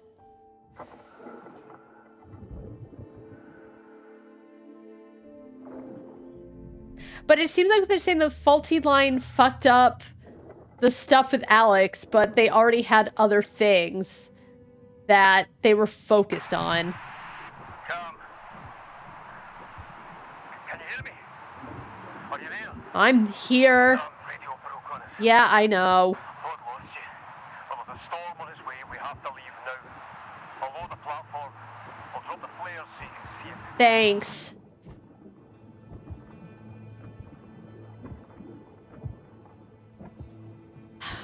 We did need that last, like, what, 20 minutes? At the bottom, can you see it? Can you hear me? I'm here. Hurry! I'm coming.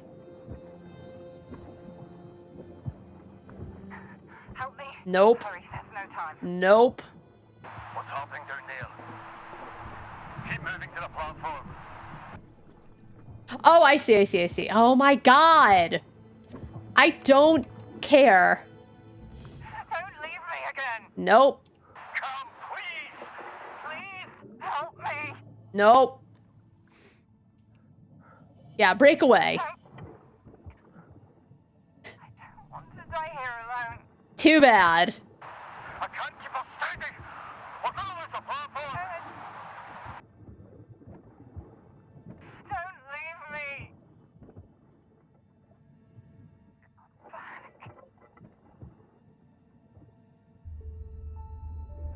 I got you! Hang on!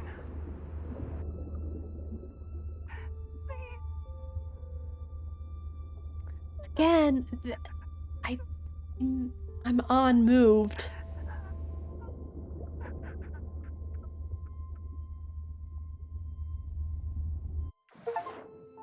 Save yourself in the end. I wonder if there is some way you can just kind of stand there and you die. I'm a little curious about that. And if so, did anyone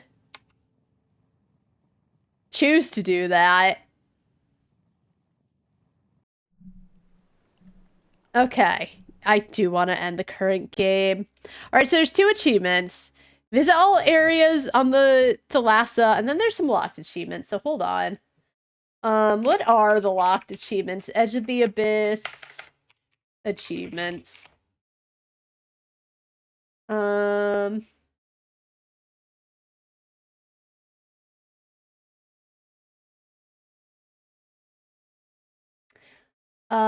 True Steam achievements? True Steam achievements. Here we go. Because then we can just look at the secret ones. Relive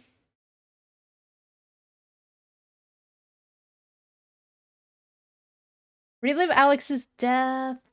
Nautical Nomad. Okay, let's see. What are the secret ones? Complete Adelaide. We've done that.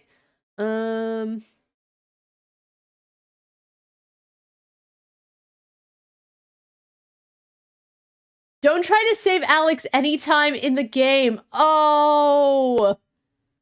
I didn't know that was an option. Stay with Alex in the end. Why would you, though? Okay, so that is Chained by Grief, and then don't try to save Alex anytime in the game. Alright. Oh, hold on. I gotta play the music. Oh. Let's just rewind that song. What a game of all time. I think it started well.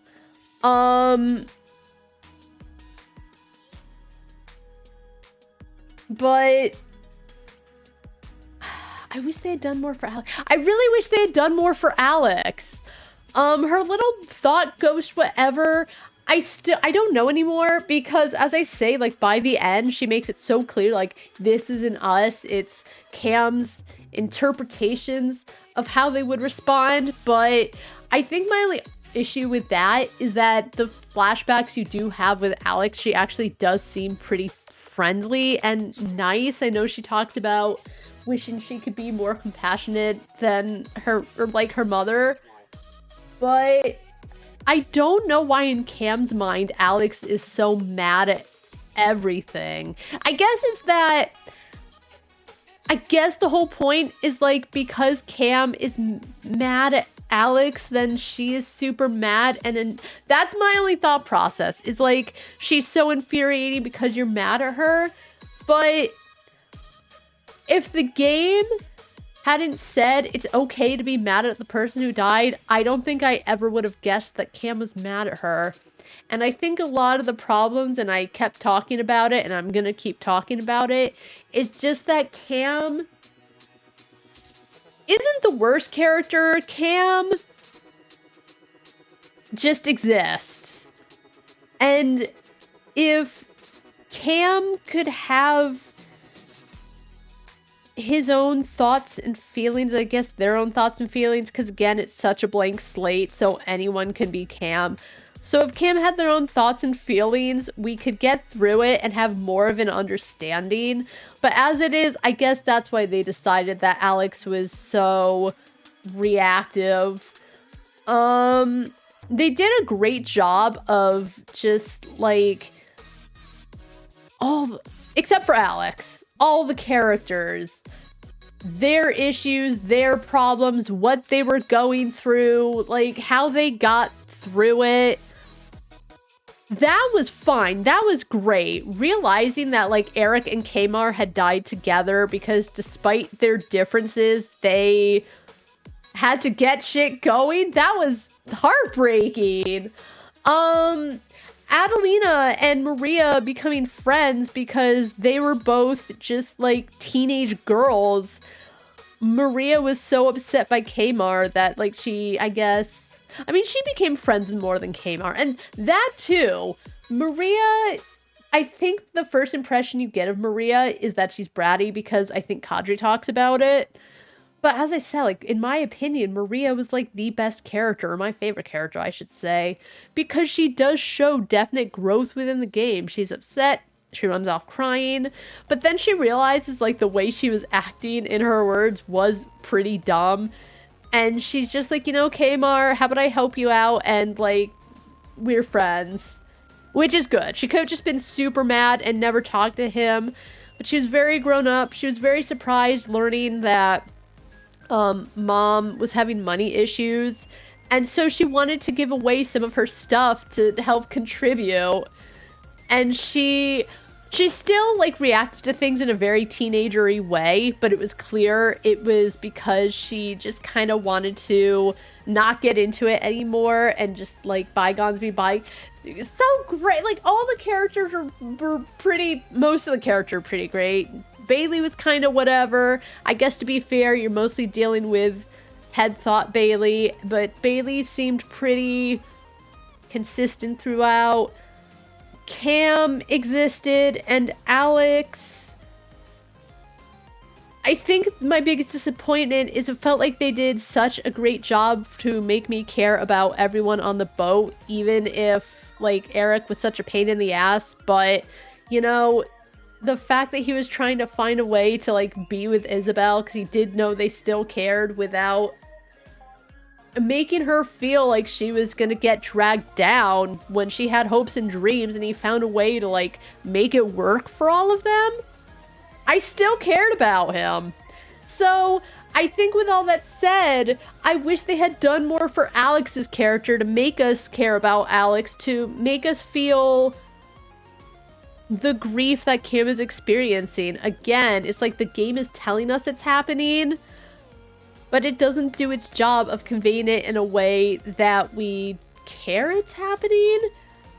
And Cam being a blank slate, I think, is the biggest issue as to why they couldn't really do many like scenes about, you know, memories with Alex. Supposedly she's our best friend, but why do I care other than the game says so? So the writing wasn't bad, but they could have done more for it. That whole ending part was kind of unnecessary. It still felt more like she's trying to say like, oh my god, people have their problems and maybe they were fine because they had their own... It felt like she was pointing it out in case it took me 12 hours. Some people said it took them 7 to 8 hours, but I did read through everything and I did get lost for an hour. And I did kind of want to wrap everything up, but I do still have to play the game again because whatever, achievements. But it felt like she didn't have to tell us all of this, because if we come to the conclusion like they're all kind of doing their best and just a series of misfortunes caused this to happen, which we did already figure out when we were concluding all the mysteries. But in case we, the player, were too dumb to get all that, don't worry, Alex is going to take 20 minutes to explain it. That's how it felt. that might not be what they were trying to convey, but if they're trying to convey anything else, they didn't do a good job. As I said, Alex needing to tell us it's okay if you're mad that I died. It never seemed like Cam was mad. I wish Cam had reactions to anything. Honestly, I just wish they had done more with Cam, and I think if they had not made Cam a blank slate, this could have been done better. I know I've said that before, but this is Moose's review corner after I've beaten the game.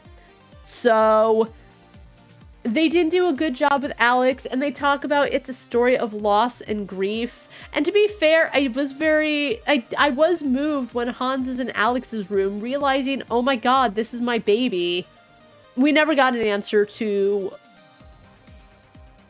why he left, because he did clearly care about them, and I know Alex said that it must be him trying to atone for his sins, which is a lot, but I do understand as, like, the kid that didn't have a father, she would say that. But as I said, like, they seem to be in a good spot.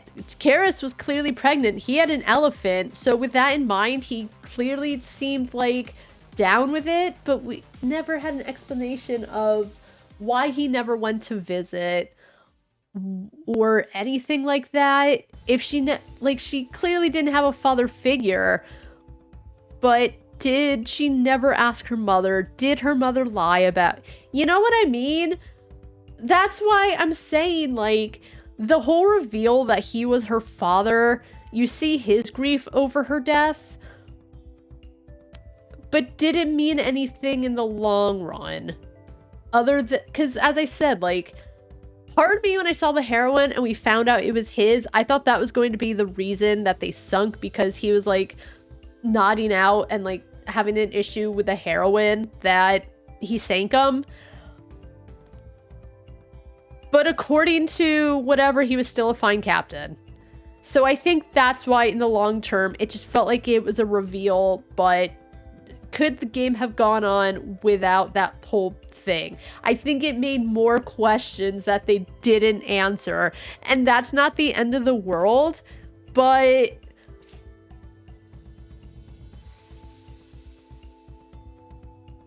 when you're writing, I don't remember, oh, I heard it from a YouTube video where, like, the woman making it was a writer, and she talked about when you're making a story, you're gonna have a lot of stuff that's going to be part of the story, but if there's something that doesn't really add at all to the story and kind of doesn't do anything for anything, you might need not to put it in there.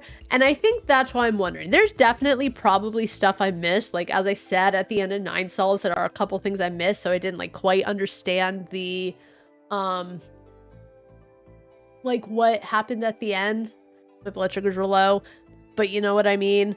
I could not be, it could be, like, I'm not understanding, like, why that was so important. Yes, it, like, pertained to Alex, but I still don't think that's particularly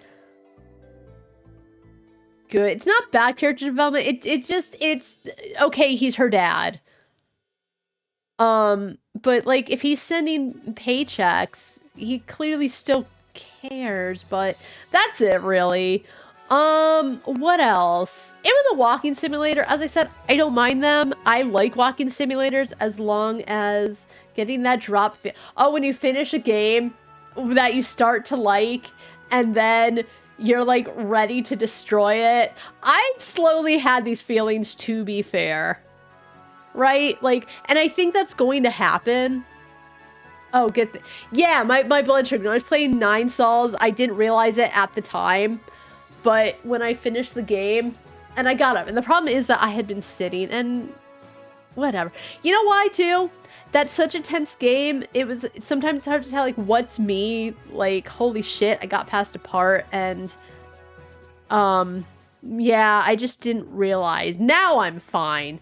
Now I'm not, my blood sugars aren't, like, low now, but they were back then, and that's why I'm saying, like, I just couldn't put it together. That's what happens. But I think I'm more wondering, is it just something I'm missing because I'm good at missing things? Alex was the worst part. It was a story about loss.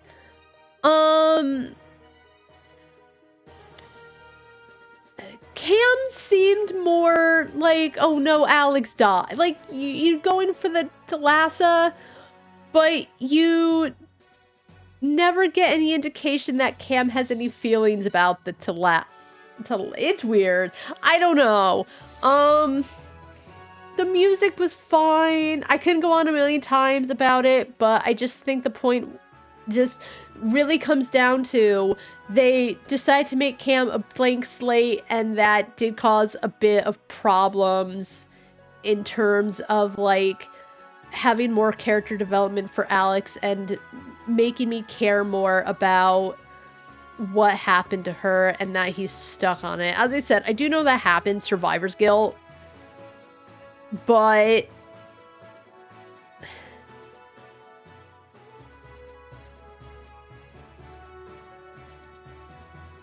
I guess that's why she was so...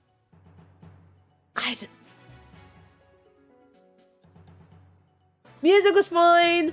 I liked the art style. As I said, it was like, it kind of reminded me of BioShock or We Happy Few, the art style. Music was fine. I don't understand why the map, specifically opening up the map, sometimes it was okay if I was just kind of glancing at the map, but if I spent more than like 5 seconds, OBS had encoding errors. And that's it. If it was the whole game, I'd say the game was poorly optimized. I don't know if the game is poorly optimized, if something was going on in the map. I don't understand, because I think it was fine when I was like in the item tab. If I was in the profile tab, there's one more tab, but I don't remember what it was off the top of my head. But it was just the map tab had such issues with OBS, and I don't know why. It doesn't matter. It feels so weird though. Like, what happened with the map that it did that? I really appreciated the stories, all the mysteries, putting together what happened. I mean, that last one I was stuck on. I think because I really thought it had to do with the boiler, not like, oh, there was the storm and the storm weakened the ship. Demisvar doing whatever kind of put Thomas in a panic. My camera froze, of course. All right, hold on.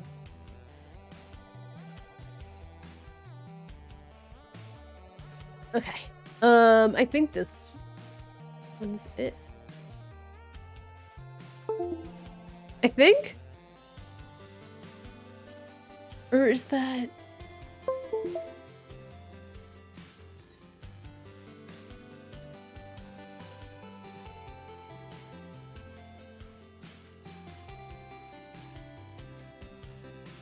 Yep.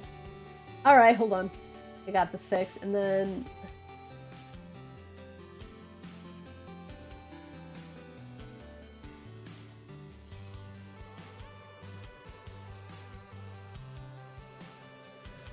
Perfect. All right. Yeah,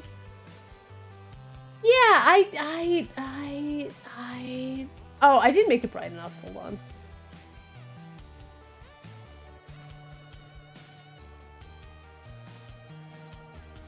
I think that's fine. That doesn't matter. We're at the end. It's just me yapping about the game.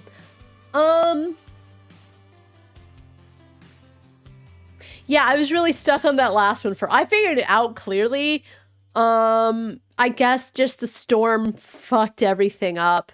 So did they get back and then they went out again? Because I guess it's what she was... Yeah, I think that is what she was saying. Like, despite the tragedy surrounding her death, they went out again for St. Catherine because they had an idea now. So...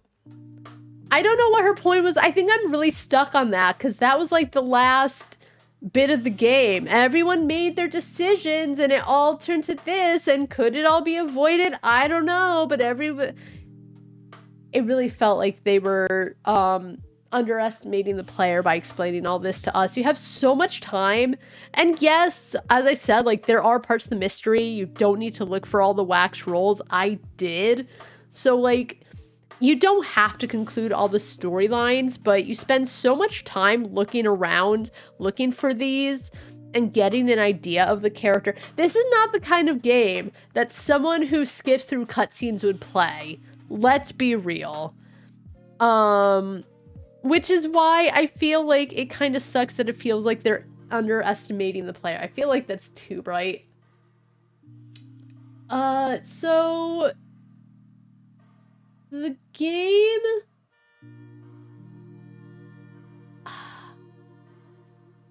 I have to give it, I think, like a 6 out of 10. It ran fine except for the map. It was honestly pretty chill. I have to say, it was a pretty chill game. I absolutely loved the mysteries. I loved the stories. I liked the character progressions. But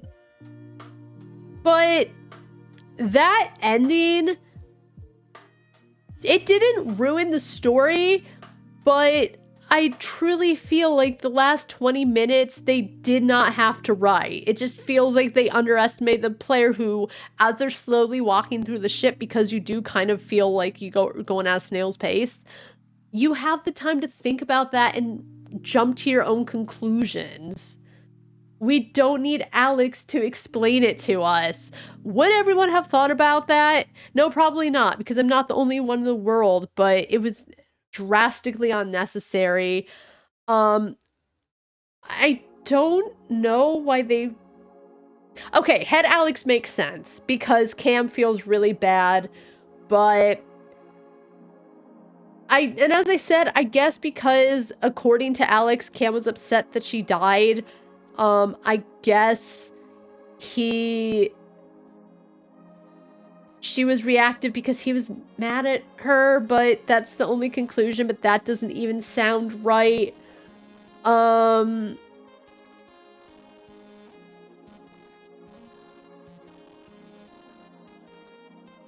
don't know why she was pissy and like just calling everyone shit. I guess it's because at the end when she's like, could this have all been avoided? It could have been avoided if they weren't so unprofessional. I don't know. I think Alex was the worst part. I think they should have done more with her. I don't think they conveyed that part of the game as well as they could have, because I honestly didn't care that much about her or the accident. Like, I knew it was the catalyst for everything that came after, but I wish they had done more with her to make me care. So it's a game about loss and grief, but like, it just felt like a story. I was more emotional about the little side stories than the main story, unfortunately. And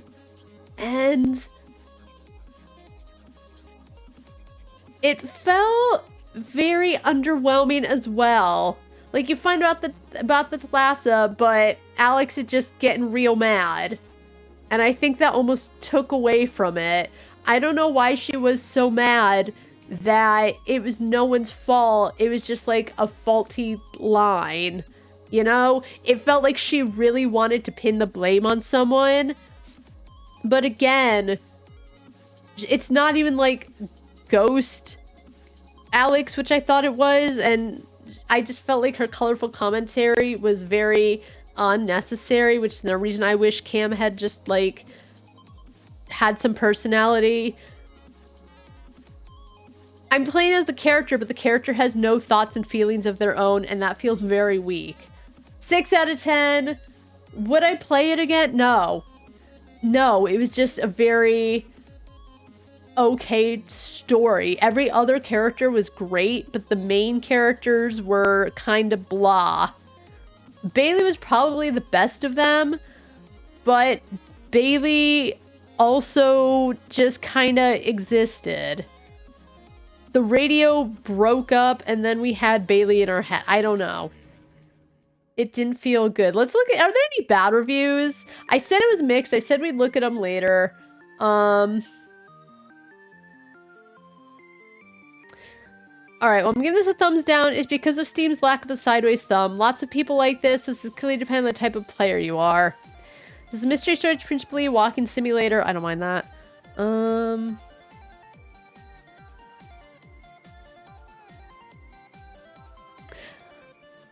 As for the mystery itself, I won't spoil anything, but I found the main one to conclude in an utterly unsatisfying way. Most of the sub ones to be a bit more interesting, but still nothing notable. I agree. Were they notable?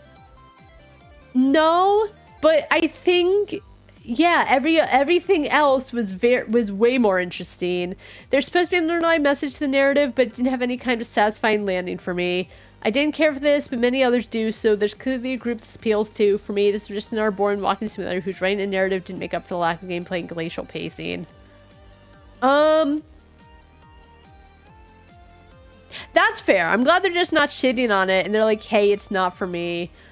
But I do agree, the whole main thing was just very underwhelming. It concluded very underwhelmingly.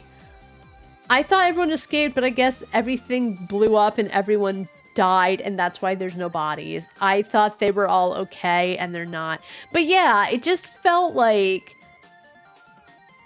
I still think the ending wouldn't have been all that overwhelming, or I still don't think it would have been satisfying if there wasn't that 20 minutes of Alex walking us through everything, yapping on and on about whatever. But I think it would have ended like, oh, it was just like a series of incidents led to the sinking and everyone died because of like all these things you had found out, right? And then you're like, oh, well, shame. And then you walk off. It still would have been pretty underwhelming. Like, you don't even get to go back to Bailey and like talk it out and talk about your feelings and have a good cry. If they ended where it turns and it's Cam and it's Bailey, and Bailey like has his hand on Cam's shoulder and they just cry it out because they lost Alex and then they lost all their friends and everyone, right? And they weren't there. And then it's like, could we have made a difference, or would we have just died too and they just cry over all this loss? I think that would have been a more satisfying ending. There you go, devs. I wrote a new ending for you. That would have been an inkling more satisfying than just pissy pants yapping at you. 6 out of 10. I do understand what they're saying about the glacial pacing. I think all of the other mysteries to solve, I didn't mind because I don't need anything overwhelming, but I did like learning about everyone else. But I do agree it ended very underwhelmingly and very unsatisfyingly. I don't know what it could have been besides a walking simulator. I don't know if I would recommend. I don't know. I got it on sale, I think, for like $10. I didn't mind. Well, I didn't mind the side stories. I would definitely only recommend it if it was on sale. I don't think it was that great. As I said, 6 out of 10. That would be like a 6. That wouldn't even pass you in school. You put in enough effort, but there was a lot bad to it. I don't think it was bad writing. I think they just didn't necessarily make good decisions for some reason. But that's gonna be it for me. We finished the game. I'm kind of glad we're done. I hope there's a way to go through in like options or something just to change walking speed, because I do want to play again just to